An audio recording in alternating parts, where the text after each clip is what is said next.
Chapter 781. The overly excited group had already made a stop at Tim's industry. For now, only the facilities were going to be constructed since the system hadn't given him any knowledge of aircraft design. So, the construction workers would have to build these facilities now. Even so, Landon had to briefly explain the concept of airplanes, because some parameters in the airports required an understanding of airplanes in general. Tim's hands trembled while holding the book in his hands.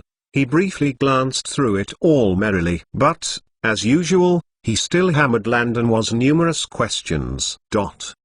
Tim scratched his head in confusion. "Your Majesty, why are you designing and emphasizing that the runways are situated in positions that follow the normal wind direction? And why is the runway space so big?" Tim felt that there were too many empty fields around the runways, which was a waste of space. They could build multiple buildings and farmlands there. So why waste that much more? Landon understood what he meant and chuckled. He couldn't blame Tim and the rest for thinking that way. Of course, the runways were long so that the airplane had enough takeoff room.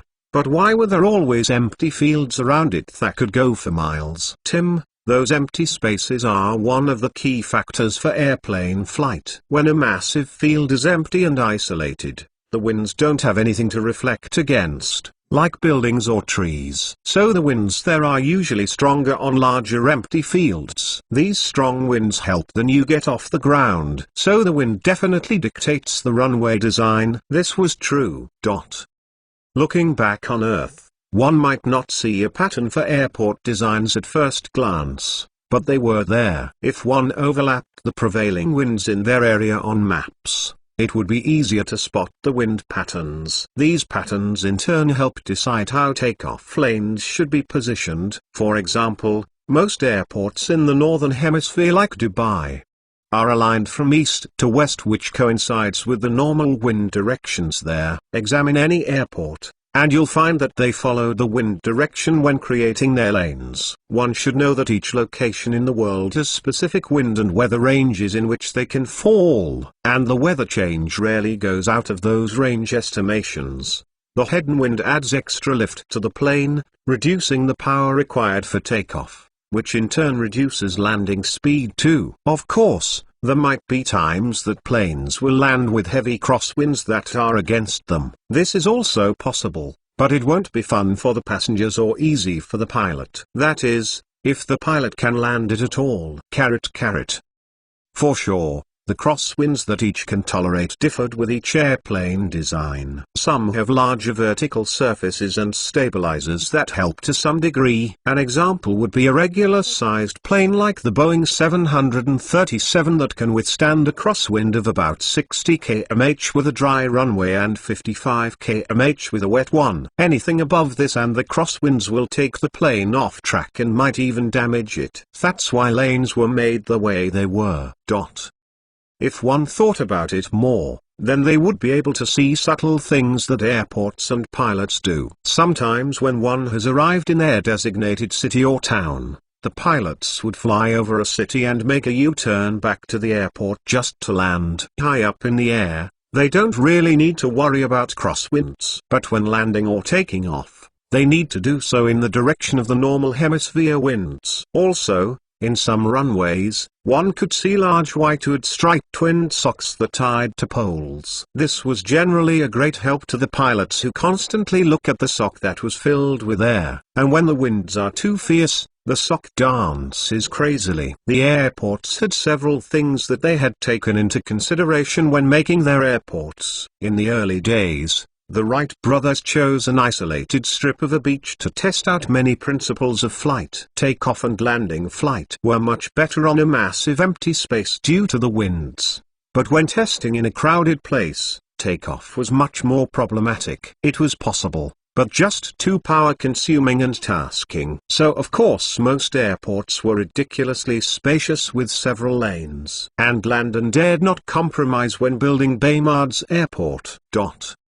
"Ah, I see, Your Majesty. This is different from the hot air balloons that don't need this much space," Tim said while nodding in understanding. "Your Majesty, So we will maintain the same areas that exist in the land port and coastal ports? Yes. Baggage, arrival, departure, lounges, customer service, first aid, terminals, gates and many more areas in the ports will be in the airport as well. But now, we'll have a few new areas, like transfers for connecting flights. And we'll also have more moving walkways and other amenities too. No problem, Your Majesty. I'll take note of all these. Ha ha ha ha ha. Your Majesty, I've seen that you've applied the golden hour plan here too. Of course. It's the perfect way to make money, no? Your Majesty. Sly one. Landon chuckled. Where am I, Sly? I'm just doing my job as an honest business person. Tim laughed when he saw Landon's innocent expression. The golden hour. What was it? Well, it was better to envision it like so. Say you've checked in your luggage and complete the rigorous security check-in phase. And now, the weight is off your shoulders. This is the time that you're not likely to spend cash on whatever fancies your eye. And the airport will make that possible for the traveler. So what do? Their methods dive into the realms of subliminal coercion. Most airports have walkways that curve from right to left, and this is because most people are right-handed, drive their cars on the right, and hence spend more time looking right than left. If a person was right-handed, they'll pull their suitcase with their right and unconsciously walk to the left because of the imbalance. So if the walkway curves towards the left, then you would subconsciously turn your face to the right and see the countless shops lined up on the right side. Again, after coming out of security checks and entering into the golden hour with so much free time before the next flight,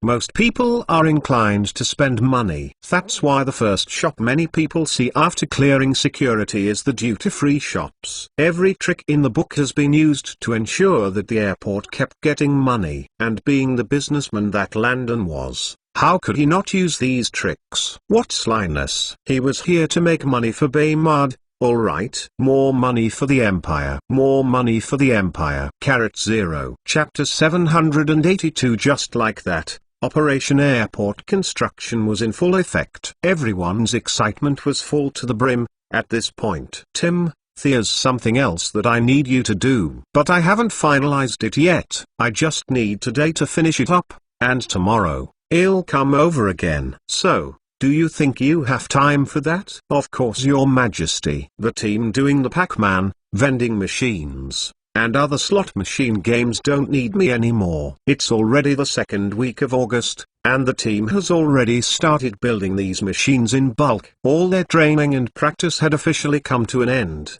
and now, we only have roughly 1.5–2 months left before the official launch date. So with the completion of the new slot coin machine manufacturing industry, 70% of the work will be done by the machines. And all the workers had to do was properly monitor and check the manufacturing lines. Of course, there were more things that they would do, but most were already covered by the machine. Additionally, with the supervisors with them, not need any more. With that said, there's nothing new to do, except do paperwork in the office and go for the normal inspection and whatnot around the industry. Even this new airport project has to do with the construction team. They already have a good understanding here, since they had built the other ports. So once again, I'm not needed here too. As for my lectures, of course, I have my usual teaching schedule in the Engineering, Science and Technology Academy. But don't worry, Your Majesty, I'm still somewhat free right now, so lay it on me, Tim said with glistening eyes that twinkled as if he had just found a treasure. How can he say no to any new project? No way. He wanted to know what else Landon had cooked up. He was so happy that he couldn't stop smiling. But of course,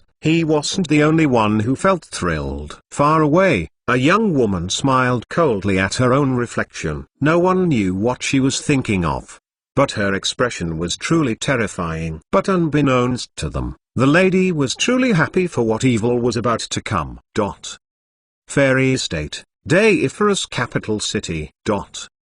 Chirp, chirp, chirp, chirp. The sounds of birds flying could be heard through an open window in a well-lit from. One might be cheerful after listening to the happy songs from these birds, but the people in the room were so gloomy as they cursed these birds 100 times over. What will they do if their lady got angered by the sounds and decided to deal with them instead? At this point, everyone wished that they could strangle these birds to death. Mr. Birds, can you please shut up or sing far away from here? Many started praying silently in their hearts. And in the room, a young lady sat like a statue as her maid combed her hair with trembling hands. The maid was so frightened that she only took a few breaths while combing the lady's hair. She dared not look into the mirror that reflected her lady's dreadful expression. Just one accidental glimpse almost made her fall and beg for mercy for what she didn't even know. Did I do something wrong? Why is the last just sitting there and smiling creepily? Is she plotting something dastardly? Will I be safe? My legs will soon give out at this point. What do I do? What do I do? Will she behead me just like she did poor Meg yesterday? If I had known, I would've just fled for my life earlier on. What do I do now? TT0TT. Countless thoughts passed through the maid's minds while she combed her lady's hair. She felt like she was moving on needles. It wasn't just her, as many others in the room felt the same way too. Why was their luck so poor? Everyone felt nervous, but no one dared to speak. Their lady didn't like people talking, so unless asked a question or here to deliver something, there was no room for talking. The frightening young lady in question looked at their angsty expression and deepened her smile. To her, fear equaled power. The fact that they were fearful of hereby that they wouldn't dare to go against her. Very quickly, the young lady was properly dressed in lavish clothes, which enhanced her already stunning appearance. Looking at their lady, one could say that her beauty was a sharp contrast to her personality.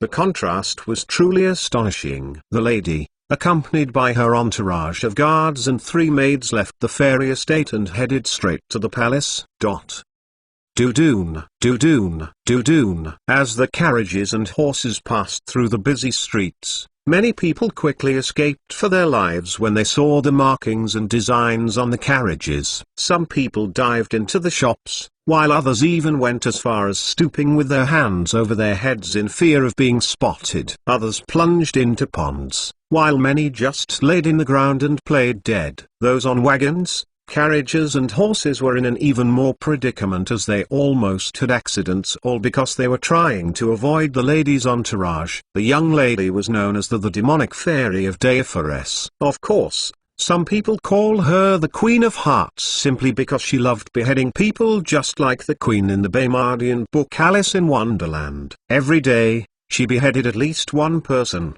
Mostly women who were more beautiful than she was. So with a reputation like this, who wanted to be her prey? But who was this lady, and why was she being feared to this extent? Well, the lady in question was none other than the second princess, Eldora Tudor, who was also blood sister to Deiferes' first prince, Ulrich Tudor. Even though they were born from the same mother, they had always been enemies and wanted nothing more than to kill each other. In Eldora's world, anyone who doesn't fear her would most likely betray her. And her brother was included in that group as well. Right now, she was heading to the palace with one goal in mind. No matter what, her father must write a verdict that passed the throne to her. She wouldn't let anyone stand in her way, even her own mother. Chapter 783. Eldora calmly rode through the palace grounds, passing all the magnificent buildings within it. The royal palace of Deiferes was in itself a masterpiece different from others. Its buildings didn't have the usual rectangular shapes. They were more or less focused on arts. Some buildings looked like a trapezoid, while others formed some sort of optical illusion with them. It was clear that even though the forefather creators of these buildings didn't know anything about mathematical shapes, they still created inspirational buildings that would be one in a million. And hundreds of years later,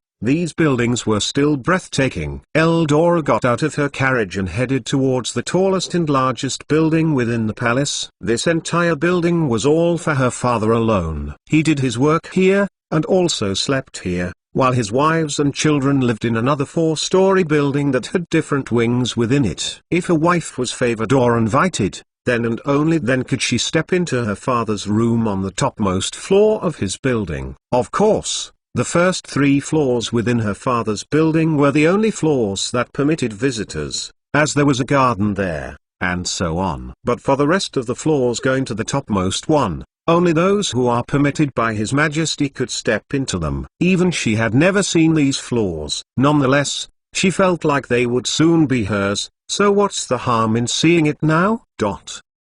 Princess, I'm sorry, but His Majesty has told me not to allow you to step in any further. He requested for you to wait here. He will be with you shortly. With that, the dark-masked leader of the guards vanished. Eldora was irked once more, as she felt that the guard was looking down on her. In truth, the guard was just acting like his normal self. But to her, the fact that she didn't sense fear from the guard meant that he was looking down on her. She had purposely sliced off hundreds, if not thousands of people's heads just to instill fear into all. Okay, she also did that because she hated anyone better than her, or anyone who made mistakes. Even if they accidentally bumped into her, they had to die. She had worked so hard to make even her own mother fearful of her, so how could she tolerate a mere guard looking down on her? Was he saying that all she had done was nothing in his eyes? She clenched her fists in rage and stood in that same spot with unwillingness. She swore that once she took over from her father, as he would torture that guard until she saw fear in his eyes. How dare he look down on her? Mr. Guard, a princess, aren't you just thinking too much? The maids and guards that followed Eldora in dared not comfort their lady, who knew if she would place her anger on them instead. Now that she was angry, they could only pray that His Majesty came fast.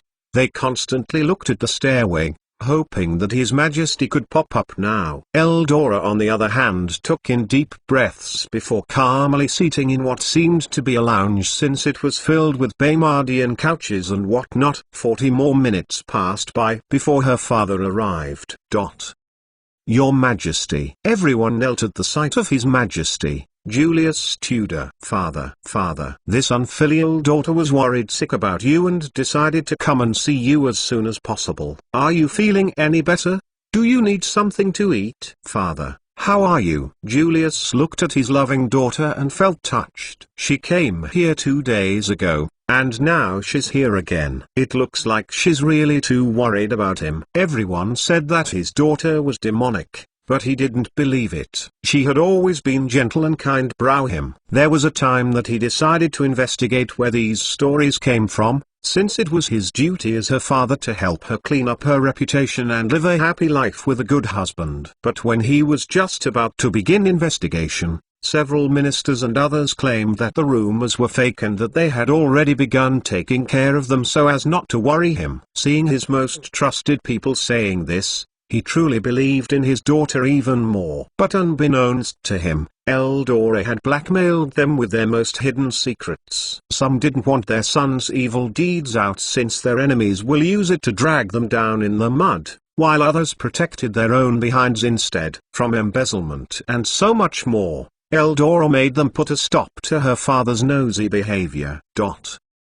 Julius, who was now as pale as a leaf, was assisted with everything. Even though he had done makeup to appear normal, one could see some signs of his illness. Eldora looked at his pained expression and smiled. She knew that her half-brother, the second prince, had poisoned her father. But so what? His dying would quickly enable her to sit on the throne. All of her brothers went in the capital at the moment, and she was here alongside her half-sisters. They all lived in different estates around the city, which made things easier for her if she wanted to deal with her sisters. Fortunately, none of them were as ambitious as she was, or else heads will roll. Eldora looked at the dying Julius and continued her good daughter act. And so, she began the waterworks. Father, I heard that going to write out your will and decree today. Why would you do that? You have 100 more years to live, so why are you trying to curse yourself? Father, don't you know that if hurt, then I will be hurt too? Julius looked at the crying Eldora and sighed. His poor daughter must be very sad right now. He patted her head and coaxed her like a child several times. It's all right. It's all right. Father will live for 100 more years, okay? Eldora lifted her face and looked at him with sorrowful puppy dog eyes. I believe in father. Good girl. You don't have to worry about such things. As for my decree, I'm still deciding on who should take the throne after my rule, that's all. Oh? Then father, can I give you a suggestion? Of course you can. Now daughter, tell me what's on your mind. Eldora smiled mysteriously. Yes father. Chapter 784. While some people were secretly doing all they could to seize power, others were just burying themselves with more work. Riverdale City, Baymard. Today was a brand new day, and Landon had just finished giving Tim yet another construction project which was in link to why he was in Riverdale City at the moment. He sat in a massive room and wait. Of course, he was also here with his secretary, the current city mayor, city manager, as well as some other people in the city council. Most new territories still kept their former city lords who were now made mayors. That is, if they were worthy of governing these regions. But those who went against Landon because of greed were sent packing. With that, the Baymardian government sent someone to take the position of mayor. And after 4 years, the citizens could vote for another mayor. They could apply for candidacy if they meet all requirements on the list, because within the next 4 years, they will go to school, learn and decide whether they want to even be in politics or not. Anyway, after 4 years, they will vote to either keep the same mayor or change Heimer to another. Everyone sat along the table with several documents before them, while their secretaries sat in chairs behind them quietly. Right now, they had sent for 3 more people. Time trickled down very quickly, and soon a guard came in. Your Majesty, Mr. Yashor and his disciples have arrived.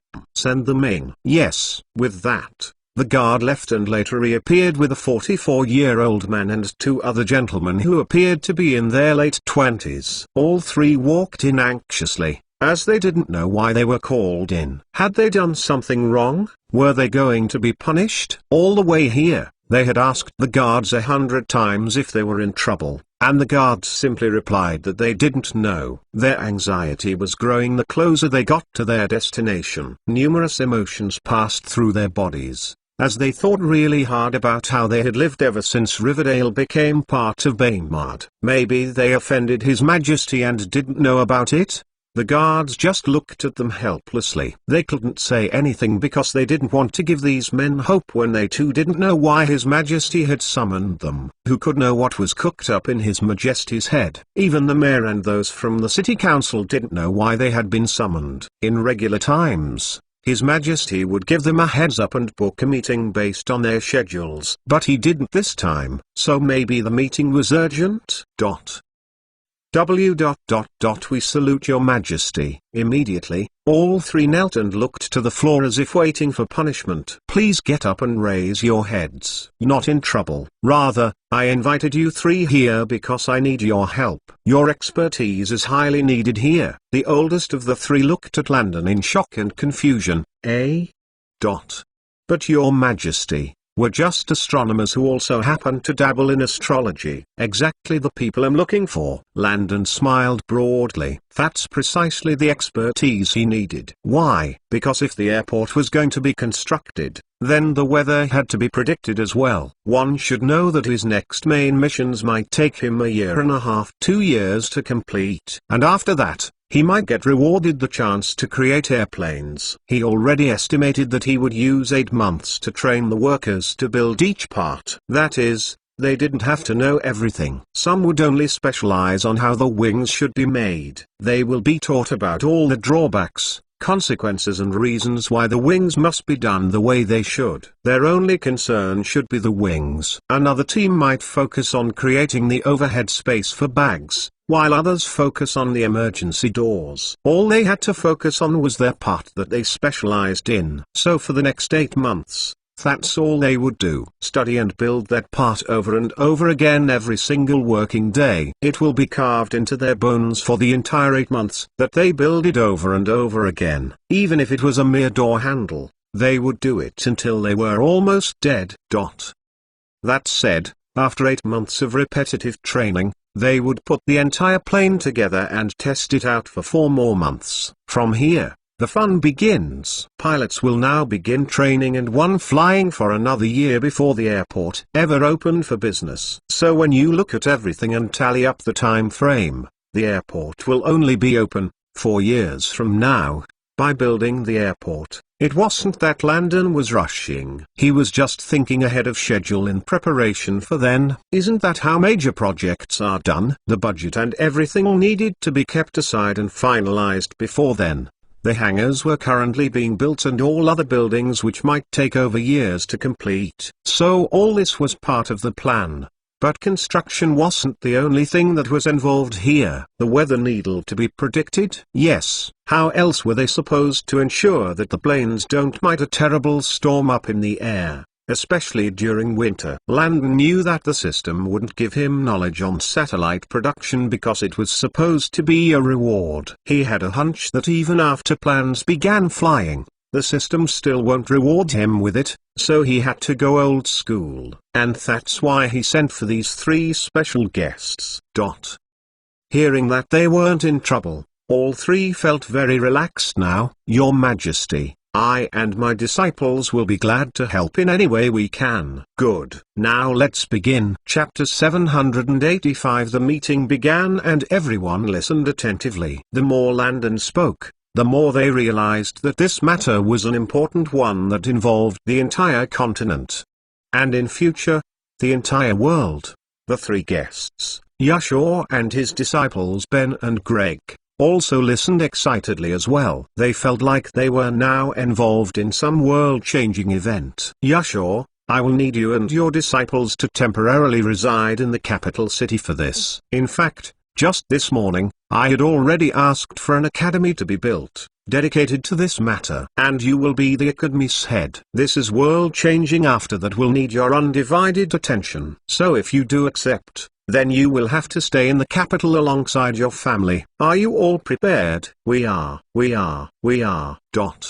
Sorry for my disciples' outburst. We are prepared, Your Majesty. What a joke. How can they not want to be involved? Just listening to Landon faced them goosebumps. They were so excited that they wished they could begin work now. They had dedicated their entire life to the atmosphere. So how could they not be thrilled? They had already decided that no matter what, they would move. Landon linked at them and smiled. As expected, they agreed.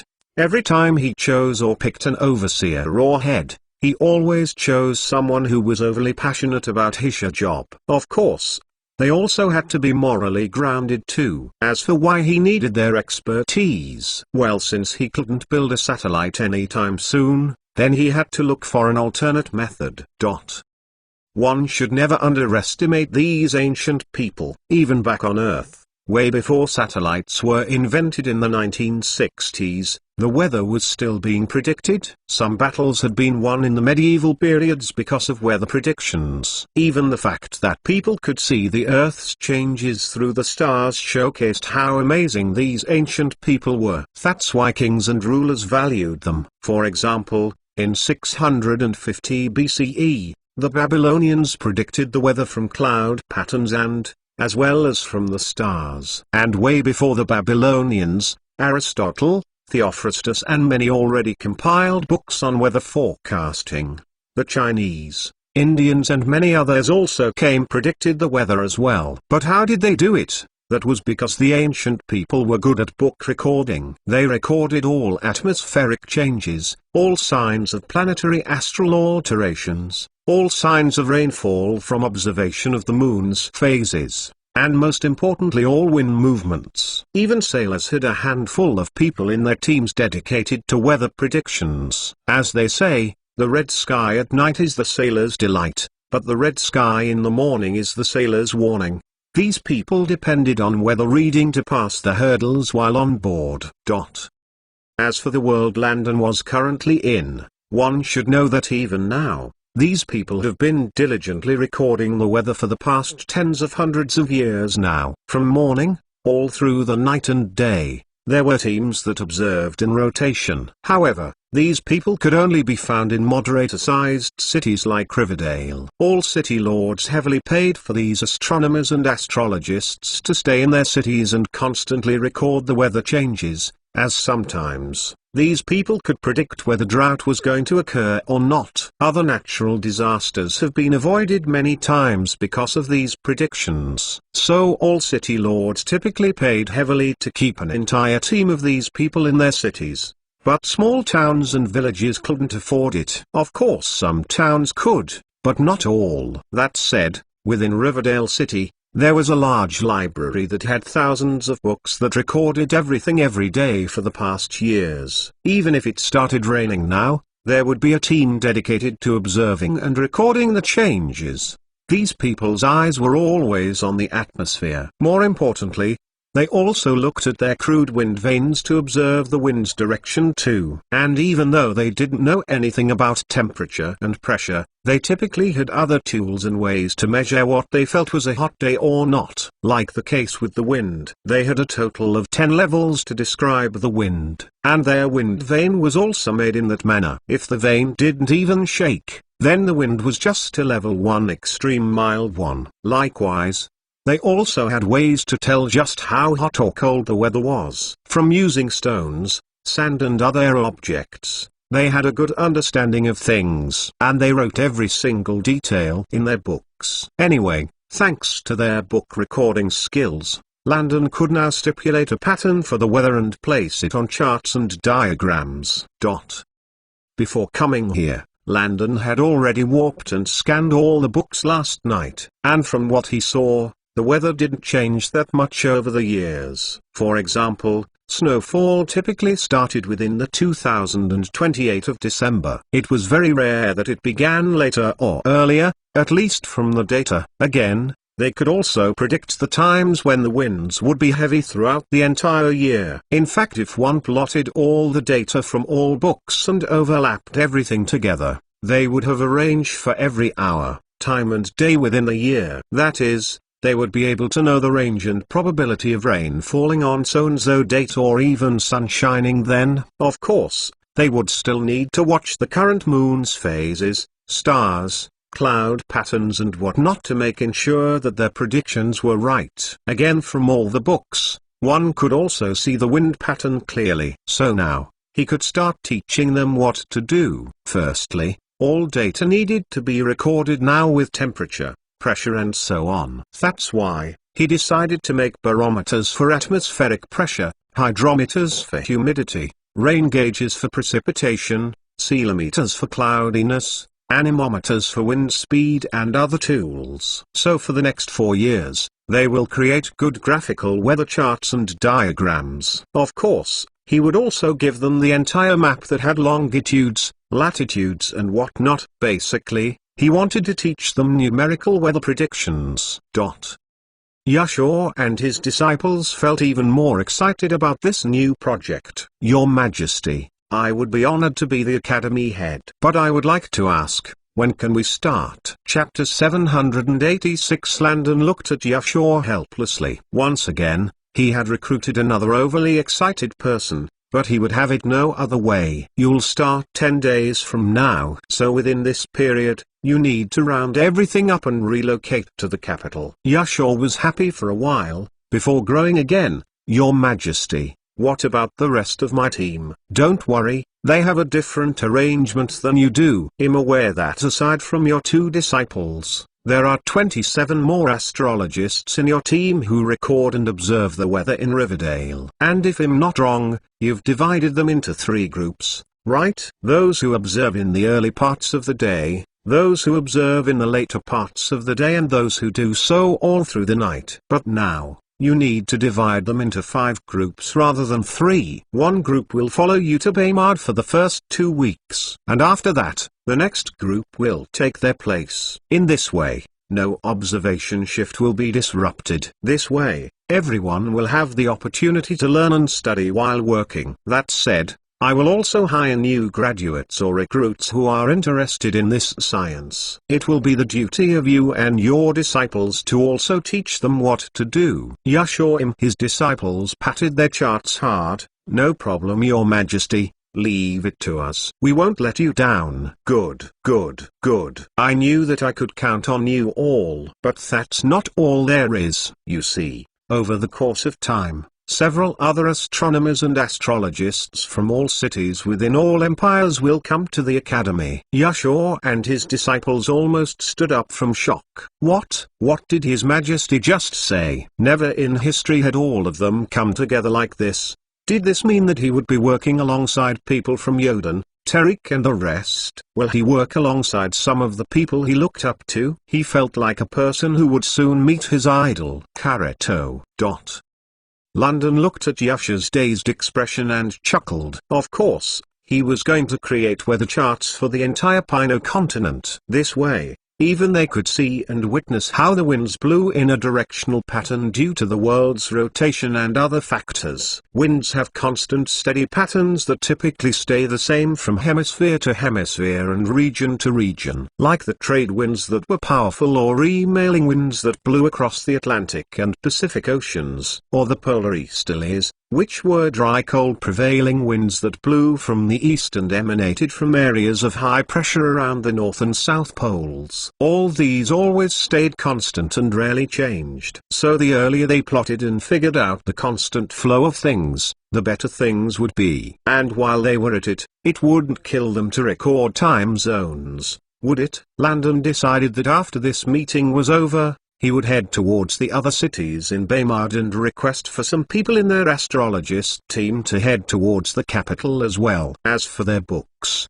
Landon had decided to take them in batches. To start off, they will take 100 books with them. And after they are done, they will return them to their cities and take another batch of books. Each team would be responsible for properly handling weather predictions for their cities. Of course, some wealthy towns also had astrologists too, so they would also be invited as well. And at the end, they would combine all they had into one giant map, showing the range and flow of things. That was in the case of Baymard. For the other empires, Landon would ask their rulers to write out letters for those who should be sent to Baymard full time. It would be like an appointment of duty, where there was a global issue that should involve all empires and parties. Sometimes, knowing and learning more could save an entire empire, especially when it came to the weather. Signs of floods and other hurricane issues will help many more than they can imagine. That's why it was important for each empire to cooperate for this job.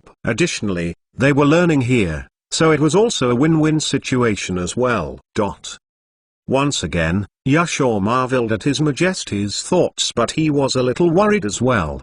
Your Majesty, I agree, but how fast can we get others to hop on board with this project? Some of the empires might not even agree to it. So what do we do then? Landon smiled broadly. Don't worry, they will. Yashur looked at Landon and closed his mouth. In his head, he had already conjured a scene with Landon personally holding the rulers on their necks and forcing them to agree. Your Majesty wouldn't be that fierce, right? Landon only smiled while deep in thought. Unlike the case with Yashur, who was close to Baymard's capital city, others out of Baymard were too far away, which was an issue. And because Landon wanted all data to be collected and done as soon as possible, he had also decided to send out his soldiers to drop and pick up these people. It's a given fact that it would take several months and even a year for some to get to Baymard. So by the time they got their letter from their leaders to the time when they arrived in Baymard, too much time would have been wasted. Arcadina alone had over 30,000 cities and towns,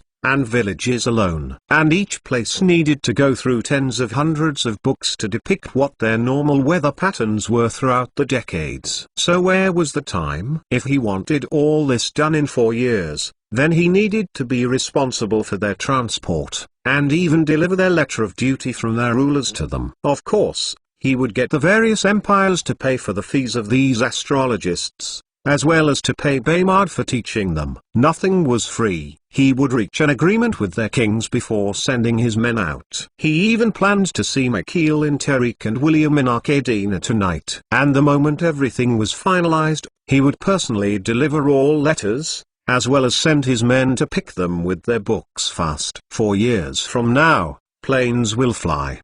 And nothing, not even the weather, would stop him.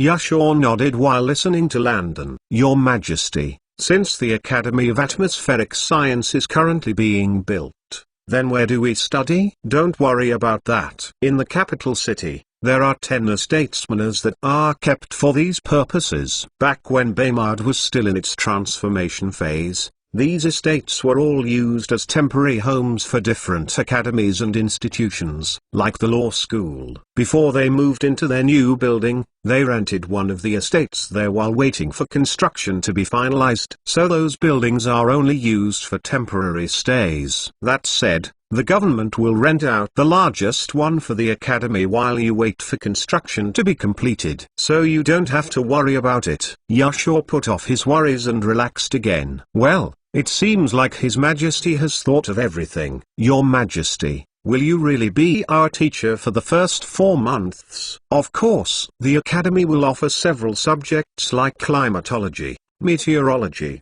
astronomy, astrology, and many others that focus on the atmosphere. Of course, you'll also study thunderstorms, something that I call cyclones. There are a lot of topics at hand, so everyone can only choose the ones they feel drawn to. With many more people coming in, from both the graduates and the astrologists, I believe that everyone will find what they love. So Chancellor Yasur, welcome to the team. Glad to be here, Your Majesty. _carrot. They shook hands firmly, but happily, and everyone began to make plans quickly. The meeting went on smoothly with everything settled. Now, it was time to head towards the next city. But before could move, he got an alert from the system. Beep. Warning. Warning. Visitors in danger. Visitors in danger. Warning. Host will die if they die. Chapter 787. Somewhere on the waters around Baymard. The weather was nice and hot. It was the perfect beach weather that anyone would love. The weather itself called for peace.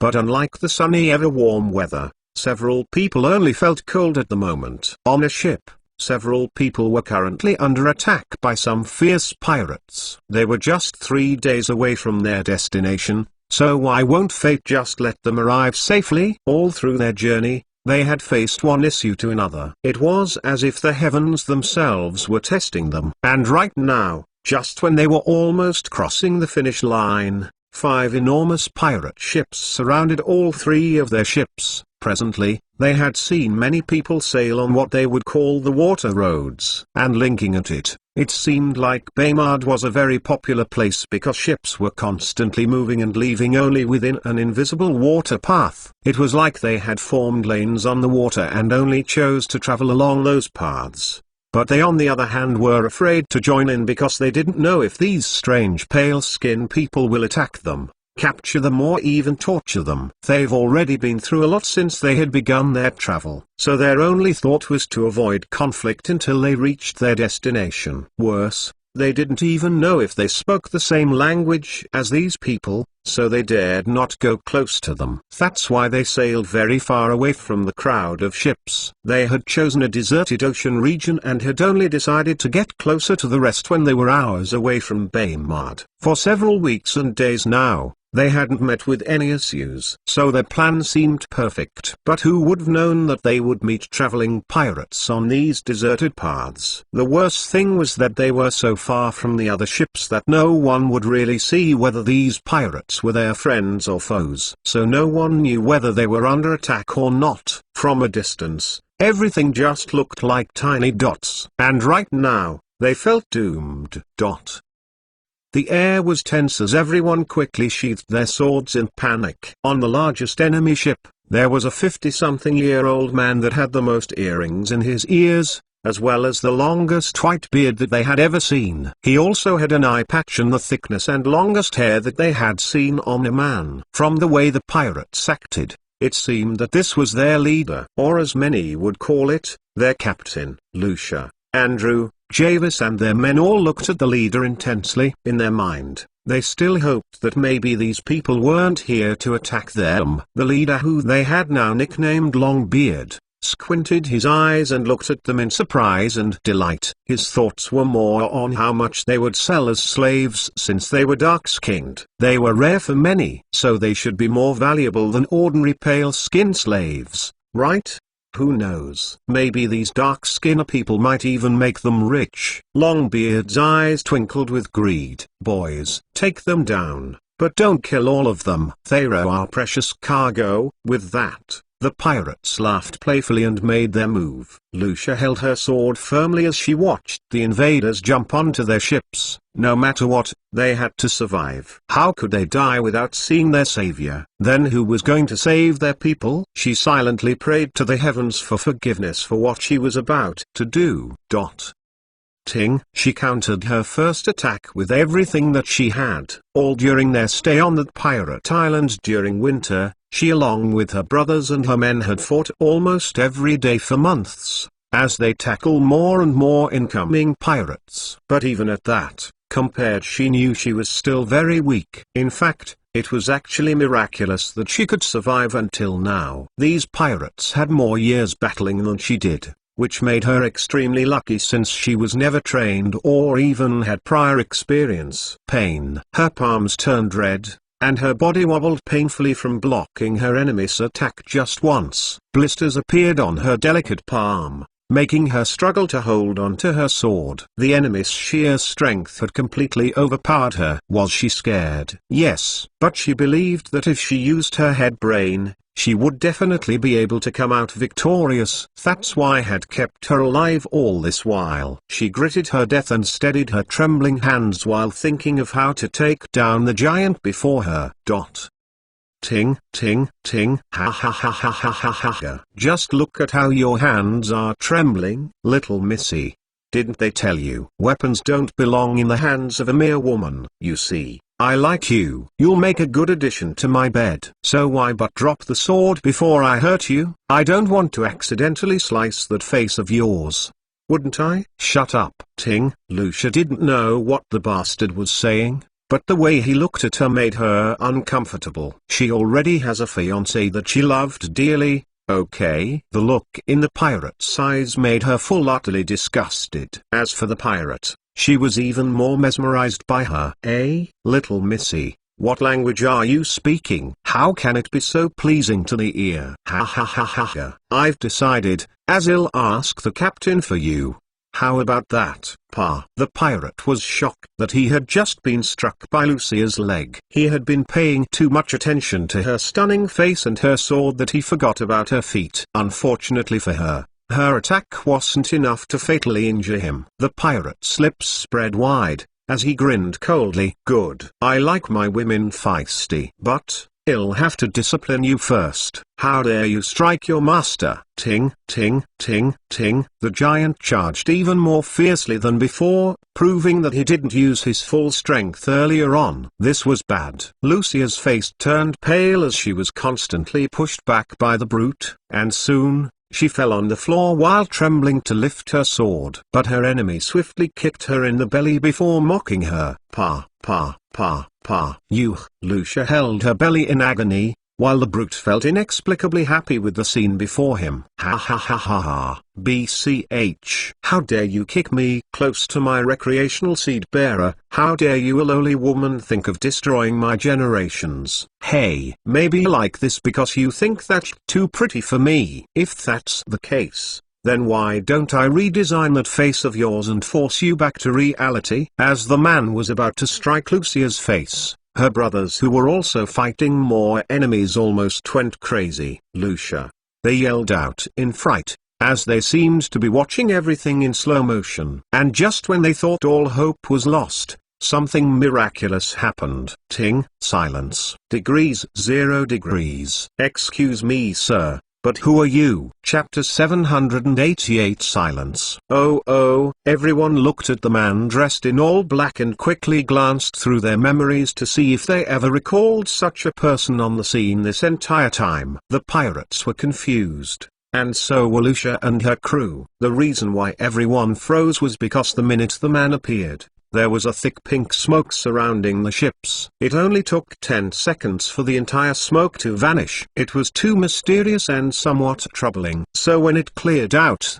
they looked left and right to understand what was going on. But then, they heard an ear-piercing scream which brought their attention to the man dressed in black. Excuse me, sure, But who are you? And where did you come from? They blinked in conclusion and even tried rubbing their eyes to confirm what they saw. Did this man just appear out of thin air? No, that's not possible. They weren't children, all right. The man is probably a high-ranking assassin who hid his presence this entire time. As for the pink fog, it might be a fart from a sea creature, right? Some Boggles whales are pink in color. So won't their farts be pink too? They had heard of this from some other pirates, but they never knew that they would be able to see these pink farts from the sea creatures in person.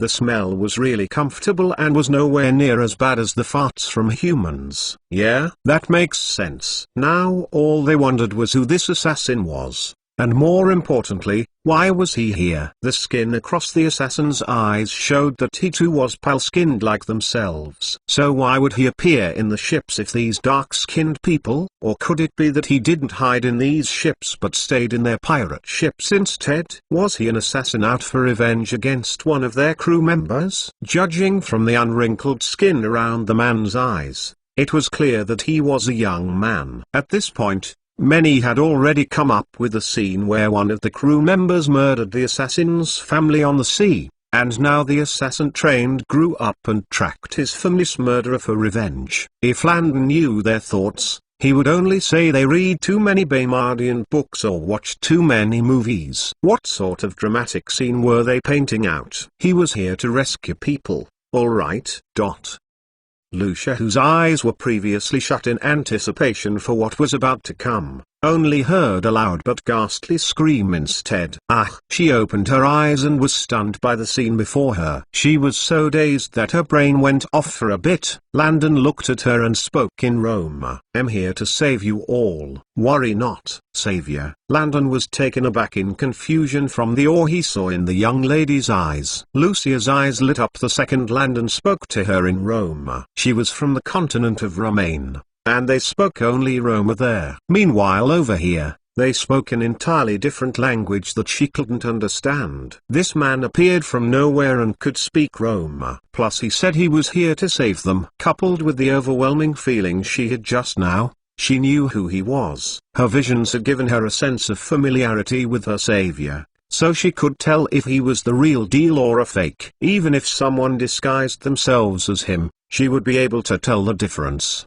The minute she yelled Savior, her brothers and the rest of the crew looked at the man and trembled as it dawned on them about his identity. Who apart from their savior could appear out? I think here, Savior, Savior, Savior, Landon and Pirates, _ System, you come out now. What the hell is going on? The system does know the reason for their behavior, but the host will have to ask them for himself. All the host has to know is that these people are highly favored and blessed by several gods. System, why is it that your explanation makes me even more confused? The system doesn't know what the host is talking about. Forget it. It was better to handle the situation at hand now. From the moment Landon appeared till now, only 2 minutes and a few seconds had gone by. The pirates also woke up from their shock. They called down and realized that this assassin was just a single person, so what was there to worry about? Hey, did he want to rescue these people? No way. They were their treasures. Finders keepers, pal. The pirates were red with fury, but Landon's attention was on something else, and that was keeping all his visitors alive and well. That's right, I'm here to save them. So if a single hair film their head goes missing, then I won't show any of you mercy. Silence. The pirates looked at Landon as if they were looking at a fool. How dare he threaten them? Did he know who they were? Their captain had over 85 ships scattered across the seas, with 2 island bases. They were one of the fiercest pirates around these parts. So wasn't he a fool to threaten them? Ho, brothers, did you hear him? Apparently, he can take a fleet of 5 down all on his own. Captain Longbeard sneered at the assassin's idiocy. HMPH. What big words for such a tiny person. Since you dared to threaten us, then you should be able to back it up, right? Let's start with 200 men first. HMHM. That settles it. 200 of you will take him down while the rest will continue dealing with these dark-skinned people. Remember, Don't overly damage the merchandise. Aye, Captain. Good. Longbeard looked at Landon coldly. To think that this little imp wouldn't even put him in his eyes. Even the famous pirate, Captain Smoke Eyes, had to think twice before saying anything to him. So how dare this twerp undermine him? If he didn't beat this piece of SH, then he wasn't the famous Whitebeard. Longbeard was the nickname Lucia gave him in her mind. He had already decided to capture the bastard and take him to his island base of torture. No one belittles Whitebeard and gets away with it. No one. Chapter 789. Whitebeard didn't even glance at the soon-to-be dead assassin when giving out his command, and in the next second, hundreds of people ran towards Landon in flash. Looking at their movements, even if Lucia and the rest didn't understand the language, they could tell that these shameless pirates were unfairly targeting their savior. Panic spread through their hearts, as they felt that even if he was their savior, he was human too. So how can he handle all those men without sustaining any injuries? They tried to help their savior, but the enemies before them didn't even give them a chance, as they also engaged them in battle. You shameless bastards! How dare you gang up on our savior? Yeah? If you all are so tough, then why don't you fight one at a time? Despicable. They angrily fought while releasing their dissatisfaction on the matter. How was any of this fair? They quickly turned their anger into motivation and fought with all their might. As for Landon, he was like the wind. His every move and strike was a terrifying one that instantly killed his opponents. Bear. The enemies dropped like flies in shock and confusion. What the hell was going on? Landon didn't even give them time to think, as he released several bullets from his silencers towards their vital parts. The fortunate men only felt a sharp unbearable pain that seemed to firmly grip their heart as if trying to squish it mercilessly. What sort of feeling was this? They had never felt like this before. Even sword injuries don't feel like this. So what magical things injured them from those black sticks? At this point, everything was a mystery to them. Their bodies turned cold and their breathing began heavy. Everyone felt stumped. With this kind of weapon, how were they supposed to fight? After being hit, it didn't even take up a second before they became lifeless. They had been shot right in the skull, hearts and other quick death regions. How can this be happening? Lucia, who had been standing in the middle of a circular pile of dead bodies, had been utterly astonished. That is, Landon had built a fort with the dead to keep her safe. He would kill and throw their bodies in the air as if they were tiny pebbles of stone. What was more miraculous was that the bodies landed the way he wanted them to. And all his time, he had been fighting around the fort he had just built. Lucia wanted to fight, but Landon refused because she would only be dragging him down since she was already injured. She had been brutally kicked in the belly and also had several sharp sword wounds on her body. So she wasn't in the right conditions for battle. All she could do now was anxiously pray that everything went well. And like a tornado, Landon uprooted everything in his path. Chack. Damn it. He was out of bullets. He looked at the many incoming enemies and quickly took action. Die. Swish. Landon ducked, causing the enemy to accidentally stab an already dead enemy on the fort's wall. You good for nothing son of a BCH. Why won't you just die? Swish. Landon continued dodging the attacks from his enemies while reloading his silencers. And when he was done, he smiled broadly. That smile from him made his enemies shudder. What the hell are you trying to do? How dare you look at me in that way? Die. TT0TT. More bullets rained on the scene, causing those who saw this to subconsciously step back in fear. Lucia's men watched everything in awe and surprise. As expected of their savior, he wasn't an ordinary person. And what was up with his immense strength? What sort of warrior training had he undergone? While Lucia's men felt the flames of hope in them grow fiercely, the pirates felt the opposite instead. Whitebeard grabbed the railings of his ship angrily, as he watched everything unfold. Who exactly was this assassin? I underestimated this rogue. Nonetheless, his stamina should have gone down now, so it's only a matter of time before he falls. And when that happens, we'll have him right where we want. So be prepared. I don't believe that he will be able to take us all. Yes, captain. Whitebeard stroked his white long curly beard while patiently waiting for Landon to break down just as planned. They had 5 ships in total with at least 400 men in each ship excluding the chained-up slaves who were supposed to row the hips, so they had roughly 2,000 warriors on board. As for Lucia and her men, they had lost so many people after leaving their home. And now, they only had a little over 800 people that survived. And presently, the pirates had already taken one of their lives, dwindling their numbers down to 400. Of course, they too had killed several pirates as well. But the pirates still outnumbered them. So Whitebeard felt like they could still win this. With time, he felt like both Landon and these dark-skinned people would lose their stamina. But he soon found out that he was completely wrong, especially in the case of this arrogant assassin.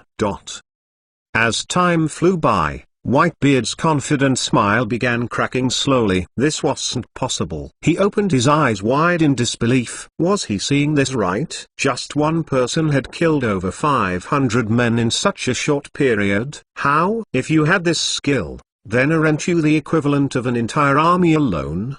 The battleground soon evened up, and later became advantageous to Lucia and her men since they now outnumbered the pirates. Sure enough, the table-turning technique of their savior was too inconceivable. No, clearly cheating. How are we supposed to fight against this? You tell us the truth. Are you human? My name is Farshaw. Remember my name because I will be the one to end. X_X. Chapter 790. Bam. The pirates felt unwilling and helpless, as they fell to their defeat. Who did it turn out this way? No, impossible. This isn't real. How can you alone take down so many people? Whitebeard gripped his beard tightly while watching his men fall in agony. How can the men that he has trained for so long die just like that? They hadn't even displayed their skills before they were taken out. How did the assassin do it? Whitebeard felt like he was slowly losing his mind just from thinking alone. He felt like even he might not be this assassin's equal. So if this bastard continued like this, then he might end up dying. And how could he be willing to leave all his worth behind? He was the 4th-ranked pirate leader of the known seas, out of hundreds and thousands of new and old pirate leaders who had their own ships and crews. Many people wanted his death so that they could take his place and gain wealth from pirate organization. That's right. They as pirates own nearly all islands around their known waters. Known because they haven't traveled the entire world yet. So they still hadn't passed through some oceans and seas. Still, the organization is huge, and already has a base in the continent of Morgany. Ages ago, their ancestors wanted to conquer Deiferus and claimed it as their new base, but some stupid temple named the Temple of Dragmas betrayed them. Yes, they had a partnership deal with the temple and had even agreed to split the Deiferus with the temple. So without a doubt, their plans had been shared with the temple since they were allies. But who would have known that the temple would betray them by taking out many of the forces? Funny enough, the temple was actually weak at that time. So they only won because they knew all their plans and strategies properly. And the stupid Deiferus rulers now became grateful to the temple. So at that time when they get in defeat, a small group of pirates settled in one of the embodies in the continent of Morgany. And with time, the Pirate Association was formed. It was now equivalent to a big noble clan in that empire. The rulers allowed them to develop, but not to get too strong. So they resorted to claiming 70% of the islands for their hidden operations and bases. The pirate organization had pirates from several known empires from different continents. One should know that the languages spoken within some continents were very similar to others. Just like how Spanish-speaking people could somewhat understand French, Italian and even Portuguese, or how English is similar to Scottish language. The same could be said for some continents within the Hertfilian world. Pyron, Vainit language in continent of Vainita, Morg continent of Morgany were 8,090 similar. That said, the pirates within these empires formed their association with little to no language barriers. So one could imagine how huge the association was. And Whitebeard, who was ranked the 4th on the list, no doubt received a lot of wealth. So how could he be willing to die and let everything that he had suffered for slip away? Numerous thoughts went through his mind in a flash. What should he do? What should he do? Was he going to stay here and die or escape? 100 years wasn't too late for someone to get revenge. So wasn't it better for him to retreat? As for his reputation, who would know about it if he didn't say anything? He wasn't worried about his men gossiping because they too were in the same pot with him. The more prestige, fame and wealth he had, the more they too had. And even if they switched, no one powerful will take them in because no one trusts snitches. If they could betray their former boss because of greed or extra coins, then they could also betray their current captain too. Bottom line, their faith was now closely tied with Whitebeard. Retreat, retreat. Get the slaves to start pulling us away. The moment the pirates heard Whitebeard, they almost cried with joy. Just look at their situation. Did it look like they still had hope against this diabolical monster? They almost screamed and jumped in cheers. Many tried to carry their injured bodies along, but how could Landon let anyone escape? Like lightning, he ran like a samurai, cutting everything in his path. Except he did so with his silencers. As expected, his primary target was Whitebeard. He ran across the deck and jumped onto Whitebeard's ship and landed in a cool manner with both guns in his hands. Bam. Silence. Protect the captain. People started jumping down from the sails in the air, while others rushed towards him like crazy. And amidst all the chaos, Landon didn't even flinch. What could they do to him? He aimed and rapidly fired several shots at them. Everyone's legs went soft and turned into jelly from fright. Some secretly swore that if they did manage to escape, they would never play along the dangerous waters near Baymard and Aucadine. Who would want to go against this sort of enemy? Both guns fired at the same time, causing the enemies to moan pitifully. Whitebeard looked at everything and quickly ran away for his dear life. And as he ran, he kept pushing people away while sprinting towards Landon in panic. Kill him, kill him, kill him for me. Whitebeard accidentally fell but didn't feel the pain at all. He kept running, hitting others and falling all through till he successfully locked himself up in his massive bedroom. Those who had seen him earlier couldn't help but be in a daze a little because they had never seen their captain get this flustered up. He looked disheveled as if he was running from a ghost. If even their captain succumbed to defeat, then who were they? His appearance and actions only caused their fear for the enemy to grow even stronger. But who sent them to be on the losing end of things? They had no choice but to fight. The battle went on with Lucia's men also dealing with the remaining pirates on the other ship. These pirates only retreated because they were now way less in number than Lucia's team, so they were now easily overpowered and taken out. Landon dealt with all enemies on board a ship he was currently in, before slowly advancing towards Whitebeard's bedroom up the stairs. Bam. He shattered the door and slowly walked in and quickly looked around it carefully. The bastard wasn't in the closet, on the ceiling, under the bed, on the balcony, or within any other visible parts. He was sure that Whitebeard made his way here. And more proof was that the door had been locked from the inside. So he could only be hiding someplace within the room. Landon touched all the curtains and poked on the bed too. Crack, crack, creak, creak, creak. What happened to the crack sound from earlier on? Landon moved around the entire room and the wooden floor on this particular area squeaked differently. Creak. A trapdoor? Chapter 791 Creak. Landon stepped back and looked at the floor carefully before smiling. If one didn't observe properly, they wouldn't be able to tell that there was a trapdoor there. After noting down the trapdoor's position, Landon resumed walking around the room playfully. Hey, as their captain, don't you feel a bit of shame for leaving them out there? I mean, weren't you confident earlier on? I give you my word, I won't kill you. So just step out obediently. Alright. Whitebeard, who was hiding inside the secret compartment, twitched. Did this bastard think that he was a fool? He didn't for 1 second believe that he wouldn't be killed by this swindler if he revealed himself. Whitebeard felt like he was too unlucky. The moment he locked himself in his room, his mind was everywhere. At first, he wanted to get on the tiny rowing boat at the edge of his balcony, which was kept for emergencies, should in case the ship caught on fire or some major disaster happened. But he quickly cancelled that plan, because even if he left on the boat, how fast could he row away without getting caught when they are so far away from any land?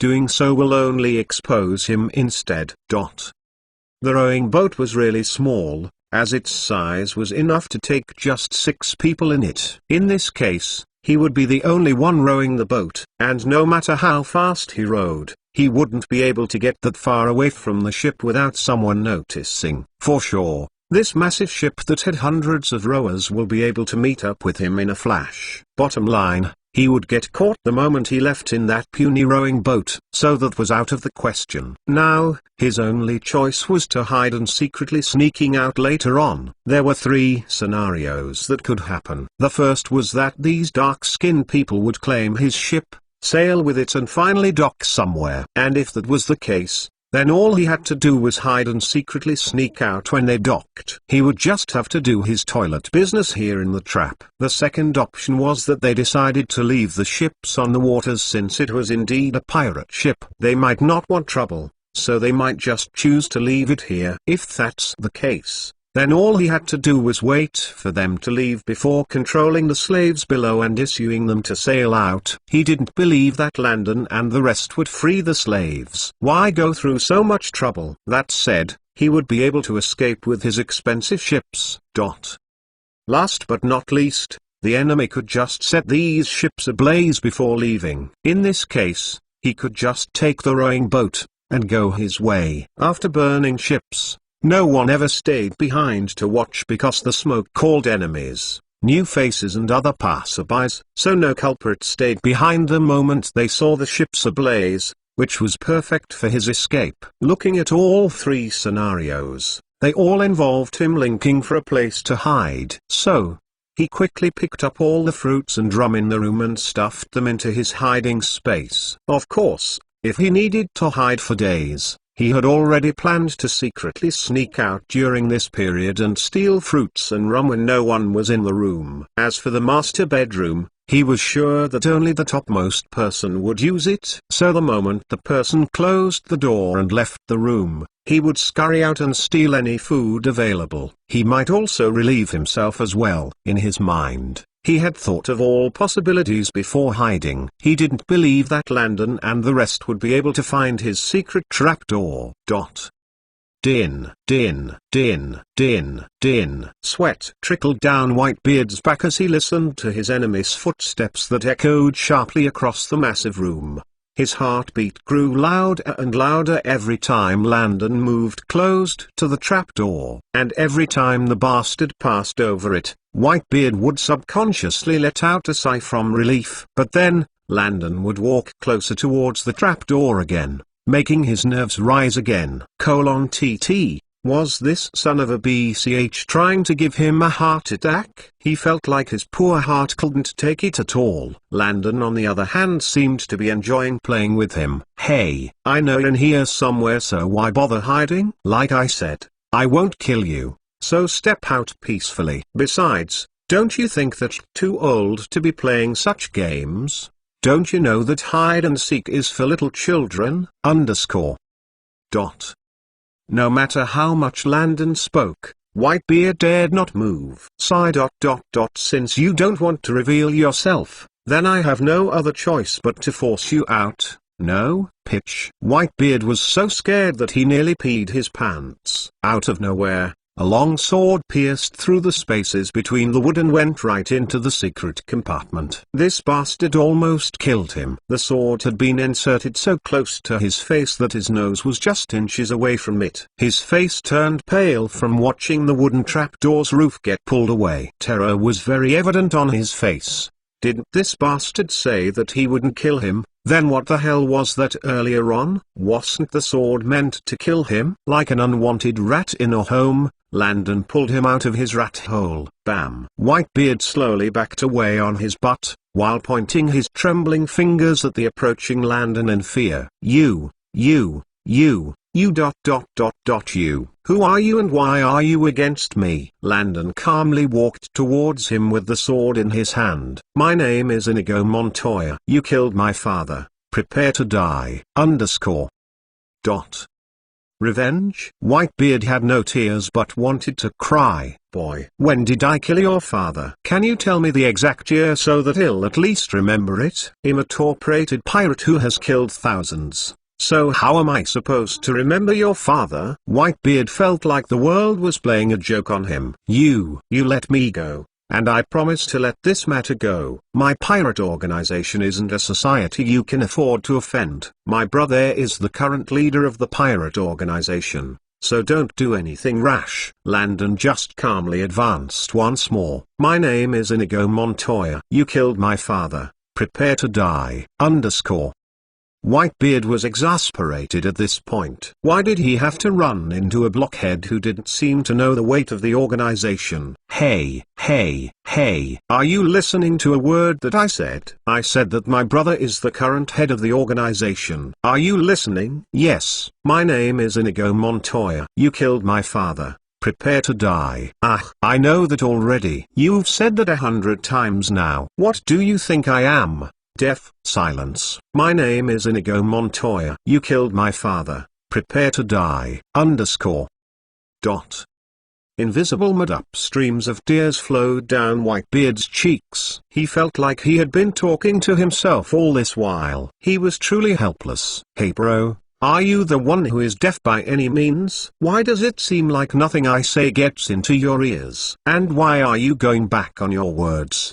Didn't you promise me that you wouldn't kill me? Landon paused and stroked his chin seriously. Well, I wouldn't. Then why did you keep telling me to prepare to die? Oh, that? I just wanted to say those lines and see how it felt. My name is Inigo Montoya. You killed my father. Prepare to die. Silence. You go and die. I can't. My name is Inigo Montoya. You killed my father. Prepare to die. Whitebeard, TT. Could someone take this lunatic away from him? Chapter 792. After torturing Whitebeard's sanity with the statement from the movie The Princess Bride, Landon let the poor man's nerves rest. Truthfully, he just wanted to use one of his best movie lines of all time. It had almost felt so cool to him when he was back on Earth. My name is Inigo Montoya. You killed my father. Prepare to die. He would be a fool if he never tried it out once. Right? Landon quickly captured Whitebeard and tied him up real tight before letting him hop down towards the deck. This was the prison's newest member, so why should he kill him? After all, he was a man of his word too. As for the pirate organization, he would deal with that whenever he decided to head towards the continent of Morgany, since their base was there. But for the islands that they had taken over, he wouldn't allow them to keep these islands if they followed the law. Just like the Caribbean islands and other islands back on Earth, he didn't see anything wrong with them settling there and creating their own empires too. But the problem with pirates was that they were more lawless and evil than even the nobles. They had kidnapped, killed and raped many travelers. And, they also took in rogue assignments from nobles too. These pirates attributed to why many innocent people have gone missing on the seas. Aside from the storms and sea creatures, they kidnapped people from various empires and sent them to the islands. Some islands were used to train men who would row the ships, while others were used as an auction place where pirate captains could buy more slaves and turn them into crew members. With time, these slaves would get twisted and also enjoy the lawless pirate life. That said, some territories within the islands were also awarded to the top pirates in the organization. That is, some pirates own land or territories on the islands. And at times, many pirate leaders can run properly within the same island. As for their base in the Morgany continent, it was there mostly for political reasons, as well as to get a good stronghold. Many nobles gave water-based assignments to these pirates. If they had information that their nemesis was going to set sail, they would send these pirates to deal with the person on the water. Even merchants did so when they knew that their competitors brought in new goods. This pirate organization was indeed a force to be reckoned with. But so what? He was still going to take Whitebeard in. even if his brother was the organization leader. Landon tied up his hands and feet, letting him hop around like a bunny. Whitebeard was so mad that he almost passed out. When had he ever been treated like this? How could a dignified pirate like himself be made to move in this way? If his enemies saw him, wouldn't his prestige as a fierce pirate fall? Whitebeard grumpily hopped his way to the deck, but all his complaints were stuck in his throat the moment he saw the deck that was filled with countless dead people. He did this. Whitebeard felt like it was too inconceivable. Looking around, he also saw a few others that were tied up as well, but they appeared to be injured. He had previously held a small glimpse of hope in his heart that his men would be able to push through this dilemma. But now, he truly realized how useless they were. Waste. What was the point of spending money on them if they could be even right properly? He sent them to the island meant for teaching the pirates sword fighting. But after years of classes and years of putting their skills to the test, they still couldn't even beat one man. Wasn't this the equivalent of saying that they were trash? More still, they indirectly slapped his face since he was the one who took their trashy existence in. As expected, he could only depend on his brother to save him. The moment they arrived on the deck, Lucia, her brothers and their men also finished up their battle victoriously. They hurriedly made their way towards the ship that had their savior. Savior, are you alright? Do you need something to eat? Ain't you injured? Everyone was fussing about his safety while staring at his black mask curiously. Lucia bit her lips nervously and stepped forward.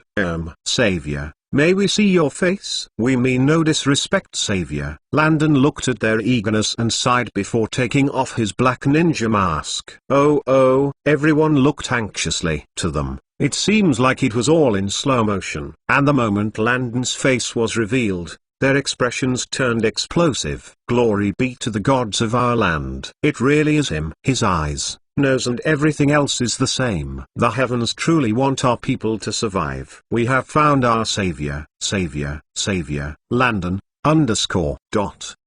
The people jumped and jubilated merrily. Their excitement was so great that it could set out invisible fireworks in the air. Some cried, others kowtowed, while some wanted to rub their hands on Landon's face to get blessings from him. Ha ha ha ha ha ha. After traveling for months, losing some of their people and surviving through these uncharted waters that none of their people had ever traveled, they had ultimately succeeded. They had escaped slavery, rape, murder, storms, and even terrible sea creatures that could swallow their ship whole. It was truly a miracle that they could make it this far with their first voyage towards their savior. Tears filled their eyes as they assured their comrades who died that they had finally made it. Landon, on the other hand, was getting a little worried and uncomfortable with this savior thing. He only saved them from these pirates. So wasn't their reaction a tad bit too much? They were crying so much that he felt like he just saved an entire universe. He didn't feel like what he did should amount to such worship. Or was there something else that he was missing?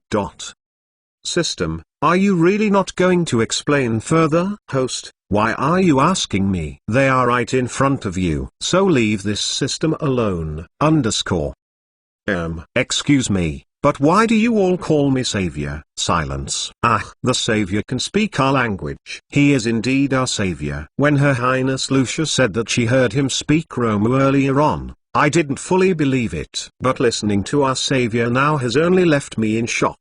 That's right. Our savior speaks Roma just like a native. As expected of our savior. The heavens knew what they were doing. Come guys. Let's praise our Savior even more. Savior. Chapter 793 Savior.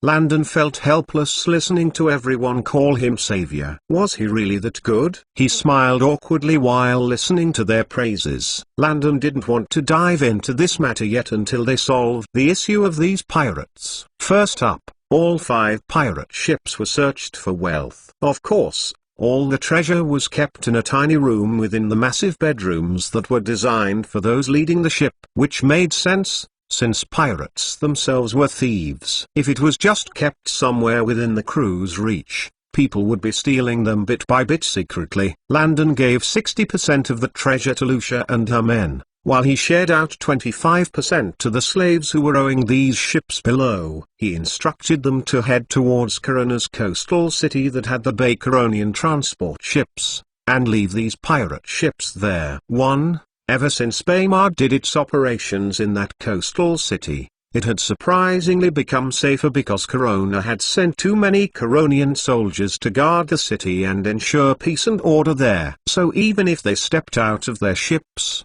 they would not be bullied or robbed easily. Additionally, it was best for them to leave these pirate ships, board regulator ships back to their various empires and get back to their families. If they didn't have any family, then they could use the money they had to start anew. They just had to be careful not to be too eye-catching. Landon only hoped that they weren't too greedy to leave these pirate ships. After all, a ship alone could make one ridiculously rich if they sold them. But that would only bring them more issues. This was a pirate ship, for heaven's sake, and not just any pirate ship, but one that belonged to a very important member within the pirate organization. For sure, they would track down those who did the ships and would definitely kill them after collecting from them. Those who were greedy would only dig holes for themselves. The money he gave them was enough to last them for an entire year if they lived simple lives, so it was enough time to get a home, find a stable job and live well. But if they wanted more than what their current lifestyle could handle, then they were on their own. As for the remaining 15% of the wealth, Landon kept it all to himself, which no one had a problem with. Savior, where will you keep them? Do you want us to bring it to you in your empire? No, don't worry about that. You see, I brought my own boat, Landon said while pointing awkwardly at a speeding boat below. Everyone was taken aback. Since when was that there? Everyone looked at the strange boat in confusion. Was that really a boat? It was so white and shiny that they really wanted to touch it. Wait, Savior, does this mean that you didn't appear out of thin air? Landon touched his nose awkwardly. Of course not. How can I appear and disappear like that? This boat is so fast that it can speed from my home to here in a matter of minutes. So I happened to be passing by and heard the sounds of swords clashing against each other. What? Everyone looked at it as if they were looking at treasure. It was that fast. No wonder they didn't see how he got here. Now that they thought about it, their savior was human. So how could he appear and disappear into thin air? It was probably this boat that brought him here. With that thought, they quickly aided him in transferring this 15% share of the wealth. And while they did that, Landon went ahead to administer first aid to those in need. Before Landon arrived, the battle had already begun, and many had received their one share of injuries. Some of them already had old wounds from their numerous battles during their journey here, and this pirate fight only opened those wounds even more. He cleaned their wounds, bandaged them up and even gave them painkillers. Javis and Andrew, the two princes, also had old wounds that were too deep, and coupled with their new injuries, they would undoubtedly need treatment and rest for several months in the hospital. Moreover, many of them needed to undergo surgery and recuperate once they reached Baymard. So there was no escaping it. That's why he also gave them a lot of money, since they would be staying till January. With everything finally settled and the pirate ships sent off, they could now talk without fear of information getting leaked. It was only they and their savior now. With that, everyone gathered on the deck. Even those on Lucia's other ships came to the main one. Several people brought seats for Lucia, Javis, Andrew and their savior. Javis and Andrew were heavily injured, and couldn't stand for long, so it was only right. As for the rest, they chose to sit on the deck in a circular manner around Landon, Lucia and Get Brothers. They sat in silence, as all four people began their discussion. Savior, thank you for treating our injuries. I would like to formally introduce ourselves to you. We come from the continent of Romaine. More specifically, we come from the Empire of Zalipnia. I'm Crown Prince Andrew Winterborn. This is my second brother Javis Winterborn and my dear sister, Princess Lucia Winterborn. And we traveled all across the waters in search of you, our savior. Landon was shocked. What? Did they come all this way in search of him? Landon felt their search was tied to what secrets the system didn't want to reveal. Bring out the portrait, Andrew commanded. And immediately, one of the men dashed away and returned with the portrait. Andrew quickly unraveled it and presented it to Landon to further prove that they were telling the truth. Landon glanced at the portrait in shock. He had never taken this portrait before. Even the pose and the texture of the portrait seemed different from what the Pino continent used. Where did they get from?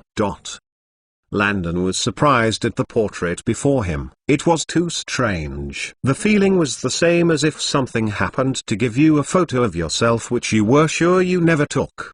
One would even wonder if Hesh had a twin or a doppelganger hidden in the shadows somewhere. When had he taken this? If the system didn't assure him that these people were blessed by the heavens, he would thought that he was in a horror movie where his doppelganger sent these people to lure him in and kill him. What was more mysterious was that this was a portrait and not a photo.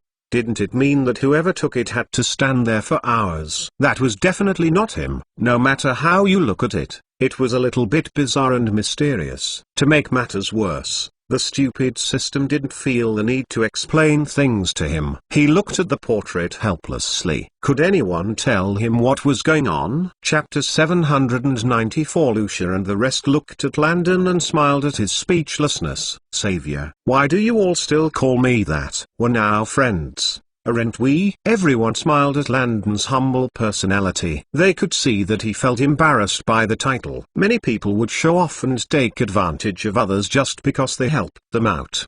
But their savior, no, their new brother seemed not to care about these things. As expected of someone the heavens would trust. He wasn't greedy at all. The fact that he also shared some of the wealth with the slaves, as well as warned them about their safety before sending them out, also showed his character. His acts and character had won the respect of everyone. Not to talk of his sense of justice. He just happened to pass by and see their struggles. But rather than running away, he bravely stepped forward even though he was alone on a mission. As for why he knew their language, he told them, "Would you believe if I told you that an old man system taught me in my dreams?" Of course they would. Their princess was a seer. This only proved again that he was the savior that the heavens had sent to them. Now, they trusted him even more.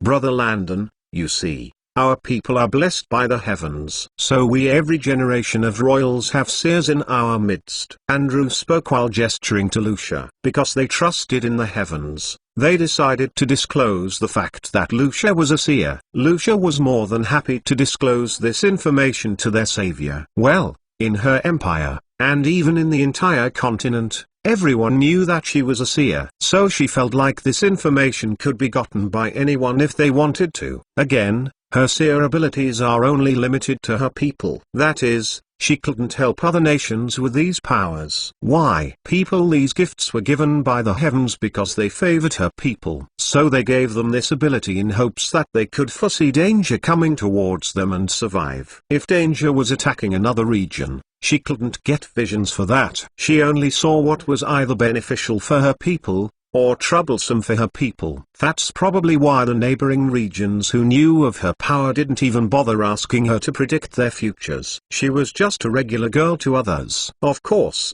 her visions only activated when the danger seemed to be too great. After all, the gods didn't want them to only rely on these powers. They too had to face some hurdles here and there to become stronger. So one could say that the visions only activate when the dangers are within an 81,010 danger level. Anything below that would have to be solved by them.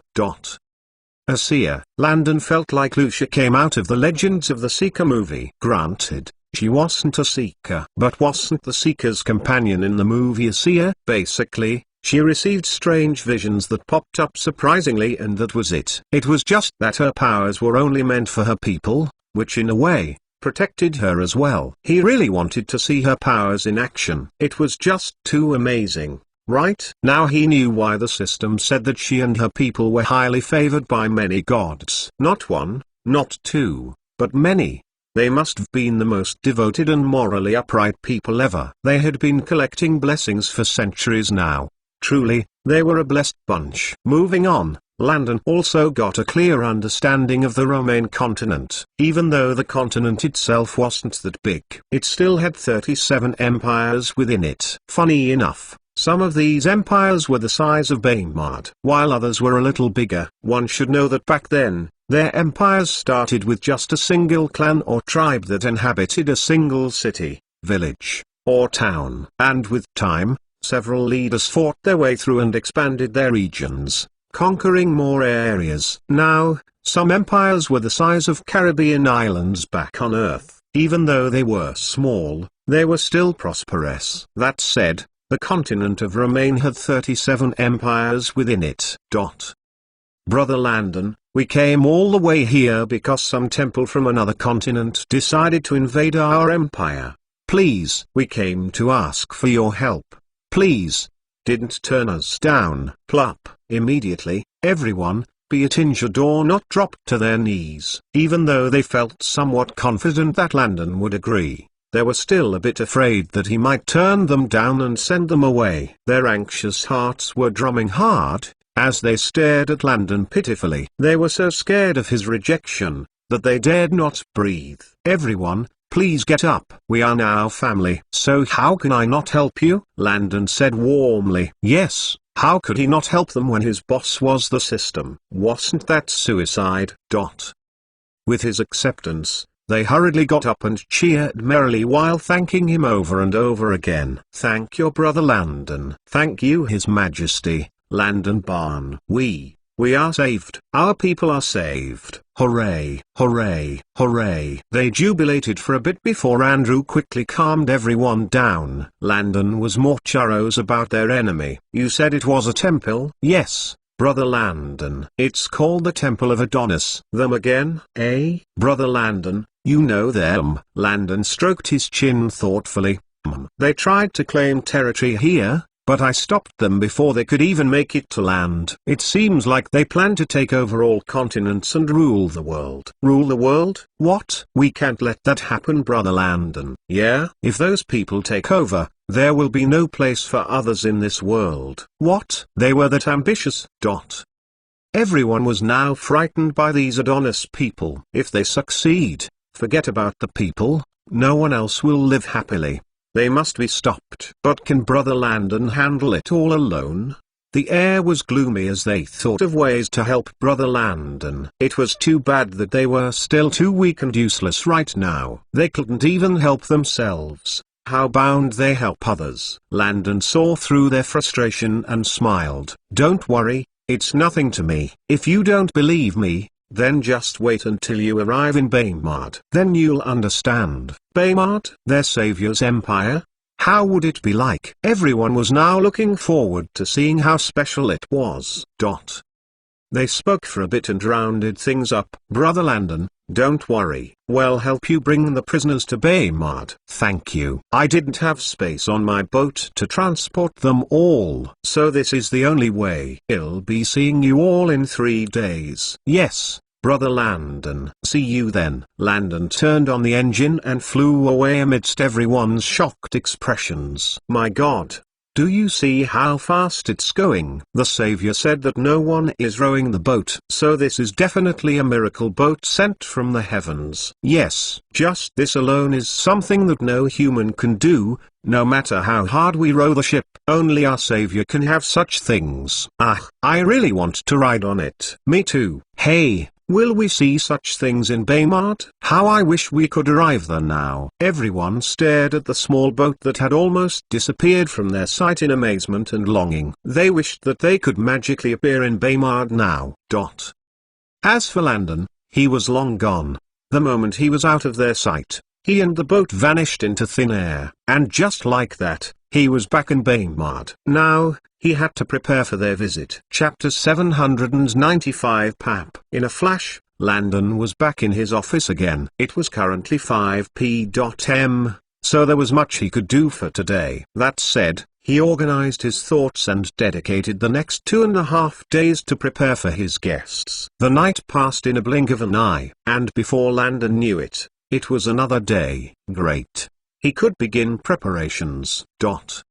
The first thing he did was gather the most efficient speakers of the Roma language. One should know that ever since it had been added into the school curriculum, everyone had to learn it. Even the academies, be it culinary, law, theatre, and engineering, had to take these language courses in their respective academies and institutions. Of course, it was mandatory for the Baymardians, but anyone else chose whether they wanted to take the courses or not. Only the Baymardians had to. Even the military, police academy and various forces were required to it, alongside English. That's right. For 3 whole years now, all secret messages and high-ranking orders were done in English, except when they were working together with the Curonian soldiers. English was the military dialect. Likewise, Chinese was currently used as a native dialect too. It was very similar to the Pairon language, so it didn't take any effort for them to learn. One could hear people speaking Chinese in the stores, or when they wanted to gossip about something, because even though it was similar, some sentences meant different things. For the matter of languages, Landon wanted his people to be very intellectual. Back on Earth, just looking at the Asian community, over 80% could boast of being bilingual. They knew Japanese, Mandarin, other Asian languages, plus English and sometimes French. Likewise, even in many African communities, over 95% of people knew several languages too, from their native tongues to English, French and so on. One could argue that it was generally those from the First Nation countries that knew just a single language. This typically was because their environments didn't make them feel the need to learn more languages right from when they were young. Many became lazy to learn until they later realized the importance of these languages. But in the majority of regions across the earth, everyone knew at least 2 languages. Even the Arabs learnt English and French because their homes were the travel destinations to many. That said, Landon wanted his people to know more and survive no matter where they were. That's why he wanted them to be at least bilingual. And just to make sure that they practiced and spoke these languages, some stores only attended to customers in Roma or English. Of course, they also spoke in Pairon if the customer didn't know both languages. But, those who did took this as an opportunity to practice.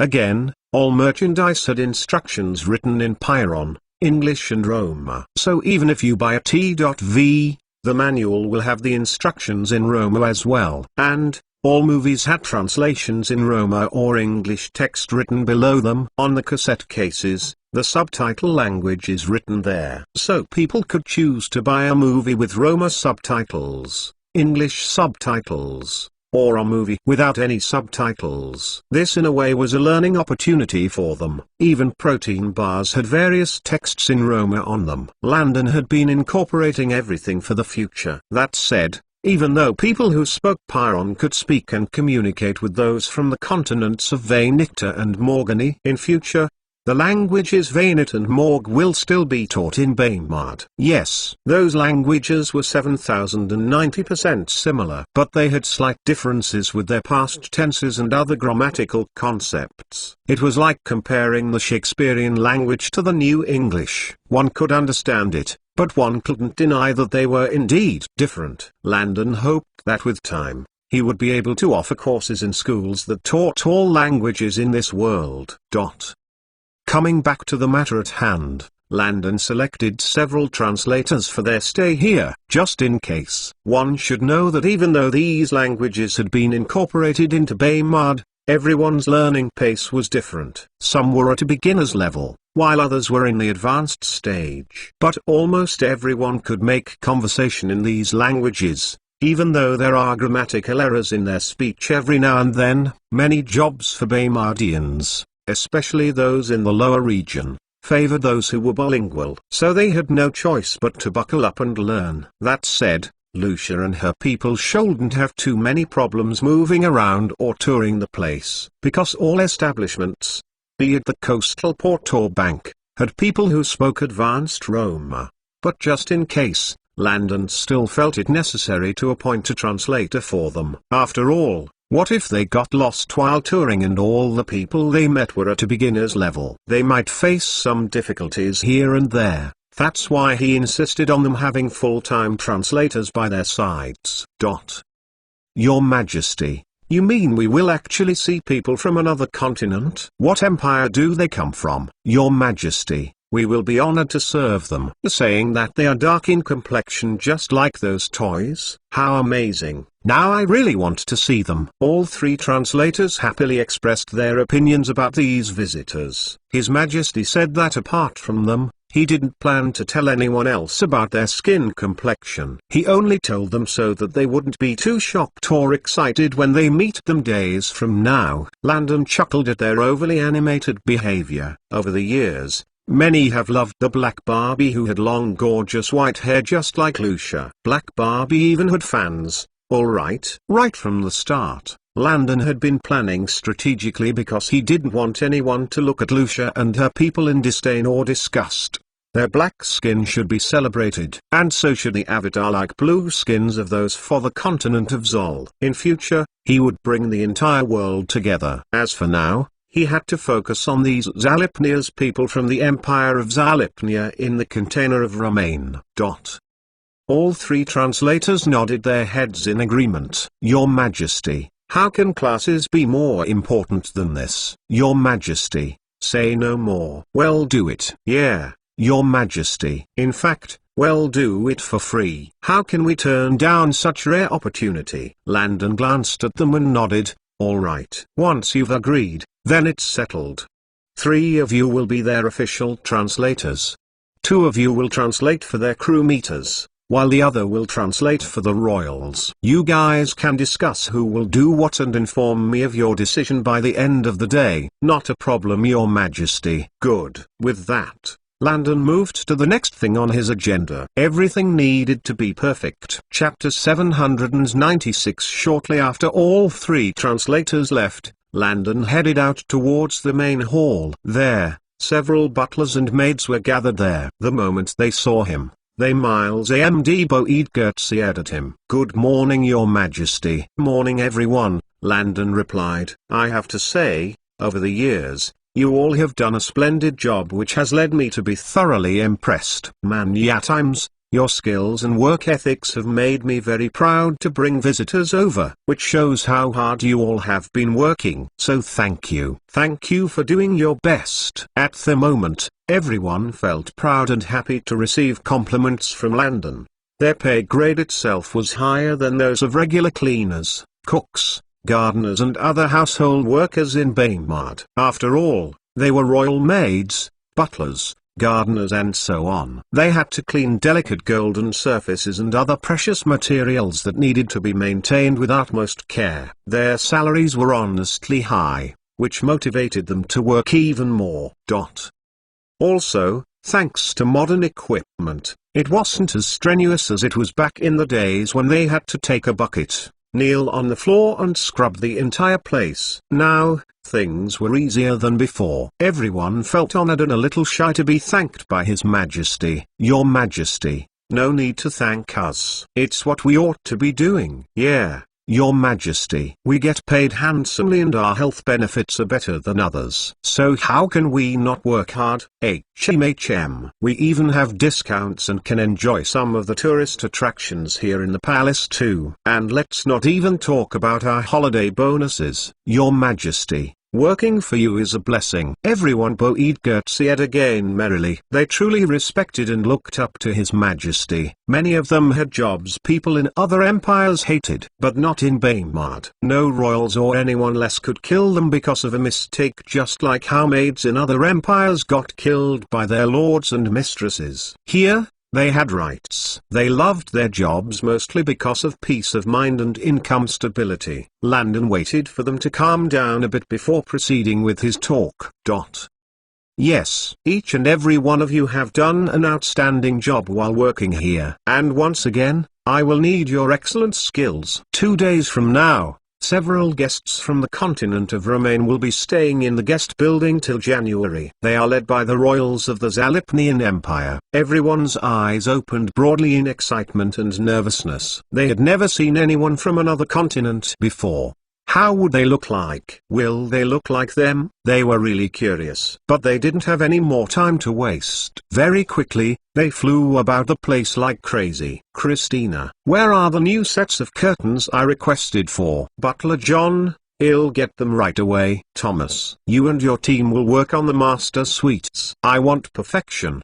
Don't disgrace our reputation. Yes, boss. Quickly. Here's a list of all the foodstuffs that will serve based on a menu for their first 2 weeks here. There are over 300 of them, so take this to the royal accountant for him to prepare the budget and get someone to buy what we need. Yes, head maid. You, what are you standing there for? Check if any of the rooms have any problems. Are the taps working? Are the light bulbs dead? Check now so that we can get someone to fix anything if needed. Hurry up people. We only have 2 days. The entire staff was in turmoil, but for some reason, they felt overly excited instead. Landon requested that the 5-story guest building should be used for entertaining the guests. That building was one of the new buildings in the palace that was used for special guests. Landon built it like a luxury hotel. It had rooms with keys, suites and so on. Each room could house up to 4 people in them. And the higher one went,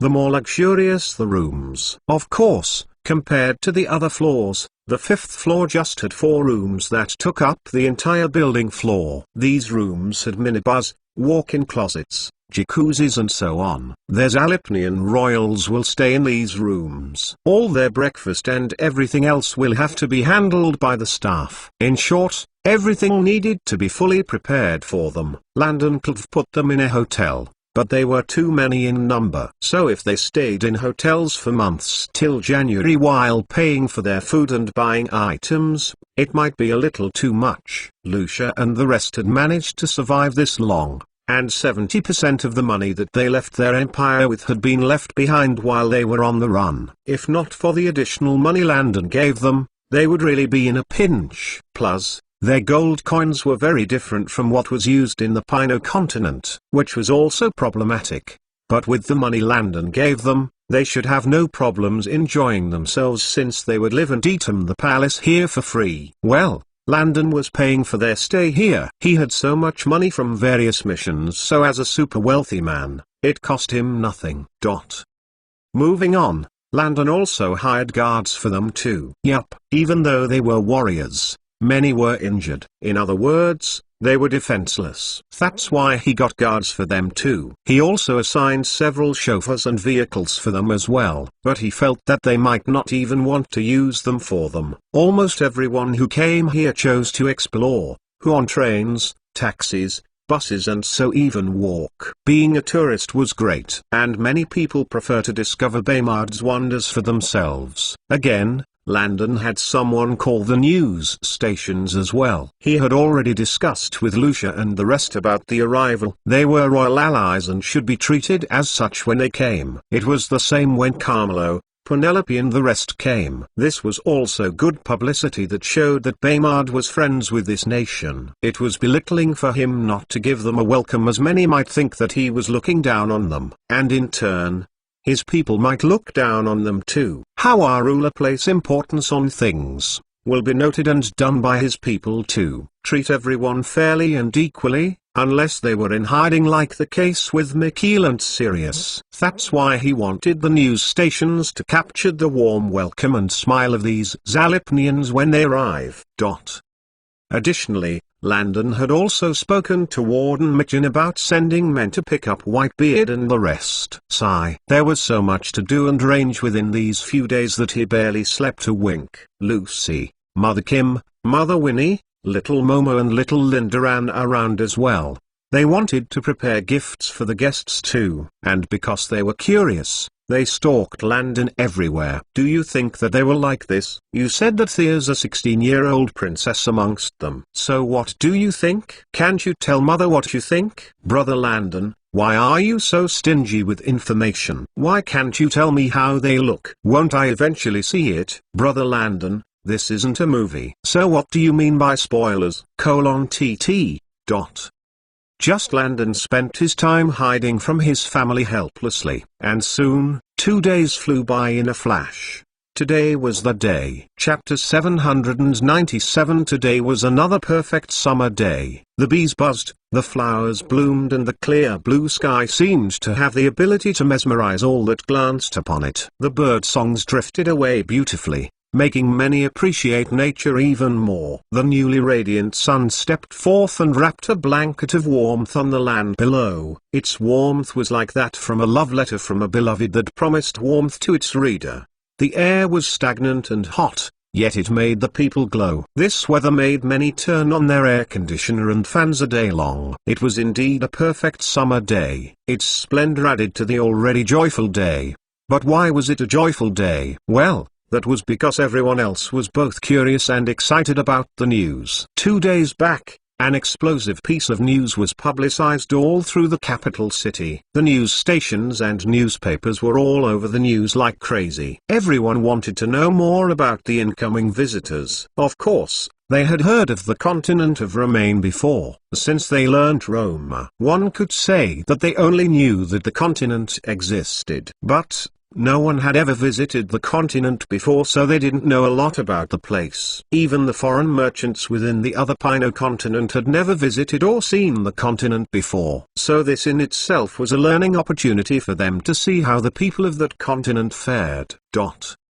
Ever since the news broke out, many foreigners were a little bit sad at the fact that they didn't have that many chances to study Roma as the Baymardians did, who knew that it would come in handy so fast. Roma was easily accessible to foreigners within the academies and learning institutions that allow foreigners to study. Academics like law, theatre, culinary, beauty and whatnot allowed these foreigners to take these courses. Funny enough, even though it wasn't mandatory to them, just because His Royal Majesty made it mandatory to all Baymardians, they too decided to take Roma seriously. But even though there were many foreigners in these institutes, the number of foreigners outside these institutes was vastly great. So when it came down to numbers, one could say that only a small group of foreigners knew how to speak and communicate in Roma. Many didn't know it and frankly didn't have the time to learn it since they came to Baymard as tourists, unlike those in the academies and schools that came to learn for several months and years. Today, everyone was more than excited to learn more about these Roma-speaking people. A little part of them hoped that they could speak to them and test out their skills too. And so just like that, many had turned on their T.Versus and radios gleefully, while preparing their popcorn to watch the event. Ha ha ha ha ha ha ha ha. Finally, we'll be able to meet the Romanian princess. They said that she comes from an empire called Zalipnia, and her people are also called Zalipnians too. I can't wait to see what she looks like. Me too. I heard that they are very close friends with His Majesty Landon. Really? No wonder His Majesty had us learn Roma. This way, if we ever find ourselves in the continent of Romaine, we wouldn't be lost at all. As expected, His Majesty liked to plan for the future. Oh my god, why is time going so slow? They said that they would arrive between 13 p.m. It's now 1:05 p.m. So why aren't they here yet? Did someone disturb their travels? Have they been captured or disturbed? HMPH. No one better disrupt my plan to see them, or else I will personally take revenge. Yeah, I feel the same way too. Do you know how anxious and excited I've felt as the days went by? Now, I'm so jealous of those volunteers who were chosen to welcome them to Baymard. Why am I so unlucky? Why was the volunteer list filled up before I got there? It's not fair. TT. All around Baymard, several people waited for the Zalipnians to arrive eagerly. But the most anxious of them all were those in the coastal port. On the massive dock, which has several columns of parking spaces that extend into the sea, there was an entire column that was always reserved for foreign royals. Each side of the column had ample space that could fit 12 massive royal-sized ships that were built slightly bigger and taller than regular ships in this era. So the column had a total of 24 parking spaces on it. And standing on the column were a large number of soldiers, police officers and guards who were neatly lined up patiently while waiting for the visitor to arrive. They all dressed up in uniform and gave off a majestic vibe. Again, The column had been lined with a gorgeous red carpet and the number of security around the entire port had tripled. But they had organized everything in such a way that it didn't disturb the regular tourists who were coming in or leaving Baymard. Just because they had special visitors coming by didn't mean that they would neglect those who regularly came here. Doing so might only bring about hate from those who were traveling. After all, they had their own personal schedules to follow. So imagine if they couldn't arrive on time because Baymard had decided to stop or block them due to some unknown visitors. They might hate the visitors instead, which was something that Landon didn't want to happen. Anyway, all preparations were done in such a way that wouldn't be an issue to these travelers. And while they were waiting patiently, several Coast Guard ships went ahead to escort and direct these Zalipnians to the royal docking site. Of course, amidst everything that was going on, who could forget the news reporters? What a spectacular scene this is. What a day this has been. Yes, Kendra, just look at how uniform they are. I tell you, these guards are something else. Fun facts. Did you know that they are popularly called statues by the people? It's said that when they are on duty, they never get distracted, and many even wonder if they can blink. Some even claim that they have seen some of them do push-ups with their eyelids. Now that's something. Yes, their discipline is otherworldly. In fact, wait, quickly, look over there. If I'm not mistaken, that might be them. What? Right. It's them. They're here. They're here. They're finally here. _carrot. Chapter 798. They're here. They're here. They're finally here. _.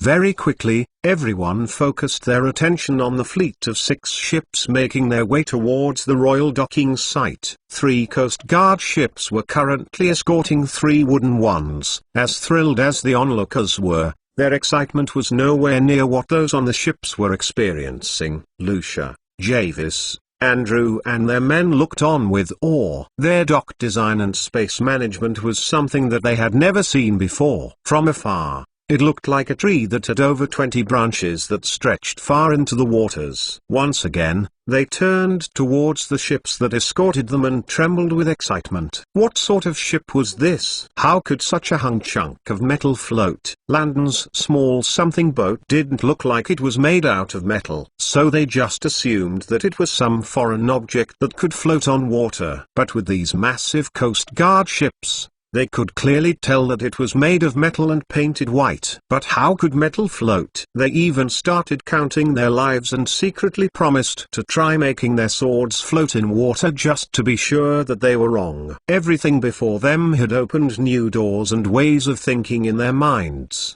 But the thing that thoroughly surprised them was that the people on these ships could speak Roma too. Just what sort of place was Baymard? Looking towards the shore made their hearts thump loudly.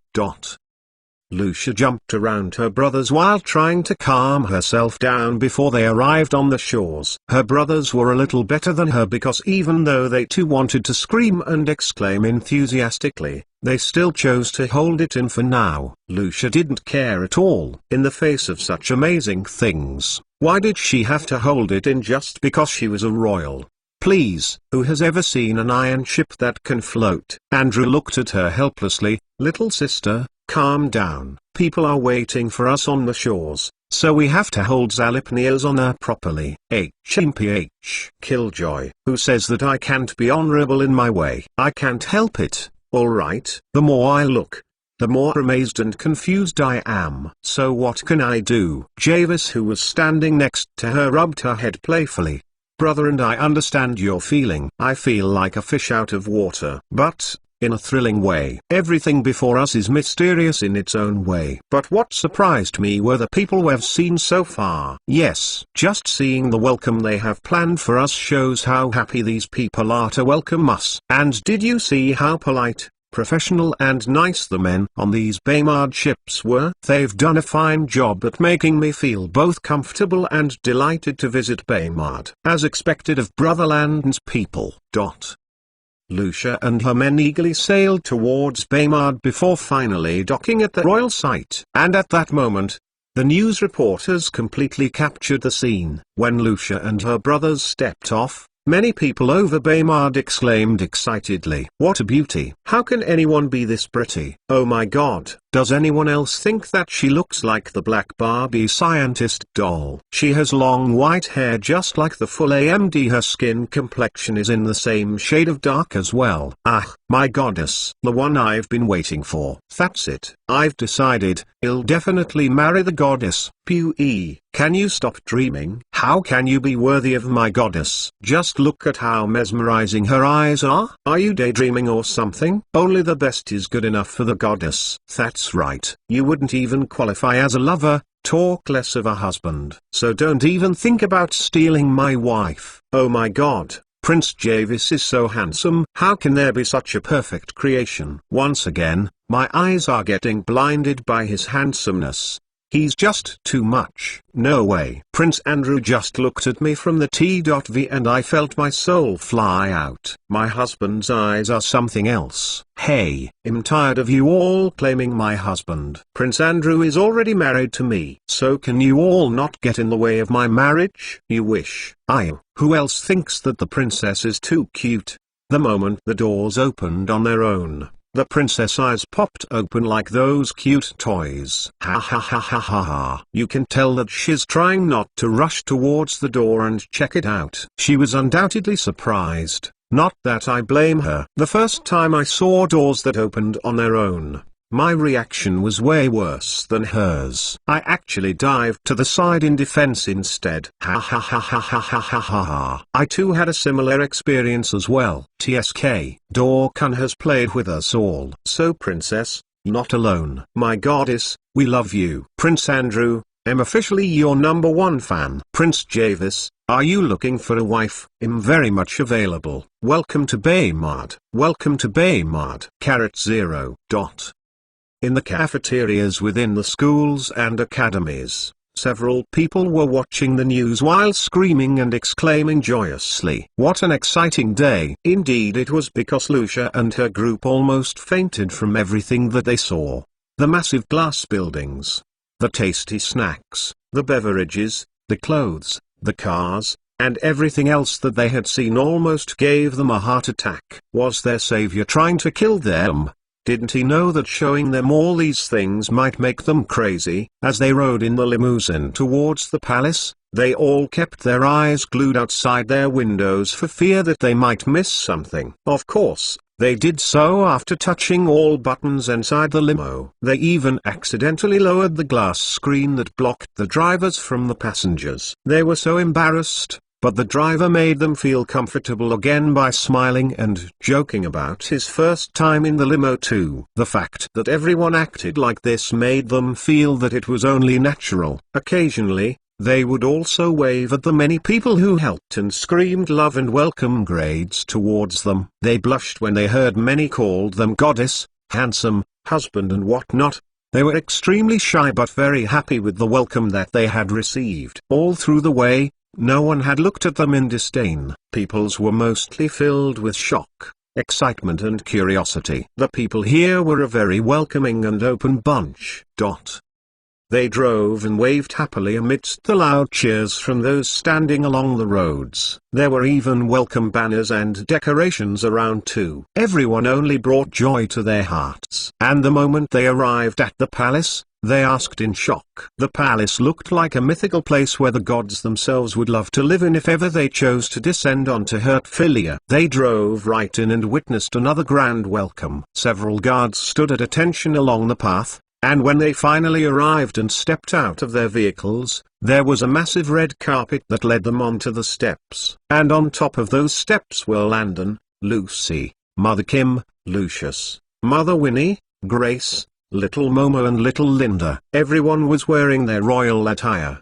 The moment Lucia and her brothers saw Landon, they smiled even warmly. Brother Landon, we made it. Yes. Welcome to my home. Welcome to Baymard. Chapter 799. After having a grand welcome, the tired but overly excited Zalipnias were shown to their new home. Lucia stood in her suite in a daze. The gorgeous chandeliers, stunning room decor, T.V and everything else left her utterly speechless. Princess, if you have any major problems or need our assistance, Just hold the phone like so, punch the number 01 hash on this daily pad and it should connect to our staff down below. With that, I bid you farewell."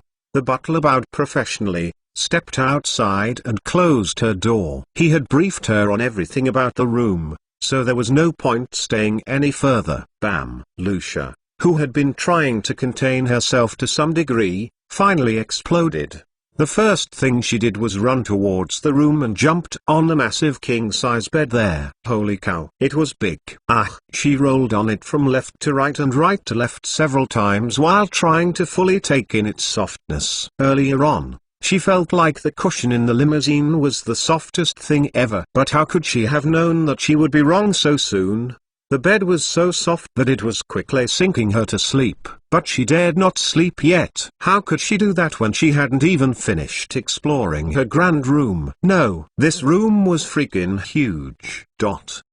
She had 2 walk-in bathrooms and 2 massive rooms at the opposite ends of the suite. One bathroom had a jacuzzi in it, while the other even had a steam room in it. Let's not even talk about their mirrors that were so clear and clean when compared to the copper or bronze mirrors that she was used to. Once more, she was shocked by her own reflection. She had only seen herself properly using each mirror in the limousine. At first, she thought it might be some illusion. But now, she knew that this was how she really looked like. Which girl didn't fancy themselves when looking at the mirror? Especially when they knew that they were indeed good-looking. She wasn't narcissistic or anything, but this was her second time seeing herself this clearly, so of course she would look in the mirror more. Souls, towels that were also soft, bathrobes, magical water that flows on its own, magical lights and everything else around her looked too good to be true. After exploring her bedroom and bathroom, she then went back into the massive parlor space that looked like a hall. The couches, mini bar, multiple TVs, and other amenities made her feel like she was living in luxury. But that wasn't all.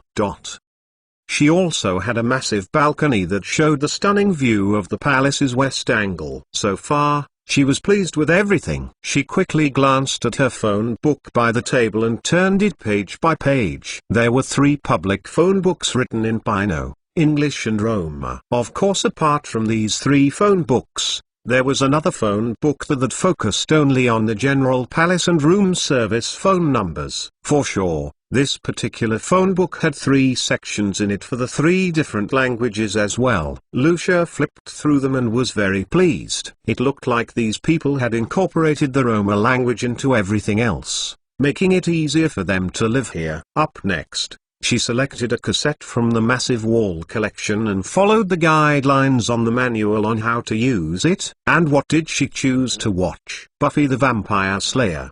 But before she could even watch it, the phone rang and she dashed towards it speedily. Ha ha ha ha. She finally got a chance to test it out. Ring, ring, ring. Shulik. Hello, sister, is that you? Lucia's eyes opened in shock. Big brother Andrew, is that you? Earlier on, before the butler left, Lucia had given her room phone number to her brothers, and they left to see their own rooms while the butler continued showing Lucia around hers. So she didn't have their room numbers, but they had hers. Of course, she wasn't worried that they wouldn't be able to find her because from what she was told, this floor only had 4 rooms on it and she knew their room numbers. So she could just knock on their doors if she really needed to see them. But this phone thing makes it easier for them to communicate with each other while relaxing. At least this way, even if she just got out of bed early in the morning, she wouldn't need to run to their place just to speak to them. Big brother Andrew, is that you? HMHM. It's me, little sister. Oh. And Javis is on the line too. Javis, here, little sister. We are on something called a 3-way call. Isn't this great? Yeah? Hey, brother, I saw a magical box thing that comes to life. Yeah, me too. I also saw it as well. Are you all talking about the thing called a fridge? No, it's the T.V box thing. Which one is it? TSK. Brother, you weren't paying attention when the butler introduced it, right? Hey, I was in a daze, okay? I was still lost when he opened the fridge, Jarvis said awkwardly. Who could blame him? Very quickly, they all chatted and marveled at everything that they had seen so far. As of now, they were very pleased with their new home. And once again, they couldn't contain their excitement, so they agreed to meet up in Lucia's room. At least there, they could watch their first TV show together. The TV came on and they were now watching the first episode of Buffy the Vampire Slayer. The scene started with the full moon with the sounds of some wolf howling in the background. For some reason,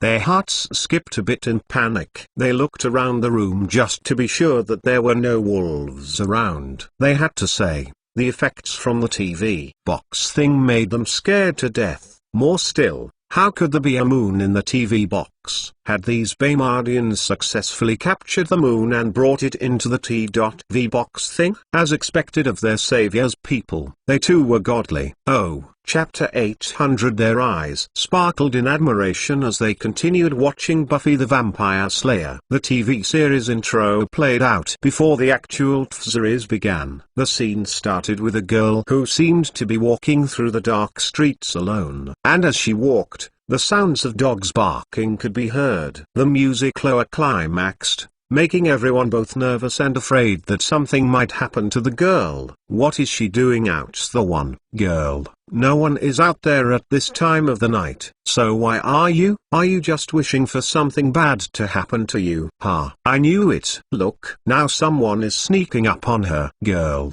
look behind you. No, go the other way. Not that way, you see. It's a dead end.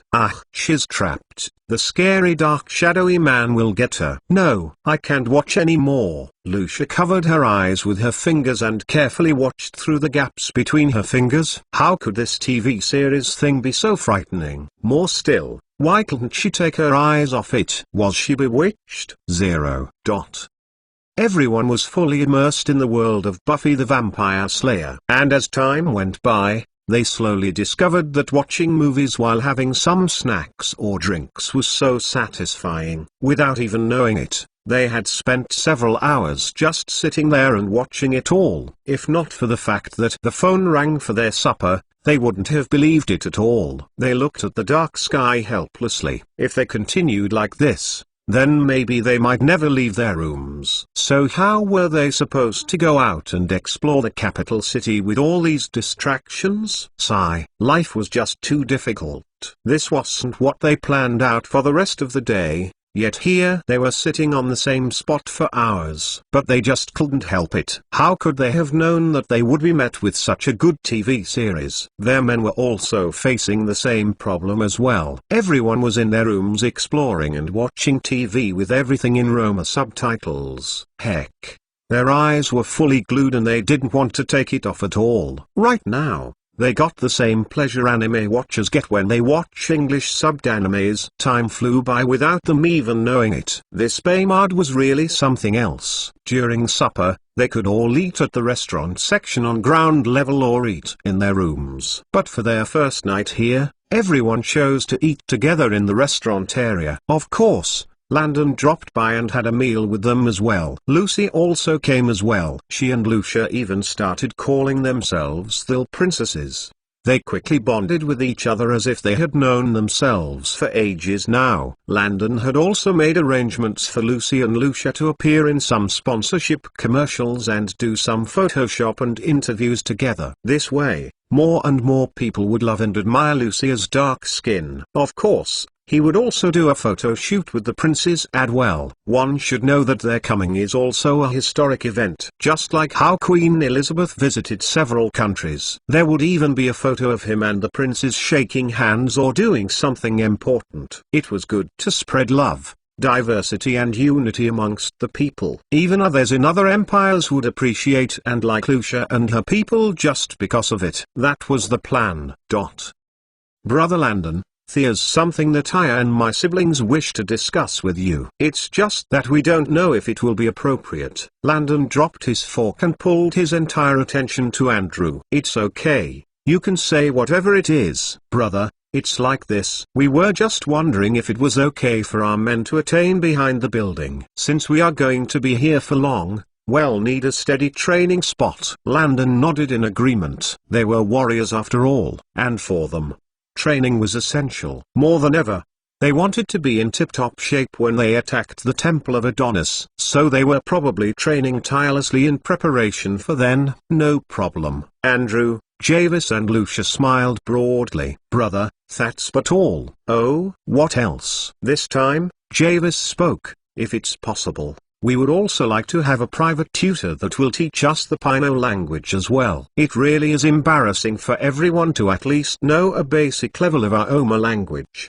while we on the other hand have no clue about yours. Brother, we want to learn. Landon was taken aback. Indeed, he saw where they were coming from and he couldn't help but admire their way of thinking. Since they would be here for months, it was smart of them to equip themselves with knowledge. And since it was just language, he didn't see anything wrong in teaching them. This part was easy. The Roma translators that he hired for them could just be their tutors from now on. Those translators were people who were proficient in all three languages, so they were the best choice at the moment.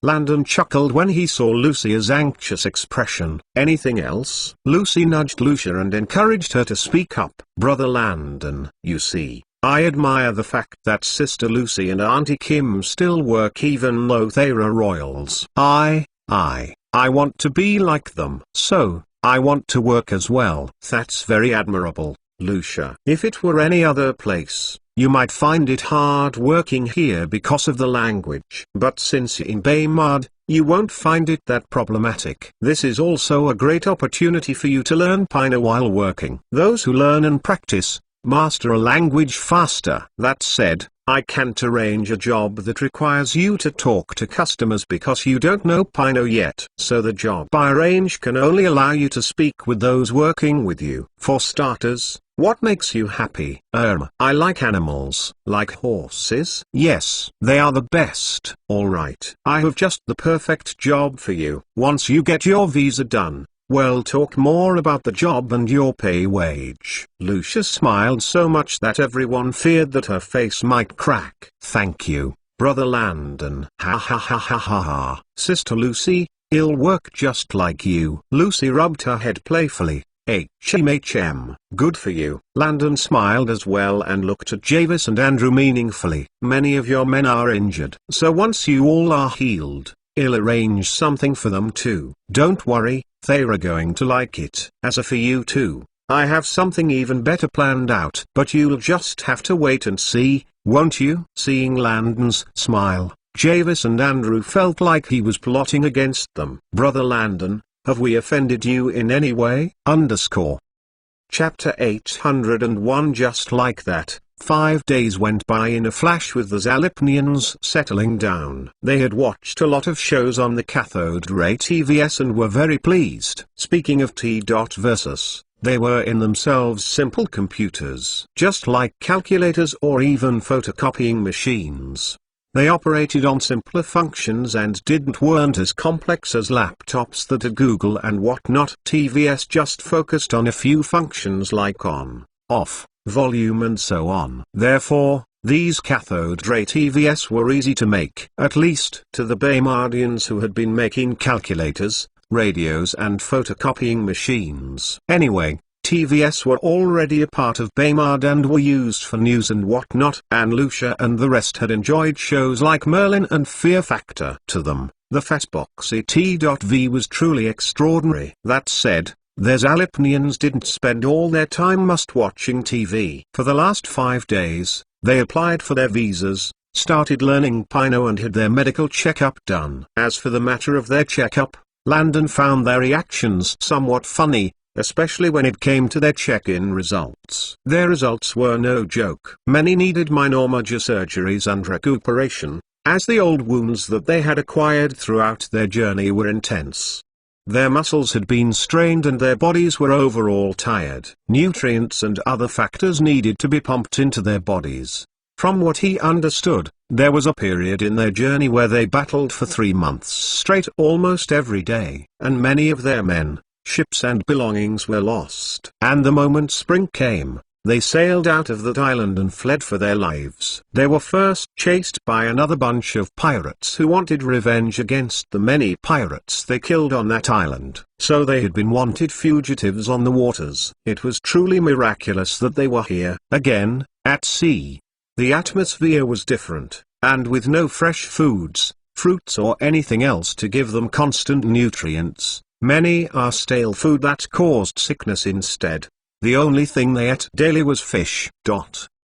Additionally, their and fresh water ran out, leaving them to drink salty ocean water which had other microbes and bacteria in them. One should know that before voyages, they usually filled barrels with fresh stream waters that had been boiled up. Streams and river water weren't salty, so they were typically the best water sources for many. But the water from the ocean made them feel like they were chugging down several spoons of salt instead. So many factors contributed to their ill health while traveling here. And now, after everyone did their checkups, the doctor told them what their best plan of action should be. That said, since there were too many of them that needed several surgical procedures, the doctor decided to have them schedule their surgical appointments immediately. But that was the issue here. They weren't willing, at least not now. What a joke. They haven't even explored the city to their heart's content, and the doctor was telling them that after the surgery, they might have to stay in bed for months. Forget it. Let them finish their exploration before forcing them to bed. No way.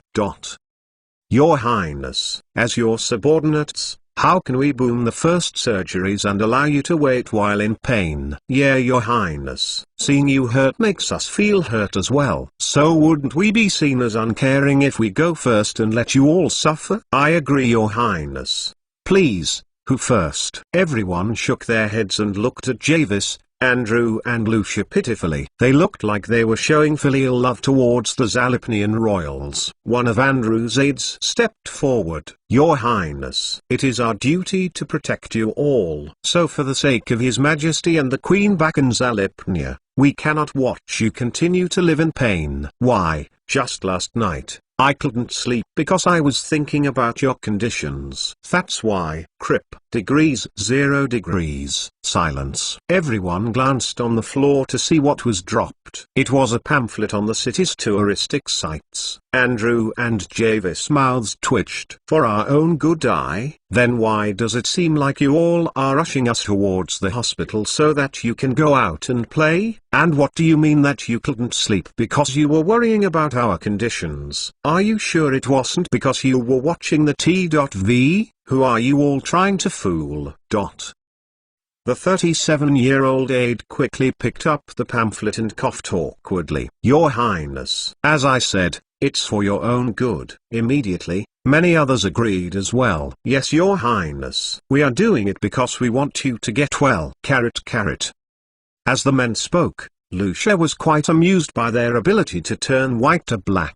Why hadn't she noticed that they had this sort of skills? It was quite funny. Well, she didn't blame them because she too would have done the same. Andrew and Jarvis just smiled while watching everyone jump around and express themselves passionately. Alright, we as royals understand your worries, but it's because of your love and care that our consciences wouldn't allow us to sleep well knowing that you all are injured. That's why we took our time out to schedule a list with the doctors for everyone. So tomorrow, the first group will go for their operation, and tomorrow, the next group will go as well. We as royals are responsible for your lives. So how can we go for treatment without ensuring that everyone has been treated? That's why we had decided to be the last group of people going for treatment. Now, here's the list. Tomorrow, the first set of people will go to the hospital at their scheduled time. Aren't you all happy?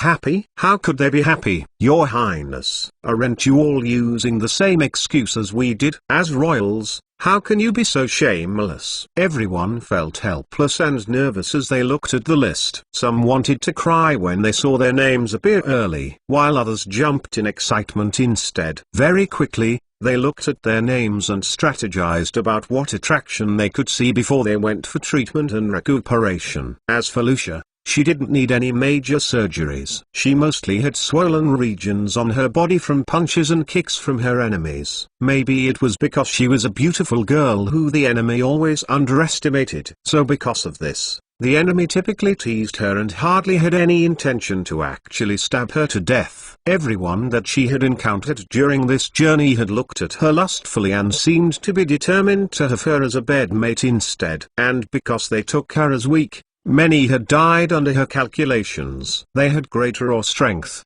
but she had brains. She can't remember how many people had failed because she kicked the thing between their legs hard. It might be foul play and too vulgar for a lady to do, but anything goes in war, so she wasn't all that embarrassed. That said, she was in better condition than her brothers and almost everyone else. So she didn't need surgery, just treatment for her bruised belly, arms and thighs. Luckily, she was dark in complexion and it was easier for her to hide them. Plus, her clothes covered those regions, so she wasn't worried about it getting exposed.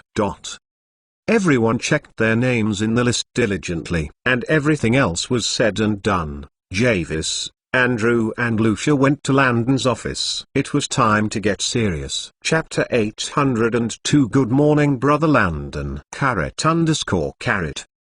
Lucia strolled into Landon's office merrily and sat down on the couch. Her brothers of course were right behind her. Brother Landon, words can never express our gratitude towards you and your family for taking care of us so well. I have to say, your home empire is very lovely and warm. Thank you, Landon said with a broad smile on his face. Seeing them comfortable and happy, also made him calm and pleased as well. After all, they were the people that the system had asked him to take care of. So their emotions were linked to his mission. It would make things easier when signing the treaty in future. This was what many would call planning ahead. Landon took a sip from his coffee calmly. You all said that you wanted to know more about the Temple of Adonis, right? Well then, I'll give you all a detailed rundown of who they are and what they stand for, Landon said sternly. As he began talking about the temple, everyone's expression turned cold the more Landon spoke. Damn it, what sort of beasts were these people? Everything about their deeds and beliefs made their hearts icy. Andrew gripped his chair cushion angrily. These people had to be stopped once and for all. Brother Landon,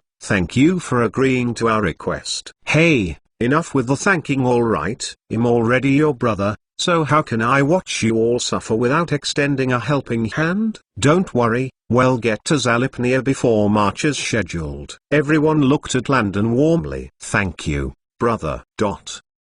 One should know that typically, even if they left now on a regular ship, they would arrive sometime in March of next year. But Landon had promised them that they would travel on January 5th and arrive around mid-February, which was earlier than they anticipated. It all sounded miraculous to them. But after seeing everything within Baymard, they firmly believed it to be true. Additionally, it wasn't advisable for them to travel with so many injuries as they could meet pirates and other dangers out there. More still, they had to be in fighting condition for the battle ahead when they got back home. So Landon's plan of letting them recuperate and travel in January was the best option. Seeing that their worries had faded a bit, Landon began discussing the Zalipnian treaty with them. Of course, none of them could sign it since the system required it to be their father, the current ruler of Zalipnia. But he wanted them to see the benefits of it all. Plus, wouldn't it be good if they also got transport ships that took them to and fro Zalipnia? From education to crime, agriculture and whatnot, they had a lot to benefit from the treaty. More than ever, he would be pleased to welcome them to the UN United Nations team. All four discussed for a bit before calling it quits. With the Zalipnians properly settled, Landon once again focused on Baymard's development. And while all this was going on, far away from here, troubles continued to accrue one by one. The capital city, Arcadine. In a very spacious office, William was currently having a meeting with a few of his men. As expected, nothing ever went as smoothly as planned. Of course, he was prepared for whatever troubles were ahead. He frowned and tapped his fingers on the table thoughtfully. Read it. Have the letters been written and stamped yet? Your Majesty, it has been done. Good. Bring them to my office later in the day. William thought about the letters and secretly sighed from relief. A few days back, Landon had visited him once again and had spoken about this weather thing with him. He planned to slowly write the letters inviting those on the list to go to Baymard. But Landon literally held him at sword point, hurrying him up to begin writing the letters. The list was so long because Arcadina had over 30,000 cities, towns and villages. At least one person from all cities and some towns would be invited. And at most 10 people from a single place were invited as well. Just from a single glance, William knew that there were at least 40,000 people on the list. So within these few days, he got 200 people to write these letters, stamp them with the royal seal, and cross-check it, making sure that all names on that list had letters. Landon told him that tomorrow night, he would come and pick the letters up, so everything needed to be ready before then. William knew that this project was a world-changing one. Even the royal astronomer couldn't sit still. Additionally, when Landon said that all empires would be involved, there was no way that William wouldn't participate in it. As Landon had said, this was a historical moment and his name would once again be added into the history books. So of course he was willing to participate. Your Majesty, well, send everything to your office right away. Good. And don't forget to send the list back as well. Read it. Yes, Your Majesty. William nodded and turned his attention towards another person. Collins, how far have you all gone in taking care of that matter? Replying to His Majesty, as planned, we have set up an office just near the Palace for Human Rights. And as it stands, we have gotten hundreds, if not thousands of reports, thanks, and complaints already. Many slaves are currently registering their new identities as citizens. Some have been successful, while others haven't because many nobles don't want to release their slaves or pay them. They are insinuating that we are partial to the slaves, and are requesting that we buy them back instead if we truly want them to be free. Your Majesty, they've even gone as far as secretly electing another king to usurp the throne. Bam! Reddit slapped the table hard in fury. How dare they? This was mutiny. The air turned frosty, as everyone was in rage. But unlike the rest, William didn't show any signs of shock or disbelief. Rather, he chuckled coldly. Oh, so it's treason. How bold. I already knew of their plans. I heard that they called me a paper hanger, and even insinuated that it was by luck that I could capture Alec and become ruler. Only a fool will take a bear's meekness for weakness. That in kind to the less privileged, doesn't make me weak. But since they want to play so much, then who am I to disappoint? Ha. Things are really getting interesting. Chapter 803. William laughed at the thoughts of those old idiots. They were so greedy that they didn't even understand that oppressing people in this manner could have backlashes in the future. Forget about the backlash. What about the poor eminent people who were treated worse than dogs? Where was their compassion? William couldn't bring himself to allow others to go the way they did. He had once gone undercover and lived like a slave for 8 whole months. Once, he and his slave friends are leftover soft bones from the dogs. And if they were too hungry, they had no choice but to sneak into the garden area and pluck apples and other fruits from the trees. This was dangerous because if they were caught, they would be whipped or beaten to death for theft. But what could they do? They were just too hungry. Slaves weren't seen as humans, so no one truly cared for them. They died like flies from overwork, malnutrition and other issues. Of course, there were still times that they had enough food to eat as well.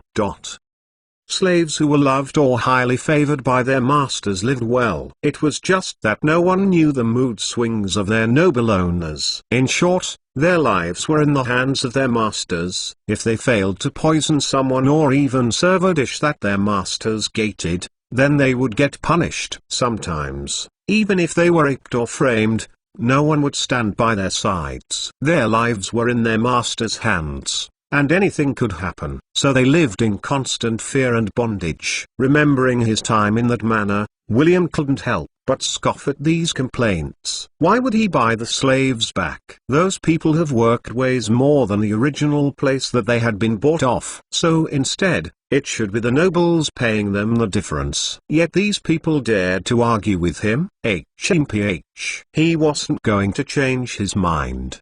Slavery was banned, and that was that. The slaves were all free to go. And if they chose to stay, then they should be paid. That's why he had sent specific teams of people to go from house to house monitoring everything. He wouldn't leave any stone unturned. Reddit scoffed at the thinking of these nobles. Your Majesty, I don't know what these nobles are thinking, but I for one like this change. Currently, we've already begun registering, hiring and training some of the learned slaves as traffic control officers, garbage management workers, gardeners, and so on. In fact, even the illiterate slaves were also hired for basic jobs too. And from a single glance, clear to see how clean the air in the city is. And all this is because of the changes that have been enforced. Now littering and throwing garbage and dead bodies on the roads and surroundings was a crime. Bit by bit, a certain pattern of order had been realized. And as the days go by, everything's coming together nicely. This liberation for the slaves has made them more enthusiastic, happy and loyal to Arcadina. They now want to work, earn a living and stay in the empire. In this way, the population will constantly remain steady. Right, Your Majesty. Happy people mean a happy empire. Because even if these slaves and peasants didn't retaliate now, in future, maybe hundreds of years from now, they might riot and cause major havoc and wars, which was only right, because they have been treated like dirt up until now. That's why it was good to correct these issues now. More than that, we have all worked as slaves and seen their struggles too. We understand their plight and am also willing to better their lives. So we fully support these changes. Collins nodded in agreement as well. All of them had been working with William since he was a toddler, so they, who used to be outcasts, also understood the struggles of these slaves. So the new rules had to stay. William had never even thought of changing the rules just because the nobles didn't want to stop maltreating people. One had to come up with a good reason for changing the rules, not some whack excuse. Besides, he had already signed the treaty with Baymard. So Arcadina had to abide by the agreed rules. Be it human rights, corruption and other major concerns. All of them had to go. And the happiest people who embraced this new way of living were the peasants and slaves. But as expected, many of these old fogies felt that it was an insult for these slaves to live good lives after leaving them. More importantly, if the slaves left, then who would manage their grand manors and estates? The option of paying their wages was totally out of the question. So what do? Many of them were against it and secretly called William a paper hanger who was weak. They even made up a lot of stories about how Alec had accidentally gotten caught and died. The stories had circulated around the capital so much that many began believing that it must have been luck that made William their king. So many started forming an opposition party that secretly reflected a new ruler who would bring back the old good times. Change was something that many hated, and they were amongst those. William knew that changing his empire would be hard, but he wasn't worried. One should know that the population of both the slaves and the peasants made up more than 85% of Arcadina's population, and this group was willing and ready to accept change. It was the other percent of aristocrats and nobles that were adamant. But even at that, within the nobles, many also welcomed the change with open arms. So if one analyzed it properly, it all boiled down to him changing the group of nobles who refused to be civilized human beings. Why were they so happy to torture and treat Bill badly? Honestly, he started to think that these people might have some mental issues. Well, whatever the problem was, he would beat them to acceptance if necessary. And since they even went as far as to re-elect a new ruler while planning to take him down, then he can only shed tears for them, because there was no way that he would lose. So since they started this game, they better come at him with everything that they had. because just like them, he too had made some preparations. He had already prepared a special gift for them and had even gone as far as calling a special guest to deliver it to them. And that special guest should be here any moment from now.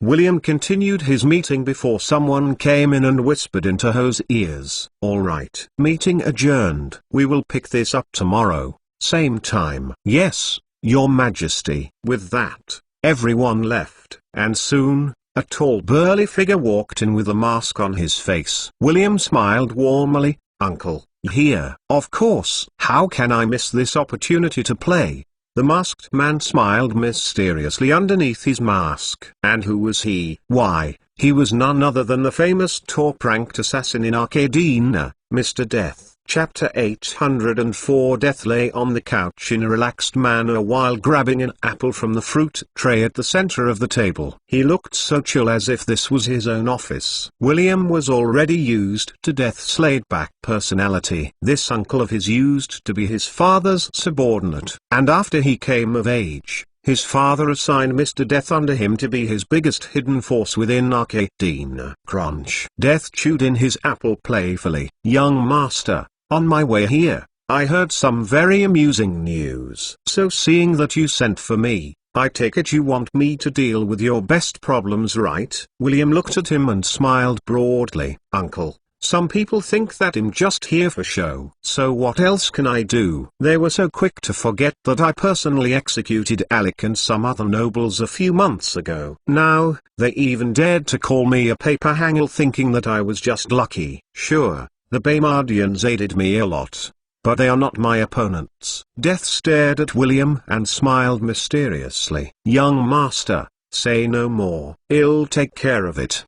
But I just want to ask, how much fun can I have with them?" "Uncle, you can play to your heart's content, but you can't kill them. Anything else goes, provided you don't kill them or disable them." "Young master, when did I say that I'll kill them? When have I ever been so bad? I'm a law-abiding citizen who just wants to play with them a bit. So how am I bad?" That said, when can I start? Law-abiding citizen, Pew. Death's smile truly resembled that of a devil's right now. He couldn't wait to play with his new toys. Sigh. It has been so long since he had interesting toys like Prince Connor and the late Prince James. Hopefully, this batch of people were as exciting as the previous ones. Obviously, as his young master had ordered, he wouldn't kill them. But what he would do would still make them wish that they were dead instead. Hey. William shook his head and looked at Death helplessly. He could only secretly light up candles in his heart for those nobles. He more than anyone else knew what his uncle was capable of. He was already too busy to fully concentrate on those idiots. So with Death's aid, all he had to do was sit and wait for the results. William and Death discussed for a bit more. Before finally ending their little meeting, William had noticed too many issues that needed to be cut from the roots. Of course, he wasn't the only one facing such dilemmas. Far away, someone else was in a bind as well. Capital city, Baymard.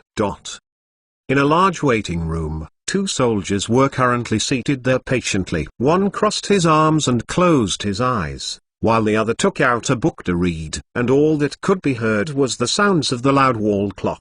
Tick-tock, tick-tock. Both soldiers sat in absolute silence, and soon, the steady sounds of footsteps disrupted the clock's musical peace. The soldier who was reading a book closed it, while the other opened his eyes to take a look. "Captain Phil, Captain Beatrice, Your Majesty will see you now. Please follow me." Both soldiers stood up in a flash and made their way towards Landon's office. Why were they here? To deliver messages from Tariq. That's right. They were part of the group that was assigned to deliver messages to and fro Tariq. After this, another team will pick up the task of delivering messages for a short while. 30% of the soldiers would pick up such tasks at least once a year, based on the scheduling. Some might only have the opportunity to take such missions next year or the year before that. These missions were ranked highly because letters and other secrets are traded by the rulers from one empire to another. So if it falls into the wrong hands, then it could be too disastrous. Anyway, Message delivery was fast because the soldiers used both the ships and army trucks to get them to the capital cities of Tariq and Arcadina. Currently, a team of 12 were sent to Tariq to deliver some messages to Mikhail, as well as to the soldiers that were sent there to aid Mikhail in cleaning up Tariq. So now that the message delivering team was back, Landon expected to receive the replies and reports from those in Tariq. Both soldiers silently followed one of Landon's secretaries, until they were right before his door. To put it more simply, they were now standing in a mini-office that was meant for secretaries. And apart from the one leading them, there were two more secretaries there. The one leading them first went into His Majesty's office for a bit before ushering them in. And the moment they were in the presence of His Majesty, they gave a proud military salute, presented the mail and stood there silently with their hands behind their backs. "Good job." "Dismissed." "Yes, sir." With that, the soldiers left the room. Landon calmly opened the first few letters and read them. It was mostly about the progress of things so far. Once more Landon was happy that Baymard was getting richer. With Nopline dead, his mountains of wealth in all his numerous estates within Tariq would be shared between Tariq and Baymard. And as agreed upon, Baymard would take 65%, and the rest would be left for the Tariq government to loot. At first glance, it might seem unfair to Tariq, but was it really? Firstly, Nopline wasn't the only one who got killed or executed. There was Kamara and Mikhail's brother, John. One should know that these two also had secret bases around the Empire too. But Landon had decided not to take anything property from them because he believed that their wealth should go to Mikhail, since it was his late ex-wife and late brother they are talking about here. So Mikhail had the right to inherit it. Of course, he and Mikhail also agreed to give John's current wife some money as well. The poor woman had suffered alone for all these years. Ever since she married John decades ago, John had never touched her. He only married her for pretense while still seeing Kamara. So the woman had never borne a child for John. She was just an innocent widow who turned into John's punching bag. It was only right that she kept the main estate and some of the wealth. As for the wages of the guards and servants, Mikhail agreed to pay them until she decided to remarry or decline his offer because of a job or something like that. Again, apart from that one estate, all the other estates belonging to Kamara and John would also belong to Mikhail as government property. Essentially, Baymard was the one getting the short end of the stick here. So Michael gave them 60% of Nopline's monetary wealth as compensation. But all his estates, ships, properties and land will belong to Tariq, including that 40% of his treasures.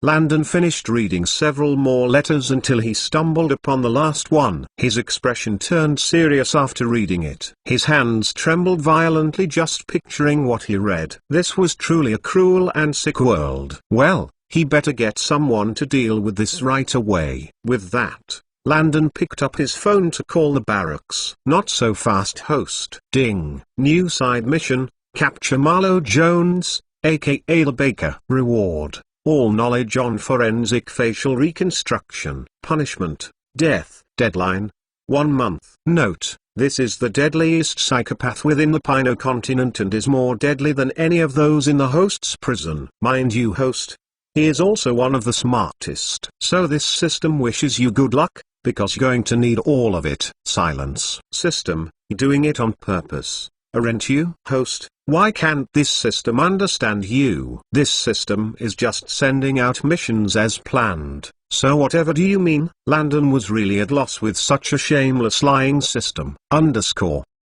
System, do I look like a child to you? Definitely doing it on purpose. Host, do I strike you like such a system? If you have evidence, then sue me. If not, just go to your mission. This system has a clear conscience and has nothing to hide. So this system is innocent and has nothing else to say.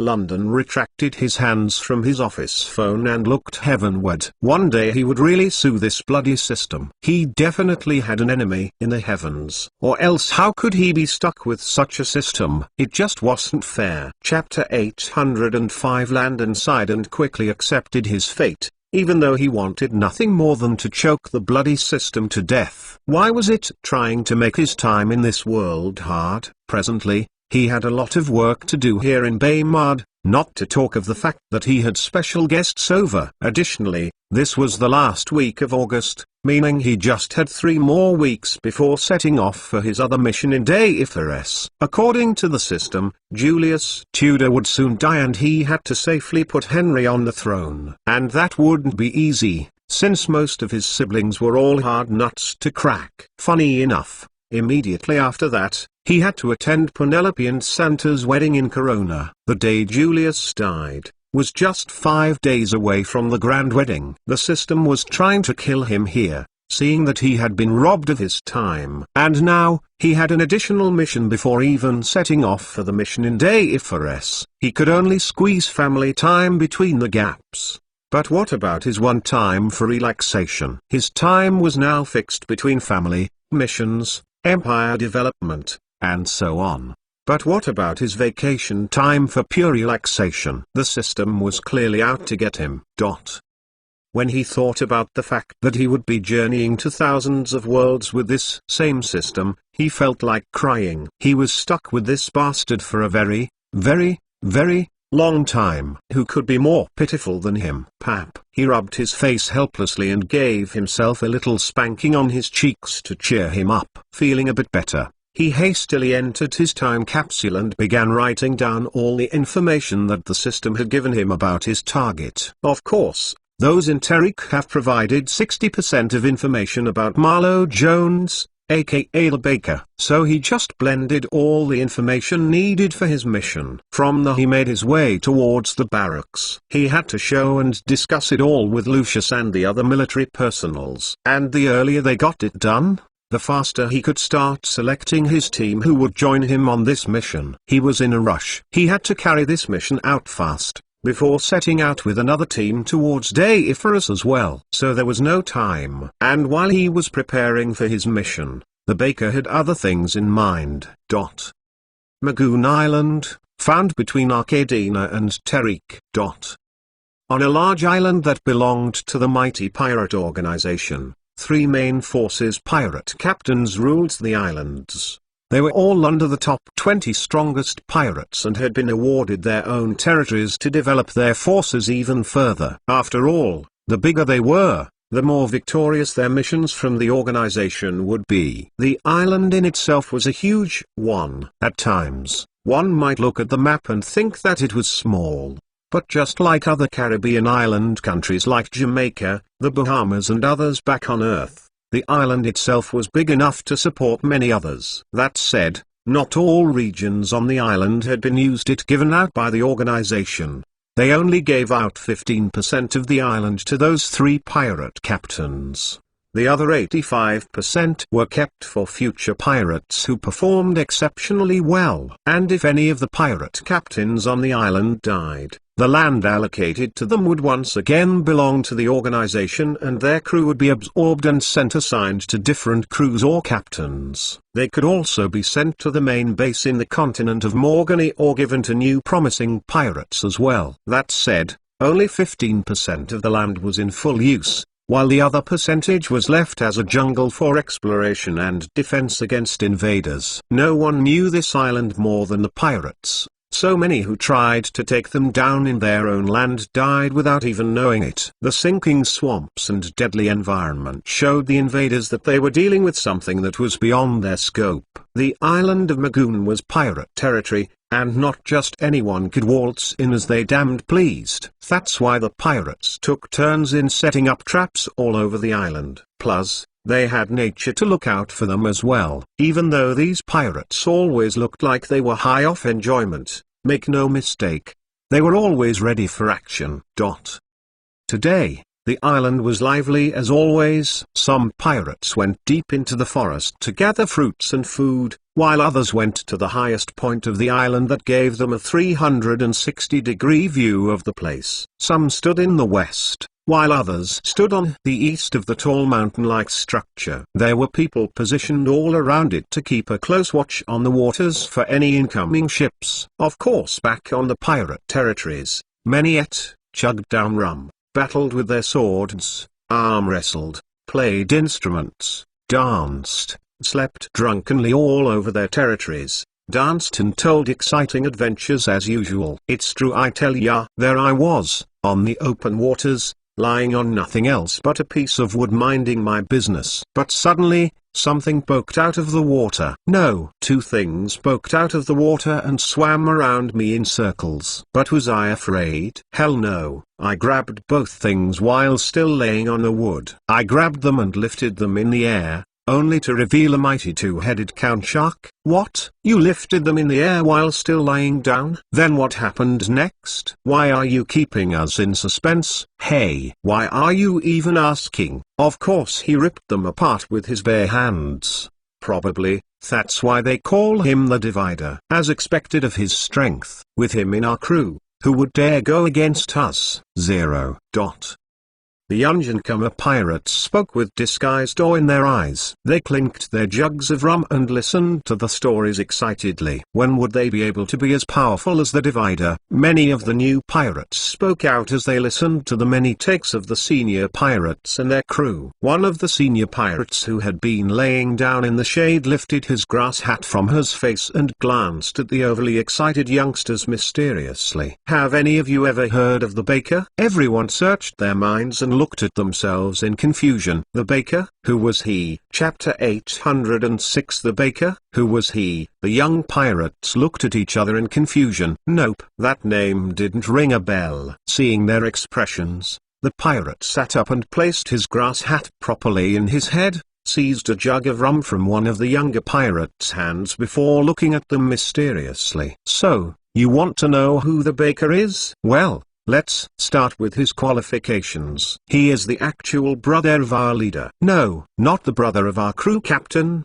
but the actual brother to the leader of the pirate organization. Everyone looked at the senior pirate in shock. Some jumped up while others who had been paying down sat up instead. The leader was like a god to them. He was an existence that many dreamed to get a glimpse of before they died. He was their role model as pirates. Their leaders' tales were something that made people grip their chests excitedly. Everyone knew that the leader had 3 blood brothers from the same mother, and the only brother known to everyone is Whitebeard. The other 2 brothers have always remained a mystery to the majority of the pirates. So how could they not be curious about the Baker? Of course, their curiosity didn't affect how they thought about this Baker guy. Many began showing disdainful expressions on their faces. HMPH. So what if he's the leader's brother? Isn't he just rubbing some of the leader's reputation? If he were that powerful, then how come we have never heard of him? Yeah, Whitebeard is known and respected for his accomplishments which he obtained over the years. But the other brothers have no known accomplishment. As pirates, we are lawless men who respect the strong. So why should we care about this Baker guy who only uses the leader's reputation?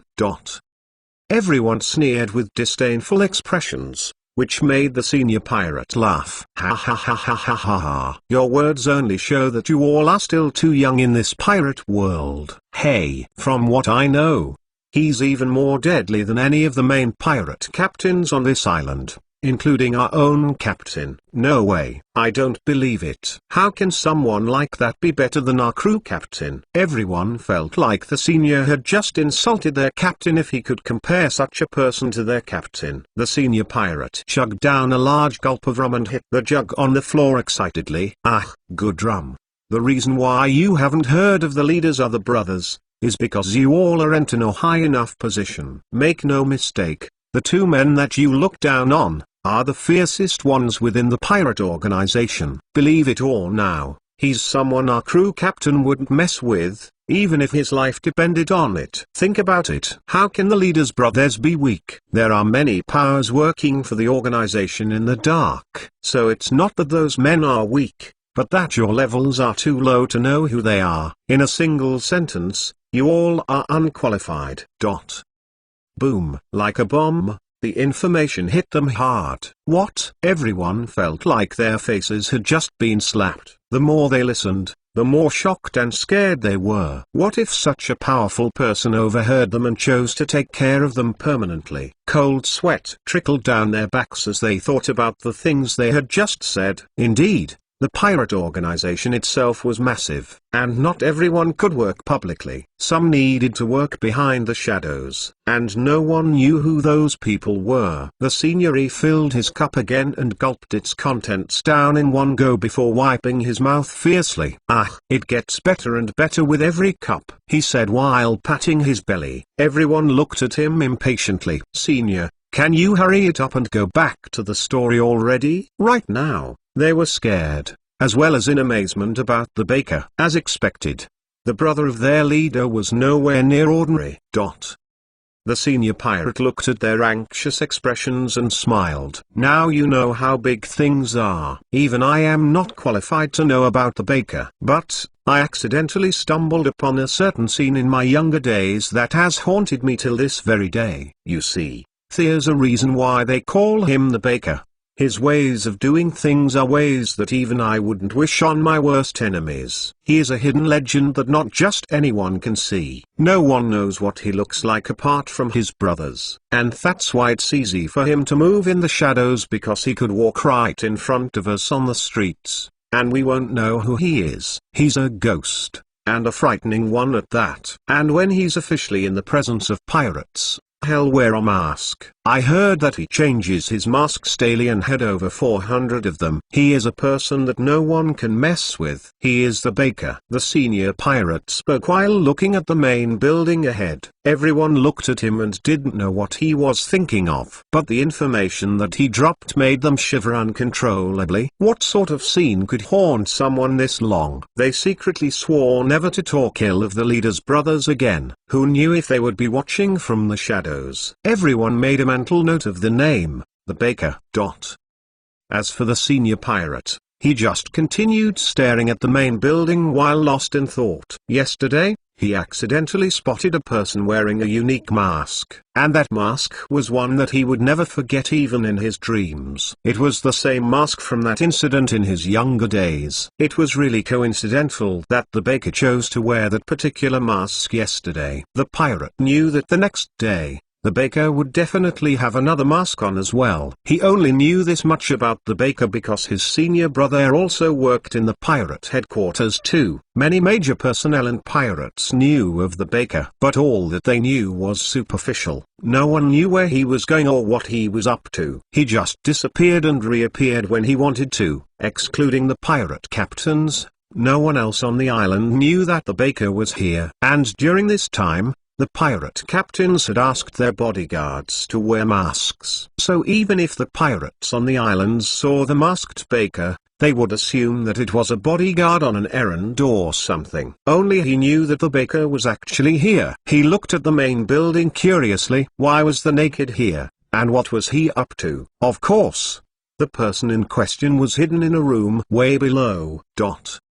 In a dark spot room, a masked man looked at his collection of weapons and smiled cruelly before picking one of them up. With that, he turned around and faced the naked man who was gagged and with his hands and feet apart. Higura, are you ready to tell me the real truth? Or would you rather we play this game nice and slow? I believe that you're a smart man, though not smarter than I am. Nonetheless, smart enough to make the right call. So, what's it going to be? Higura was petrified and scared to death when he watched the baker advance with an evil smile on his face.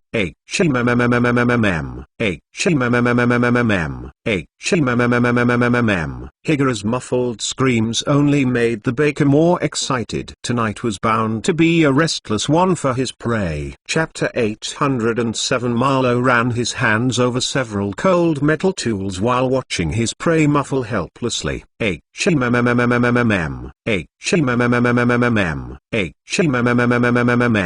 naked Higura, who had his hands and feet tied apart, muffled pleadingly. But Marlow paid no attention to his cries, which made Higura even more desperate. How did he allow himself to end up like this? If he knew that Marlow was this frightening, he would have never agreed to be a double agent for the Temple of Dragmas. Not many knew the history between the two, but he did. It was this same temple that betrayed the pirate organization when they wanted to take over Deiferus ages ago. And over the years, They kept sending doors into the organization, just in case the pirates wanted revenge. But, how could a large and powerful organization not get a glimpse of their operations? They easily mobilized some of their pirates to also capture all spies, as well as go undercover within the temple. But sides were fighting a secret battle. Therefore, both sides also caught and killed enemy spies as well. It goes without saying that Higuro was a spy for the temple too, and his task was to monitor or stay in close proximity around Marlo Jones,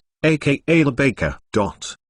It took Higuro 5 whole years to work hard and accidentally get transferred to the organization's headquarters. But he realized that even though he was at headquarters, he couldn't get any additional or useful information about the organization or the other pirates and their locations. Only the top superiors knew more info, which troubled him greatly. From there, he spent another 2 years to once again get accidentally transferred into Marlo's team as a minor reserve force that was only there for backup. That meant that he was never let in on any plans or activities. He never knew where Marlo went, what he did, who he contacted. As reserves, he typically stayed in Marlo's official base. No one had ever seen his face, so he used that to move as he pleased. But as fate would have it, not too long ago, Marlo seemed to have a need for his reserves. So he sent for them to go out on a mission. That mission was what changed Higuro's meticulous planning over the years. That's right. This whole mission was a trap that was meant to catch Higuro. Marlo knew of his existence the moment he arrived at headquarters. And all this time, he had just sent people to secretly follow him and observe his every move. Higuro was completely taken unawares when he was arrested. Marlo smiled coldly while watching Higuro struggle. One could feel the tension and unease from his struggling expressions, which gave rise to a feeling of ecstasy to Marlo. With a single flick of the wrist, he unleashed hell upon his prey.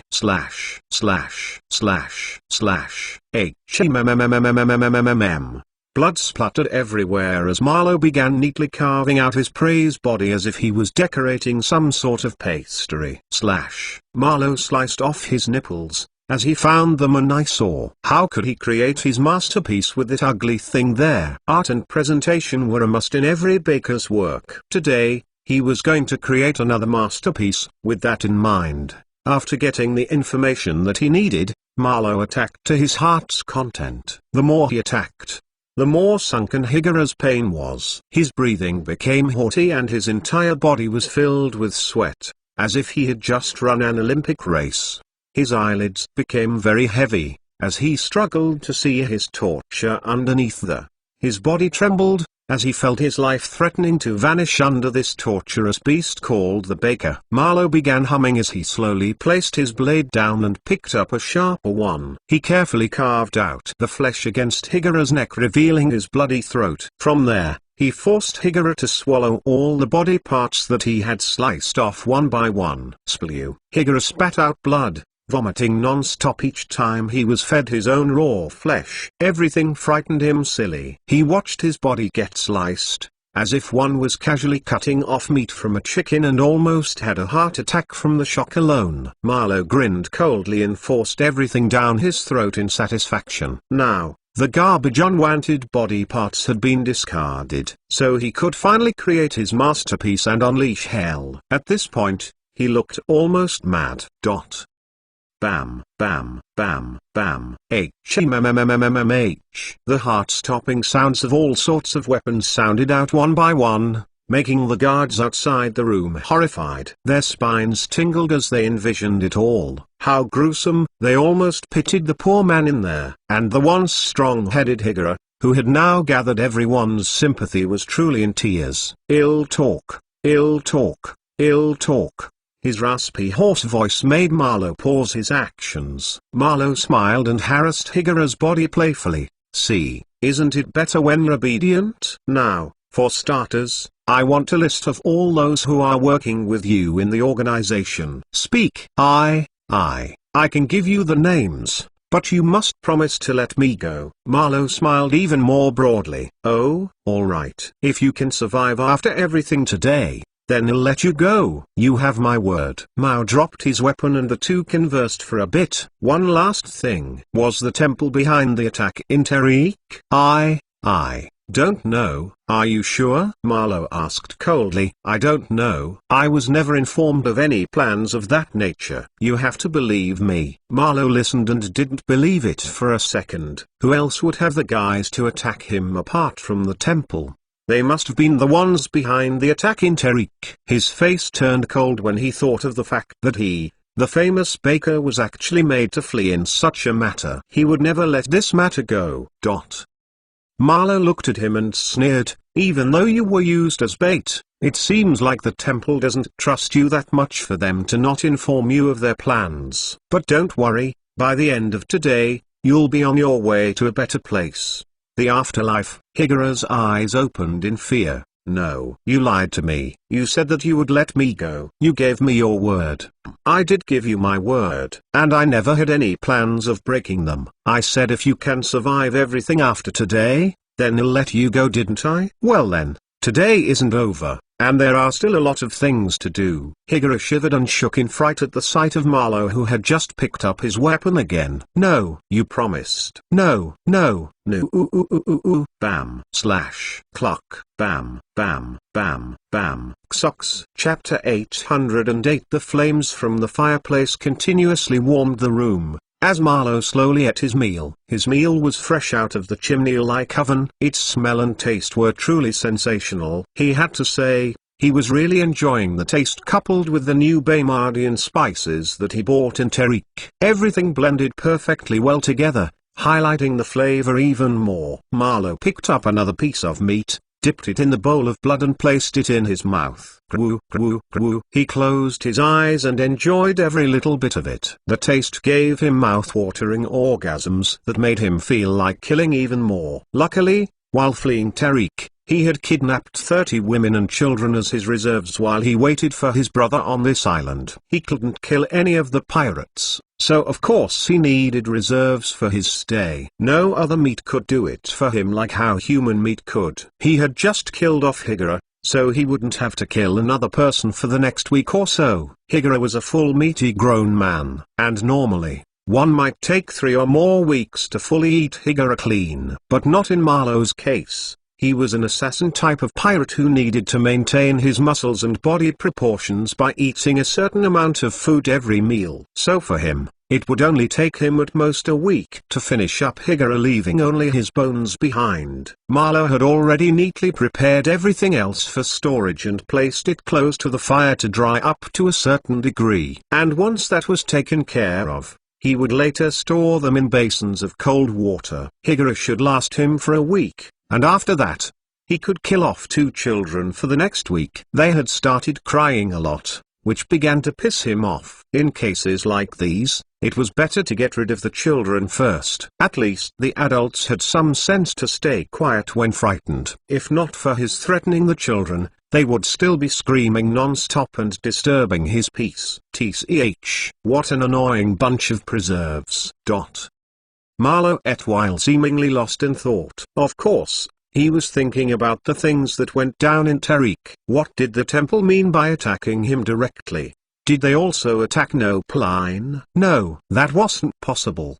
He knew that Nopline was currently in Tariq's capital city and was staying in the highly guarded palace. Moreover, the number of forces that Nopline kept in the capital, along with his sister's forces and some of his allies, was so great that one might need to prepare an entire army to battle then with swords and whatnot. The temple wouldn't be able to make this move yet, so it was safe to assume that Nopline was safe and out of harm's way. As for how and why he was in contact with Nopline, well, that was relatively easier to explain. No one could stand alone in this world, no matter how powerful they were. Everyone needed allies that they could count on. Of course, nothing was for free in this world. Over the years, Nopline had been one of the key providers of slaves to the organization. Nopline kidnapped, deceived, captured and sent people from all over the Pino continent to one of their islands that was meant for slave auctions. There, the slaves would either get assigned to different crews or different bases and headquarters on the islands and within the Morgany continent. And if they refused to obey,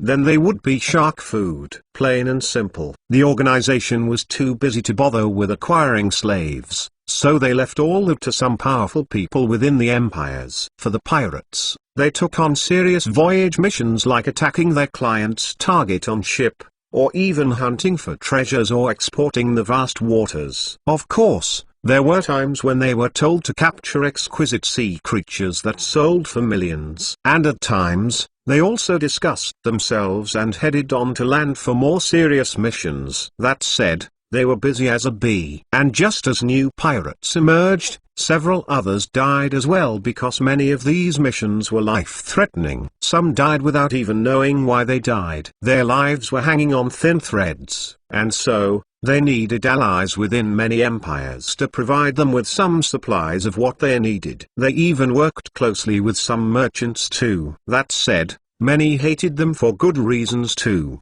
seeing that they liked pilgrimaging, raping and killing indiscriminately. Pirates were a proud bunch who loved living lawlessly. Without a doubt, not all were like that, but the majority made many hate them wholeheartedly. Their actions of sometimes harassing bar women or killing peasant husbands and sleeping with their wives were seen by many. Once, pirates visited a town close to the shores, partied hard and burnt the place just before leaving because someone had offended them. Let's not even talk about the time that they brazenly slept with a noble's daughter and wife right before his eyes just after robbing the guy clean. The noble fainted from rage and swore to hunt them down. But where could he see them? The pirates left and sailed off to another empire or continent. More still, the noble didn't even know their names. And even if he did, the pirate organization was something that not even the rulers of different memories would go against. Everyone knew that pirates protected their kind. So if word went out that a pirate died from Samion's hands, they would unleash hell on that person. Bottom line,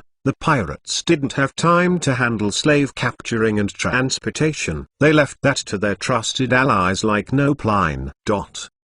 That said, everything had been going very peachy and fine over the years.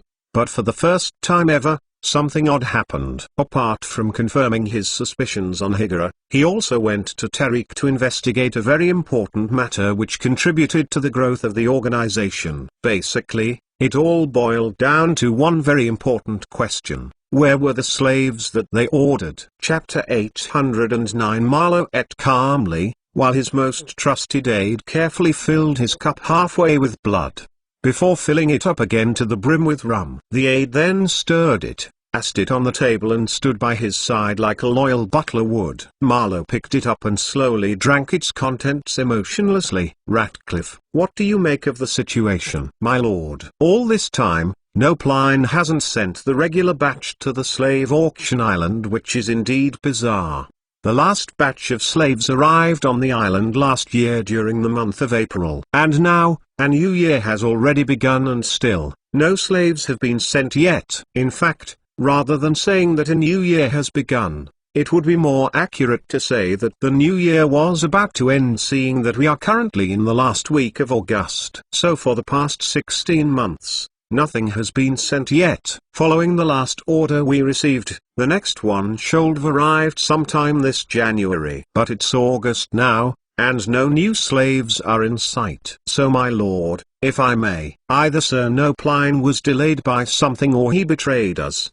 The latter is very unlikely, seeing that we have been doing business with him for over 17 years. And also have some bargaining chips against him to keep him loyal. So it's more likely that he was delayed instead, Ratcliffe said while pouring more blood into his master's cup very professionally. Ratcliffe was an all-rounded butler. He was a high-ranking assassin, an amazing cook, a good cleaner, a good tailor and everything else. Since his master lived in the shadows, they typically traveled and stayed by themselves, and he had learned to do everything for the master. But dressing him up in the mornings, fetching his water and whatnot, no one could poison the master's food or even put something in the master's clothes or bath water because he personally tested and did all those things for the master.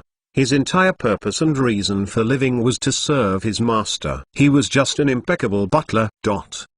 Ratcliffe gently patted Marlowe's mouth with a handkerchief. "My lord, I believe that your guesses are correct. From what I know, no one, not even the rulers, would dare to openly do something against Nopline. So it must be the Temple of Dragmas. But from what I see, their initial target didn't seem to be Sir Nopline, but you. And this begs the question, who knows about your existence other than the top pirates and superiors?" "Master, only those you directly work with, like Sir Nopline, as well as the enemy. The Temple of Dragmas know of your existence." Again, narrowing it down, "No one knows your schedule, not even people like Sir Nopline." "Master, was it really a coincidence that they attacked one of Sir Nopline's bases while we there? They probably got information from their spies and wasted no time in eliminating us. So only a spy close to us would be able to leak out the information and plan an ambush attack on us. Luckily,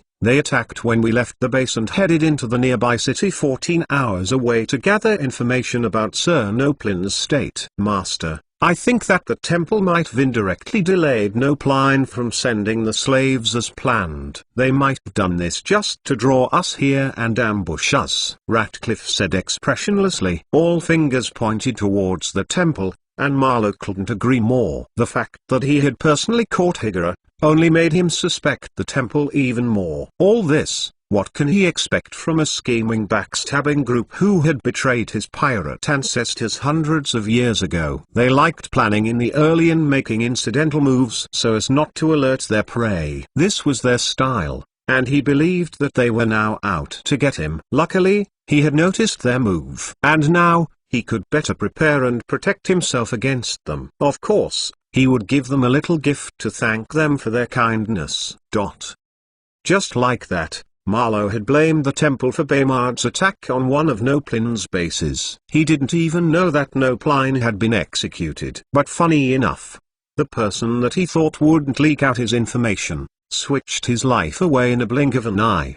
The moment Nopline was told that he would be executed, he brought out his trump cards by talking about the pirate organization and even threatening them with the Baker and several other hidden powers in the organization. Even though Nopline had never seen Marlowe's face and only knew a little about the Baker's identity, he still snitched in hopes of making Mikhail fearful of him. No one wanted to die, especially when they had so much wealth and power. So he was willing to say nothing he could if it meant that he would stay alive. He even spoke of this pirate island that he had visited before when he was summoned by the Baker. To him, this was one of the Baker's hideout locations. And he wasn't wrong, as coincidentally, Marlowe was here now. Anyway, after all that stitching, he still got executed. And just like so, the Baymardians now knew about the Baker's deeds. As for Marlowe, who knew nothing about the matters at hand, he had divided to lay low for a bit before swiftly sending a message to Nopline about the slave matter. One should know that apart from the organization's demands, Marlowe had his own demands as well. Nopline was Marlowe's personal food human deliverer who was in charge of delivering at least 2,000 people per batch to the islands. And from there, he would send his men to pick the slaves up and bring them to his base. Since April of last month, he had been living off the supplies he got. And just a few months ago, everything was finished, as his closest men were also cannibals as well. Now, they needed more food fast. He couldn't very well keep sending his own men to kidnap people because it was too risky. For one, doing so could potentially reveal his location if a powerful force was around. Staying hidden in the shadows was the life that he and his men lived. Even those on this island didn't know that they were here. They just thought that they were ordinary guards. But now, if they went out and pretended to blend in while capturing prey, the risks were endless. Marlowe couldn't help but appreciate Nopline's services even more. Sigh. He missed the days of constant food delivery. As for why he just couldn't bring himself to eat other types of meat,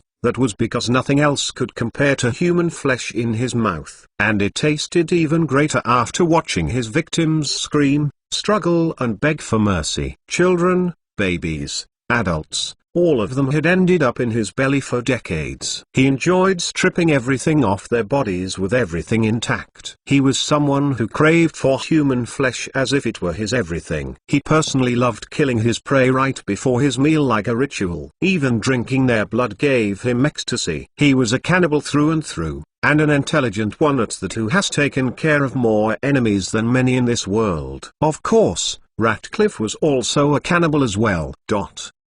Both discussed for a bit about sending a thank you gift to the temple, because just as Marlowe had promised, he would never let this matter go. But unbeknownst to them, an unknown enemy was making its way towards their location. An unlikely enemy was coming. Chapter 810. Back in Baymard, Landon had finished briefing the higher-ups on the letters and notes that he had received. Of course, he passed some of the letters and reports along for everyone within the room to look over. And as the meeting advanced, everyone began debating on the best strategy to take down the Baker without the organization's knowledge. It wasn't that they were afraid of any counterattacks. But during my situation, it was best to take the smartest route. In this case, they were looking at the best way to finish the mission was to use a silent approach. Without a doubt, the pirate organization would certainly find out that they had their comrade in their prisons. But that would be a long while. One should know that a detailed list of prisoners was always published weekly so that their family members could identify and visit the prisoners. It was their right to see their families, and Baymard had no reason to hide them away. And normally, jotting down Marlowe's name would alert several people. But here's the thing, no one knew the Baker's real name apart from his brothers. So even the pirates who accidentally saw it would brush over it without blinking. It was the cons of staying in the shadows. More still, most states only knew each other's first names or pirate nicknames, as it was easy to memorize and build one's character amongst the crews. For some, the last time they heard their real name was over 15 years ago. Again, it was just easier since sometimes, there could be more than 10 James or Johns on the same cruise ships. More still, when pirates were being ranked on the list of strongest pirates, it would just be too confusing to use their names. Hence powerful nicknames like Ironhead or Silvertongue were used by all. Bottom line, the longer they stayed as pirates, the more they forgot their real names. So even if their real names were published for their live ones to visit them in prison, no one might actually recognize their names. That said, in the case of Marlowe, only his brothers would be able to identify him. And that might take a very, very long time. Firstly, before no one might suspect that Marlowe was missing until the end of the year. Right now, he was here around the Pino continent, and even if he wanted to sail towards the continent of Morgany and report back to headquarters, it would take several months to get there. So they might only notice his absence by year-end. Following that, they would probably start searching for him everywhere. And it might also take longer for them to know that he was in Baymard. In short, even planning a rescue mission might take longer as well. Everyone agreed with this method. If they executed it well, the pirate organization might only have a chance to come at them sometime in the summer of next year. In fact, they might not even make their move that early if they still weren't able to track Marlowe's whereabouts. Everything had to be meticulously planned out, so they couldn't leave any pirates on the island who would tattletale about the attack. Moreover, they needed to take enough ships that would transport all the wealth from the pirate buildings on the island to their ships. And once everything was said and done, they would leave the island as soon as possible, since it was indeed a pirate island. If they tried to inhabit it, then more incoming pirates would notice them and report their presence to headquarters. The meeting progressed very smoothly with everyone asking questions and giving their own inputs as well.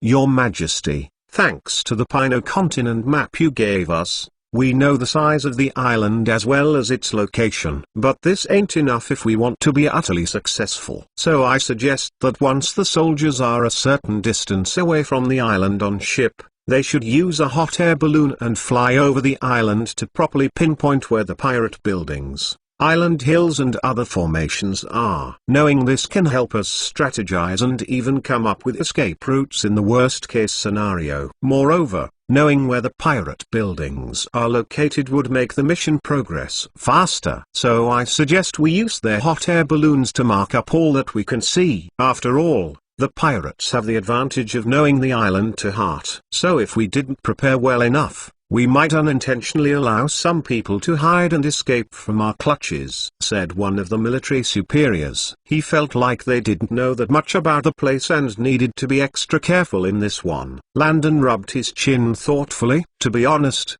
even though the system gave him a detailed map, he refused to use it for this mission. He wanted the soldiers to use their intuitions and skills to navigate their way through the place. This was the perfect time to test out their skills, as well as to freely allow them to use the new gadgets and weapons. Landon knew that there was sinking mud and all other dangers out there, so all he could do was arrange a simulation on how to escape from these dangers before they headed out. He would also request for them to take some pills that would fight against some toxic plants that too. This was part of the growth, and so the rest was up to them. Landon nodded in agreement. "Let's do that then. And additionally, we will also have to analyze all potential dangers on the island. So we will have 4 days of simulation with the soldiers before finally setting out." "I agree, Your Majesty." "I agree as well, Your Majesty." Good. Landon decided to create the soldiers before they headed out. For one, the system required him to take care of Marlowe within the next 3 weeks. And the only reason why he wanted it done within this first week was because he didn't want Marlowe to kill any other person as food. So they would use 4 whole days to prepare before setting out and capturing him. Well, that was the plan. With that, Landon followed everyone out of the room. Now, it was time to urgently call in the team. And so just like that, Marlowe's days were numbered. It was as if the tense atmosphere around the place magically spread out across the Pino continent because far away, someone else was making big lives as well. Chapter 811 Gentle Breeze Estate, the capital city, Yoden. The stars filled up the night sky, making it come to life with raw energy. The bright stars gave a deep contrast to the dark sky. The stars felt like a promise of life in the darkest of times, bringing in a sense of warmth from within the shadows. The gentle night breeze warmly caressed the cheeks of many, planting a subtle kiss on them. In short, the night was undoubtedly beautiful. But sadly, not everyone could enjoy its magnificence. Within the famous Gentle Breeze estate that was home to the gentlest of women, a very battered woman was currently chained to the walls of a small private dungeon. The dungeon reeked of blood, dead rodents and other funky smells. The sounds of large sewer rats running up and down the place echoed all around the dungeon. These rodents weren't your average cute mice. They were fat sewage-looking rats that had long nails ready for clawing away. In short, they didn't care if their food was dead or alive. The moment they got hungry,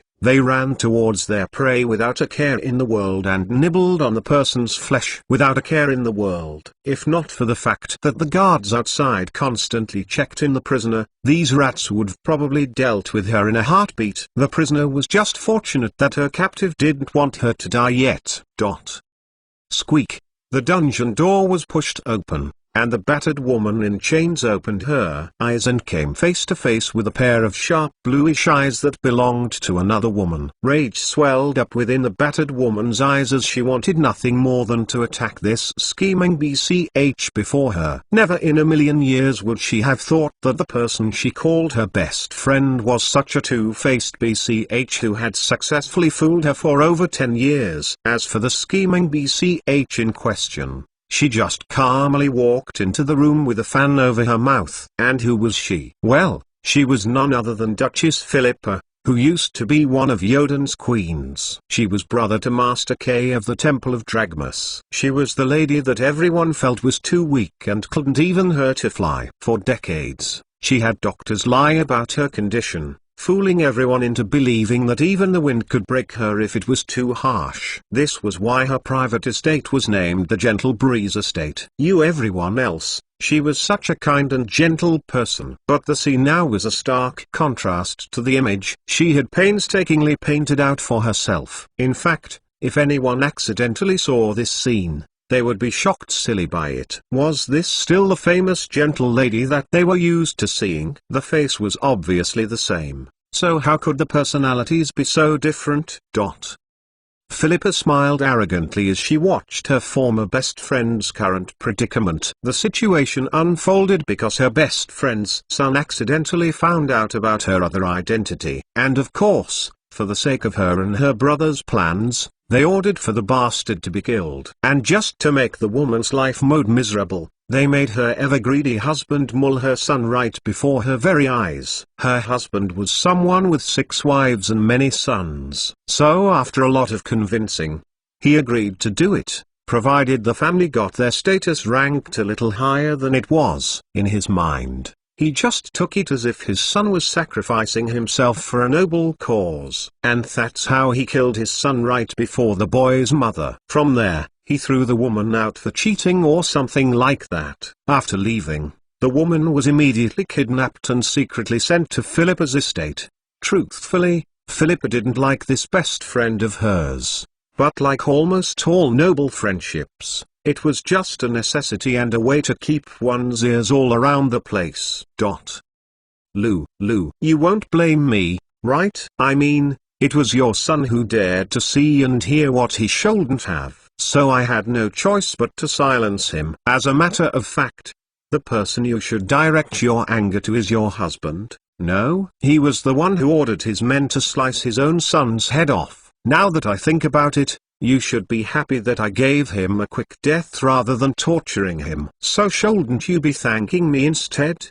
Philippa, how dare you kill my son? I want you to die. The battered woman went off and tried with all her might to break free from the chains. Her eyes were red as she saw her son's head brought out of a metal box by one of the guards. She screamed and cried woefully. That was her only child, Marcus. Philippa looked at her and sneered before signaling for the guard to drip the head just beside the woman in chains. Little Marcus, please wake up. Mummy is here. Please wake up. Please wake up. No, what are you all doing? Let go of my son. Almost immediately, the ever-hungry rats rushed forward and fiercely nibbled on the head before them. Philippa watched her so-called best friend grow crazy with excitement. Honestly, it was so boring to keep pretending to be weak. But soon, everything will change.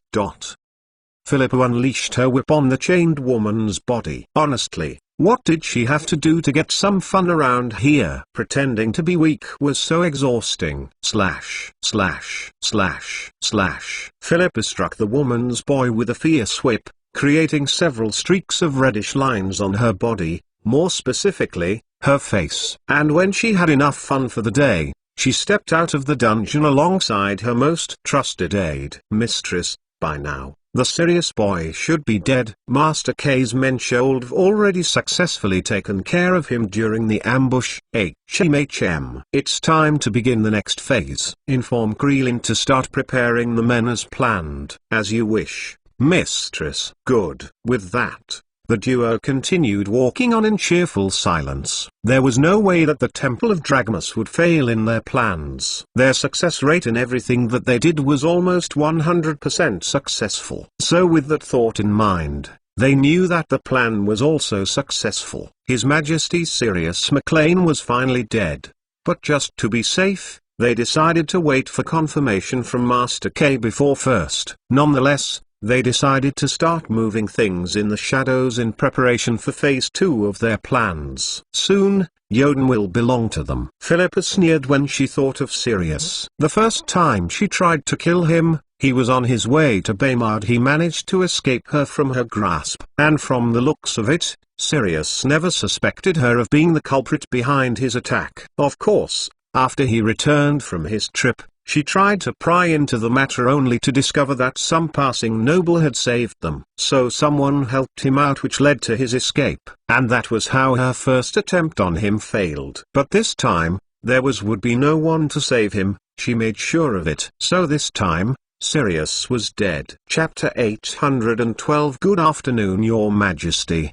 Landon acknowledged everyone's greetings and quickly took a seat. He had just come back from the barracks after several long hours of personally guiding those who would go out with him for his mission. And now, he was here for a meeting with government officials from different departments which overlook wildlife, fishing, other conservation laws and tourism. Everyone talked for a bit while waiting for the meeting to officially begin. Ding! It was now 2 p.m. They went through the meeting agenda and quickly discussed several key points one by one. With Baymard's new territories, they had to handle many things with extra care and attention, and so far, they were happy with their results. Nonetheless, they still met up from time to discuss any issues that they met along the way, as well as discuss any points THT needed to be improved. Everyone was fully engaged in the meeting. Minister Frodo took a sip of water and moistened his throat. Your Majesty, 2 days ago, the soldiers assigned to search the new territories have completed their mission of identifying all dangerous species and regions within the territories. So now, we can begin implementing the conservation plan for these species, Frodo said anxiously. He was truly scared that people would get hurt within the new territories if they didn't hurry it up. It took 2.5 months for the soldiers to completely scout the entire region, and every passing day and week only gave him sleepless nights. Why? Because from the reports, some people end up dying from several deadly creatures around. Of course, these creatures dared not lurk around communities, except they were too hungry and were ready to risk it. Many a time, they stayed far in the woods or close to the deserted highways where they could attack travelers and drag them away. It was very rare for the creatures to go into the cities or towns, but many weren't scared of little villages, so that was also bad as well. Some people got dragged away from their huts by wolves in the middle of the night. These creatures dared not attack large communities because such communities typically had city-town walls with archers and several hundreds of thousands of knights who would rip them to pieces. They were smart. They stayed along the roads or deep in the forest, waiting for hunters, trespassers and even small groups of knights who were secretly passing through the territory. Sometimes, secret pathways in the forests could lead to one's death. Back to the matter of the villages.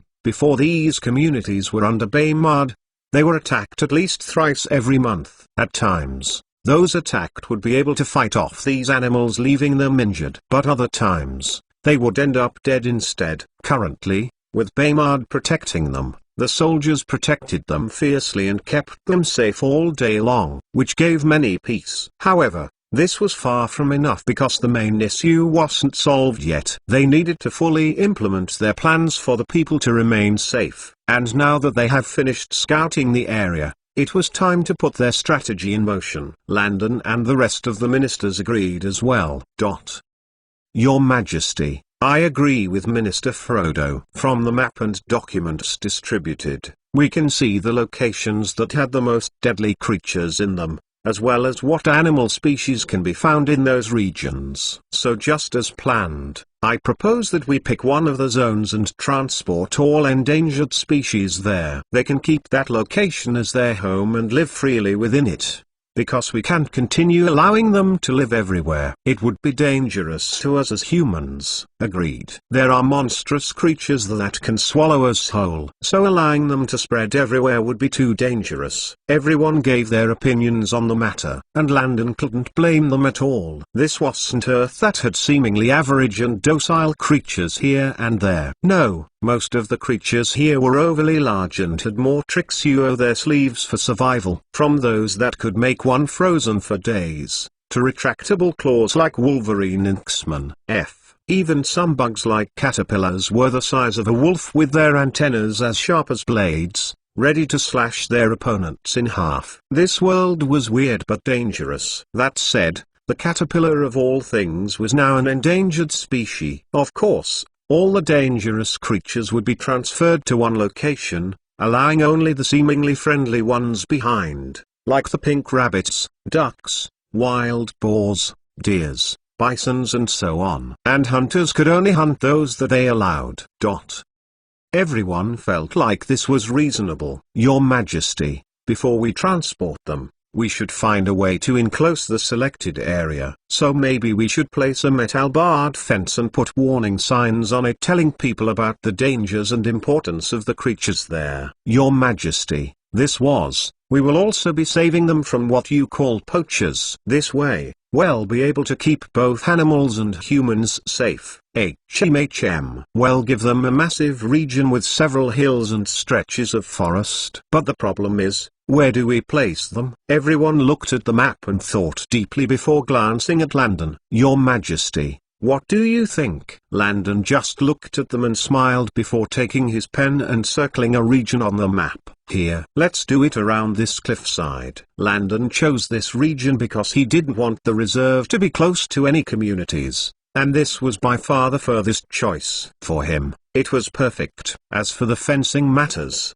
that was definitely a must. Like he said, this wasn't Earth, so he couldn't have the typical open wildlife reserve style that he was used to seeing. Just looking at the map before him, some regions have triple X's while others had a whopping 5 X's in red, which meant that if one even dated to hike or sleep in those regions, the chances they would die without even knowing it. The regions with just 1 or 2 X signs marked in them were the safest regions within these new territories. And he intended to lower the danger levels of regions marked with 3 X's and above. At least that was his goal at the moment. More still, he intended to kick up tourism in these regions. So fishing, camping and other nature activities would be fully realized in these territories. Because even though the many Baymardians loved living in the city, there were times that they felt like going hunting or taking a hiking trip every now and then, and it was their job to provide the citizens various ways to relax. But how could they do that with such dangerous creatures kidnapping people here and there? The number of missing people over the years is just too overwhelming. That's why they needed to deal with this matter fast.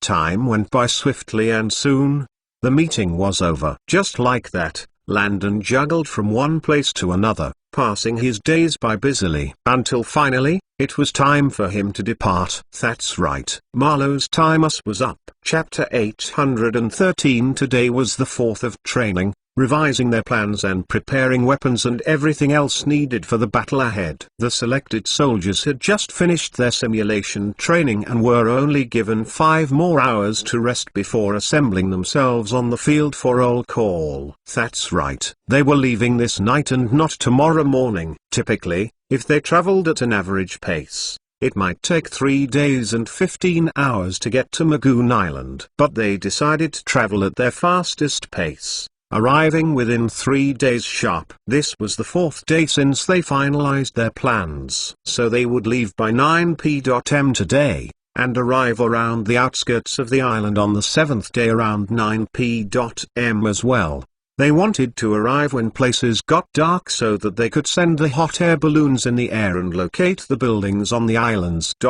Typically, there should be campfires and lights up around these areas, making their jobs easier. Thankfully, pirates were a rowdy bunch, making this operation a little smoother. Also, they had to have their air forces up in the sky to drop missiles if need be. They were planning to go all out in this one.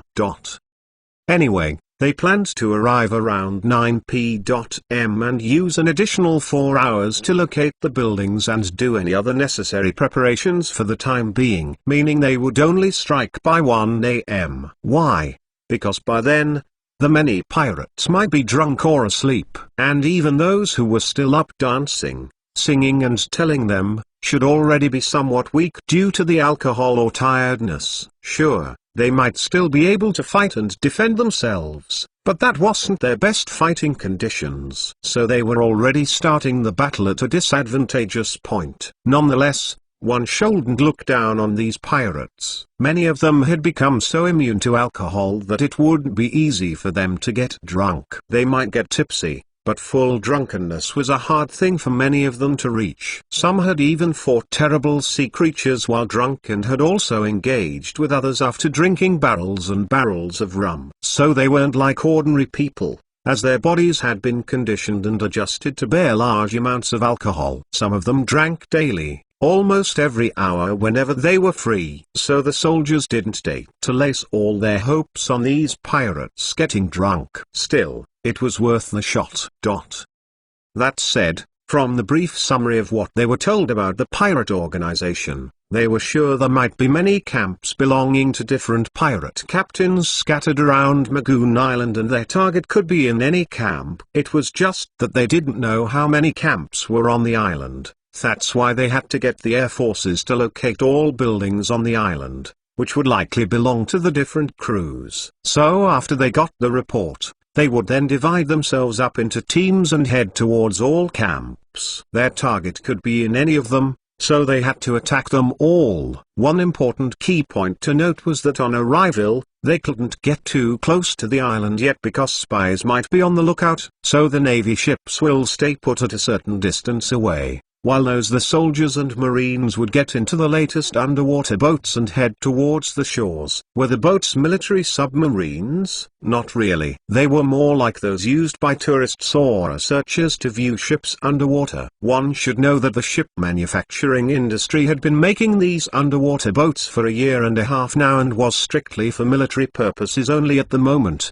But why didn't he just make a military submarine? The real reason was because of the system. The price for getting all knowledge on the full submarine design was just too expensive. Heck, he couldn't give out that many points now. What if he needed them for a mission or something? There was no way that he would go broke on points now. They were less cumbersome and weren't as problematic as military submarines. Heck, just the tedious piping, large engines and so on in massive submarines would take a long time for them to construct. So why not go for what he could pay for? With THT thought in mind, he opted for a cheaper design that could still do the job. And that's where touristic underwater boats came to play. Landon had based the design on the underwater boat design from the first Spy Kids movie. Of course, it didn't have too many cool features like the one in the movie. All it did was allow them to travel underwater undetected, as well as launch tiny missiles against deadly sea creatures too.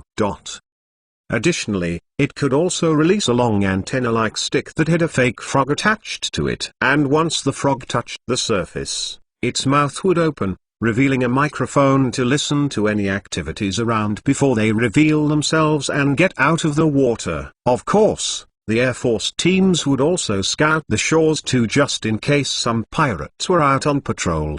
Although that scenario was highly unlikely. That said, there should be a lot of pirates around the areas where the pirate ships were docked. So they had to find the isolated areas before leaving the underwater ships. And how would they do that? Of course by ejecting and swimming onto the shots with their black wetsuits. Many were so excited as they felt like they were spies on a James Bond movie. The training these last few days was not for nothing. They would swim out while carrying another waterproof bag that had their weapons and everything that they needed in it. And after they found an isolated spot to change out of their wetsuits, 3 or 4 more soldiers would take their bags and swimsuits, place them into larger bags and swim towards the underwater boat with them. Landon specifically made sure that this step was added into the plan, lest the system kills him for leaving military goods out in the open. Moreover, what if these items were discovered by the enemy while the mission began? It was always good to tie up all loose ends. Anyway, the soldiers,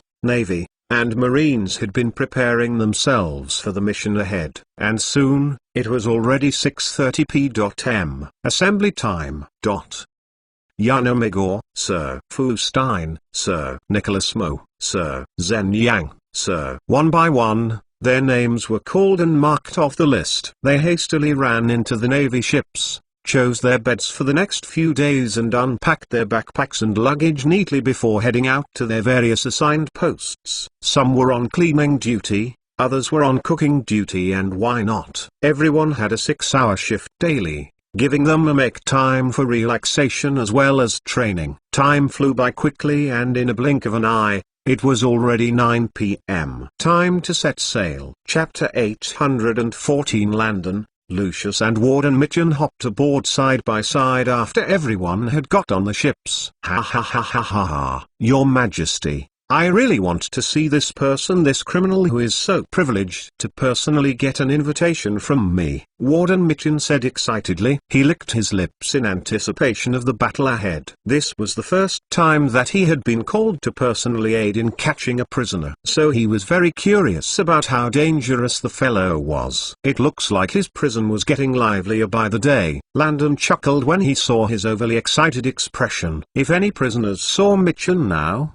they would open their mouths wide in disbelief. Was this still their famous demon warden who made them shiver in fear? His expression was always cold and frightening, so who knew that he had this side to him? Of course, to the guards, to the prisoners, Mitchum was hard to the bones. But when facing the guards, he was typically more relaxed, even though he still gave off a very heroic give to them, especially when he used his raw strength to break down solid walls. Damn, their warden was so cool. Mitchin, how about the new prisoners? Your Majesty, they are honestly something else. But no worries, I can handle them easily. They are all bark but no bite, so calming their restlessness should be easy, Mitchin said seriously. He just got a few new prisoners some days back who had unscrupulously formed their own gang within the prison walls, and their leader was a feisty fellow called Whitebeard. They were such a noisy bunch. Ever since the fellow stepped into the A-class prison, they had been butting heads with almost every other gang there. They even went against Prince Connor's gang, as well as Prince Elis' gang. From a single glance, one could tell that they were pirates. Their method and approach of doing things were so direct, fierce and too damn loud. There were times that Mitchin himself that thought of stitching their mouths together. And because of their constant troubles and inter-prison battles, Mitchin had personally shown up to call for order on several occasions. Without a doubt, Whitebeard and his gang were very terrified by his presence. But Whitebeard gritted his teeth and kept saying that some brother of his would come and save him. Mitchin only sneered at the fellow's wishful thinking. No matter who the enemy was, he was almost certain that they might not even be able to force their way into Bay Mud, talk less of breaking people out of prison. He had already warned them that any more noise, and he would throw them in the hole. They were the noisiest people that he had ever met in his life. It was like all his warnings went in one ear and flew out the other. There was a time when they almost kissed his feet and begged for mercy. They seemed so docile, as if they had thought things through. So he gave them a light punishment and stepped out immediately. But out of curiosity, he made an 11-minute U-turn only to find out that they were at it again. Just thinking about how troublesome and rowdy they gave him a headache. They were such a troublesome bunch. Mitchin massaged his temples slowly. Your Majesty, is there any surgery that can seal Sumion's mouth permanently? Mitchin shook his head and decided to leave Whitebeard's matters alone. It was just that he was curious to know about how the fellow would react once he found out that his brother Marlowe would be joining him in prison soon. He couldn't go wondering if the brother Whitebeard was waiting for was Marlowe or someone else. Hey, now that was a scene he truly wanted to see. Mitchin rubbed his chin while deep in thought. Your Majesty, King Father Lucius, I've been thinking about it and I wholeheartedly agree with you on the prison allocation of our target, Marlowe Jones. Since his meal mostly consists of human flesh, then keeping him around the other prisoners would be too dangerous and risky. Because obviously, we aren't going to serve him human flesh. So he might resort to attacking prisoners and eating them raw. That's the same logic we had as well. At this point, he should be addicted to human flesh. So what do you think would happen if he stopped receiving it? At first, he might try to hold himself back. But very quickly, he would only be able to think of one thing, and that was getting flesh any way possible. Most likely, his mind will break, making him lose all sense of rational thinking. And soon, he might even make a move on cellmate. From there, it could be any other prisoner or guard. Remember, the report from Terik said that Nopline confessed to sending slaves as food reserves to this man all year round. As for how he knew that they were reserves, he said that it was because every time he hosted Marlowe in his estates, the guy only ate human flesh. So allowing him to stay with others would only yield catastrophic results. Lucius said calmly. Everyone was very disgusted by the fact that a person would rather kill innocent people than kill a rabbit or any other source of meat, especially Lucius. He personally knew of some nobles in Arcadina who were cannibals, and no matter how they explained it to him, he had always found their reasoning to be ridiculous. Hey, since Marlowe didn't want to eat any other meat, then so be it. He would eat raw vegetables and salads all year round. He didn't believe that he wouldn't be able to cure his illness. As for where they would place Marlowe Jones, it was better to place him in the S-class sector where he will be isolated from the rest. Time passed by with the trio conversing, while all 8 Navy ships traveled towards Magoon Island at full speed. Now, all they could do was wait, because in 3 days' time, they would begin their attack on Marlowe Jones, aka the Baker. Just a few more days and they would get to kick ass. Chapter 815 On the Open Waters. Time flew by very quickly with the soldiers, Marines and Navy performing their scheduled duties, as well as training hard while aboard the ships. Everything was going according to plan.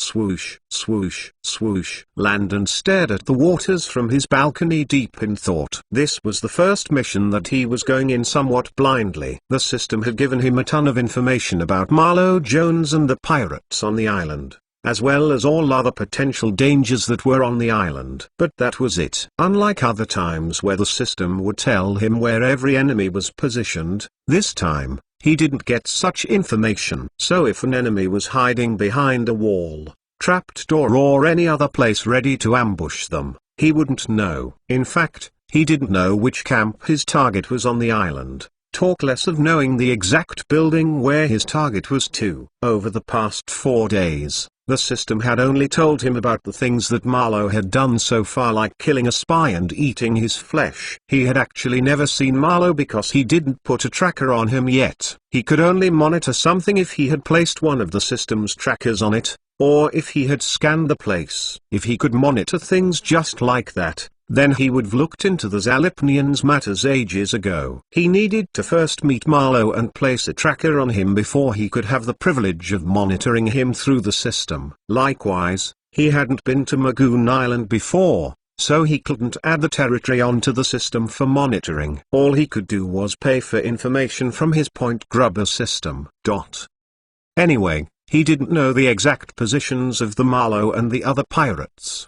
But what made him a little happy was that the system would alert him if any pirates left the island. So the moment their feet left sandy shores and touched the waters, he would be alerted. And when their mission was done, the system would scan the island again and tell him if any pirates were still secretly hiding away, which was very helpful to him. But the catch was that the system would only do this for the pirates and my gets who weren't the target. Yup, when it came to Marlowe Jones, he had to figure things out on his own. So the target could hide in some trapdoor until they left, making his mission a total failure, resulting in him dying as punishment. Bottom line, he didn't know the positioning of any person, animal, toxic plants or nature-derived traps like sinking mud on the island. He and his team were going in blindly. Luckily, the system had given him a picture of what Marlowe truly looked like. So if they spotted him, then they would be able to take him down without any mercy.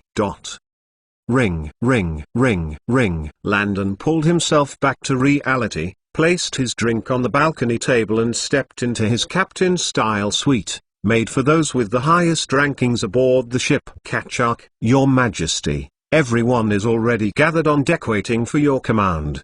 I'll be right over. With that, he stepped into the other room within the suite and informed Lucius, who was currently reading a book. Mitchell was already on the deck waiting for them. With that, the duo wasted no more time and left promptly because in 15 minutes, they'll be arriving at their desired location. From the ship's radar, they could already see the island and estimate a good enough place to stay on standby on the open waters. As planned, they couldn't dock too close to the island, as the enemy might spot them and make preparations. Also, this distance was good so that any other ships passing by would not be too suspicious of them. It was normal for ships to dock and catch fish for meals while sailing, so it was a good disguise technique to keep themselves undercover if they were actually seen by passing ships. After all, Who knew if these ships were associated with the pirate organization? They planned to keep this operation on the low, so they didn't want to make any suspicious moves. Standing on the deck were the soldiers, Marines and the Navy who weren't monitoring or controlling the ships. All stood perfectly lined up in neat rows and columns in wait. And on the side stood Mitchin and a few others with high ranks within the Navy, Marines and Army. Of course, there were 8 ships assigned for the mission, so those who weren't on Landon's ship still assembled on their ship decks. But this time, they were listening to Lanson through a speaker instead. Landon looked at everyone and nodded. Very good. Now they could begin operations. Today, our mission is simple: infiltrate the island, take down the target and pirates, investigate and release those in the dungeons, and reclaim any wealth or vital documents and information on the island. Today, our enemies are pirates who don't fight fair. They will grind you, and do their best to win no matter what. Likewise, nature will be a big stumbling block for you all. But, if in any predicament, release the smoke signal and those nearby will assist you. It's going to be a dangerous mission that will put your skills to the test over and over again. But I'm confident that each and every one of you is up to the task. So, are all you ready? Yes, sir. Good. We have only 8 minutes left before we dock, so all air forces should get the hot air balloons ready for takeoff. You have just 1 hour tops to survey the island from above and detailedly report back your findings. As for everyone else, you know what to do. Now, go. Roger that, sir. Din, din, din, din, din. Everyone scrambled away hurriedly while Landon, Mitchin, Lucius and some of the other Navy, Marine and Army leaders went into the massive control room on the ship. The battle has just begun. Chapter 816. Landon and the rest stayed in the control towers while going over their thoughts about the pirates. There was no other way. They had to wait for the information from the Air Force teams. That way, they could know where all buildings were and estimate how many pirate crews were on the island. Following that, they could divide the soldiers and Marines into teams and tackle the mission heads. Air Force 1A to Control Tower 1, ready to take off. Air Force 1B to Control Tower 1, ready for takeoff. Air Force 2C to Control Tower 2, ready for takeoff. This is Control Tower 1, permission granted. Over. Just like that, all 8 ships' control towers sent their air forces up in the air in an orderly manner, just like how airports would prepare for takeoff. Now, the success of the mission lay in the hands of the air forces. Yanji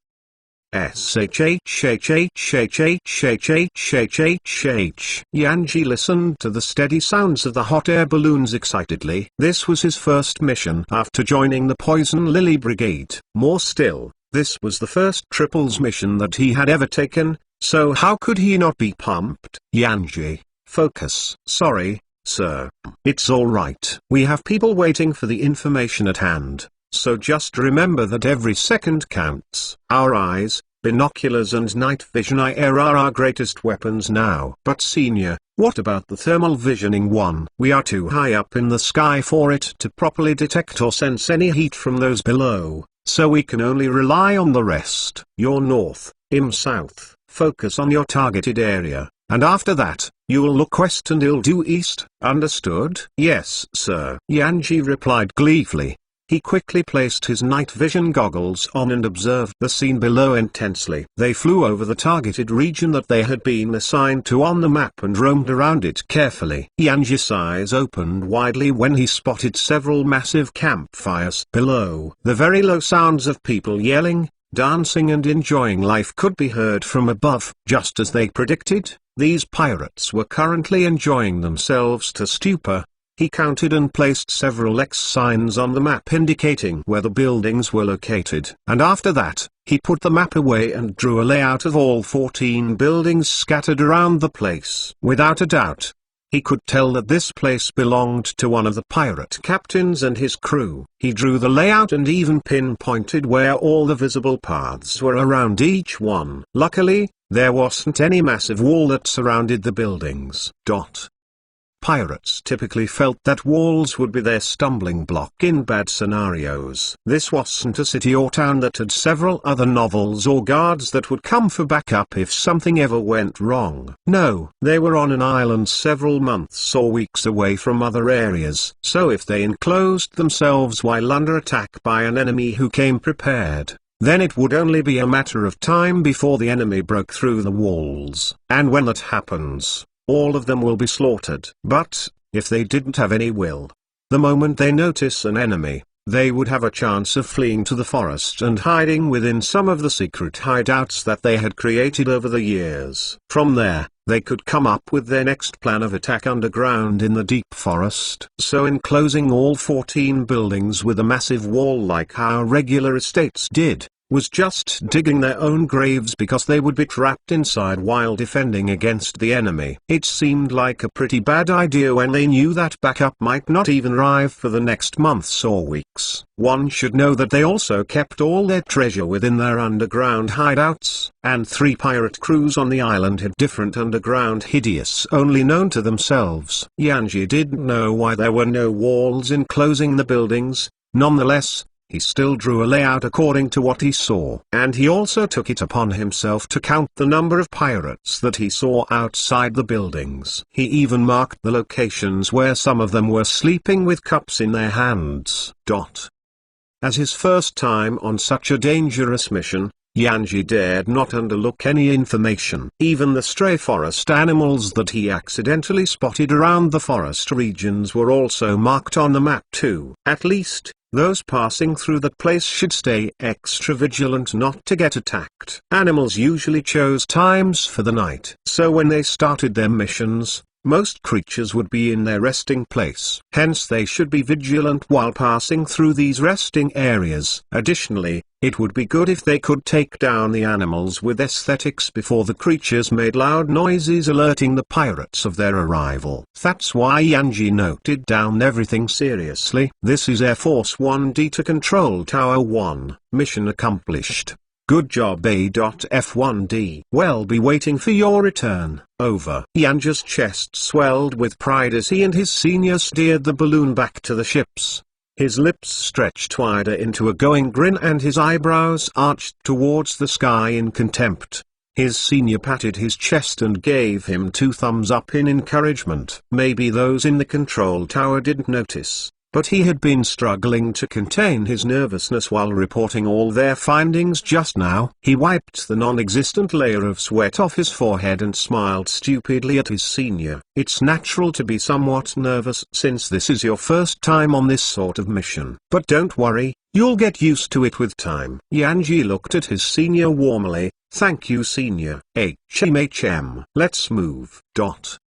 With that, the duo made their way back to the ship while talking about their observations about the enemy. They could finally move on to Phase 2 of tonight's operation. Chapter 817. Very soon, the air forces left the scene. But all this time that they had been observing the situation below, those on the ground had also noticed them. To be precise, all they saw were small shiny dots floating up in the clear night sky. The glowing tiny dot instantly caught their attention. What the hell were those?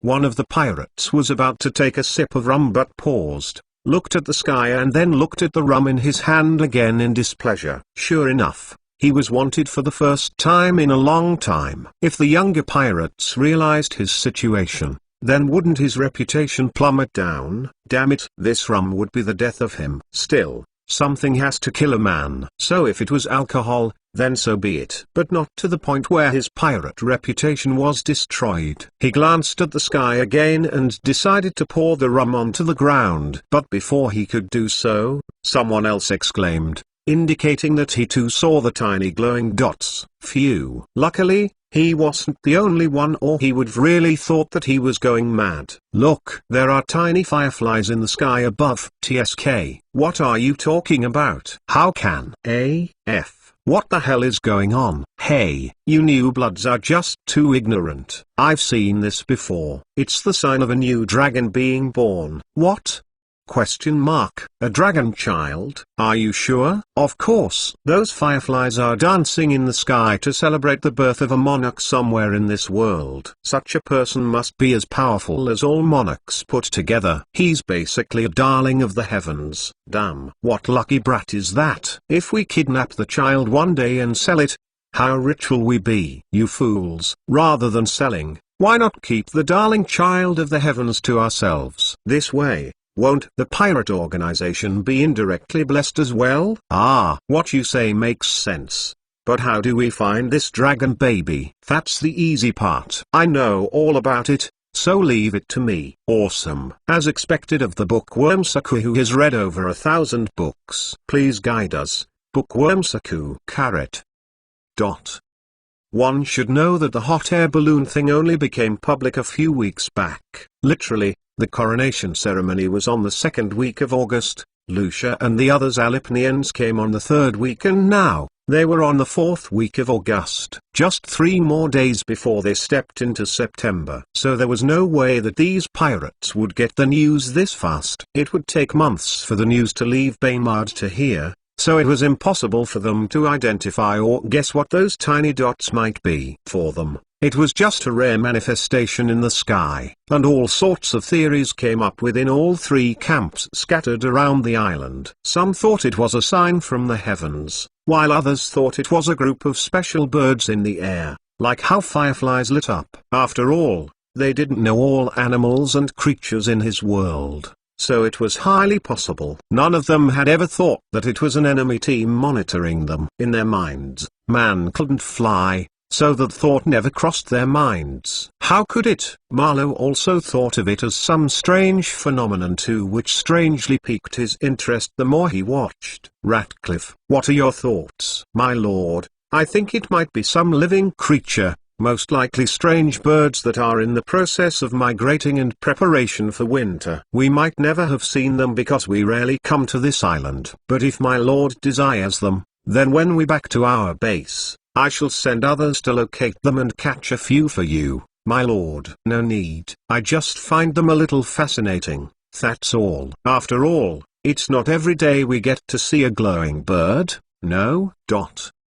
Just like that, the pirates tried to find the mystery behind the strange glowing dots in the sky. Meanwhile, those on the ships were busy piecing out all the information that they had received. They had till 12:30 midnight to properly strategize, suit up with their wetsuits and get ready for action, because just as planned, by 1 a.m., all forces should already be on the shores of Magoon Island. Time once again passed by swiftly, with everything getting finalized. Some teams would infiltrate the pirate crew bases, others would focus on the forest territory, while others would hide around the shores too. Of course, the air forces would go out once more. Apart from throwing bombs if necessary, they would also keep an eye on the direction in which the enemies ran towards. For sure, there should be several secret hideouts around the island, so the Air Force will be their eyes on the ground and report all that they saw. Also, since the battle had fully commenced,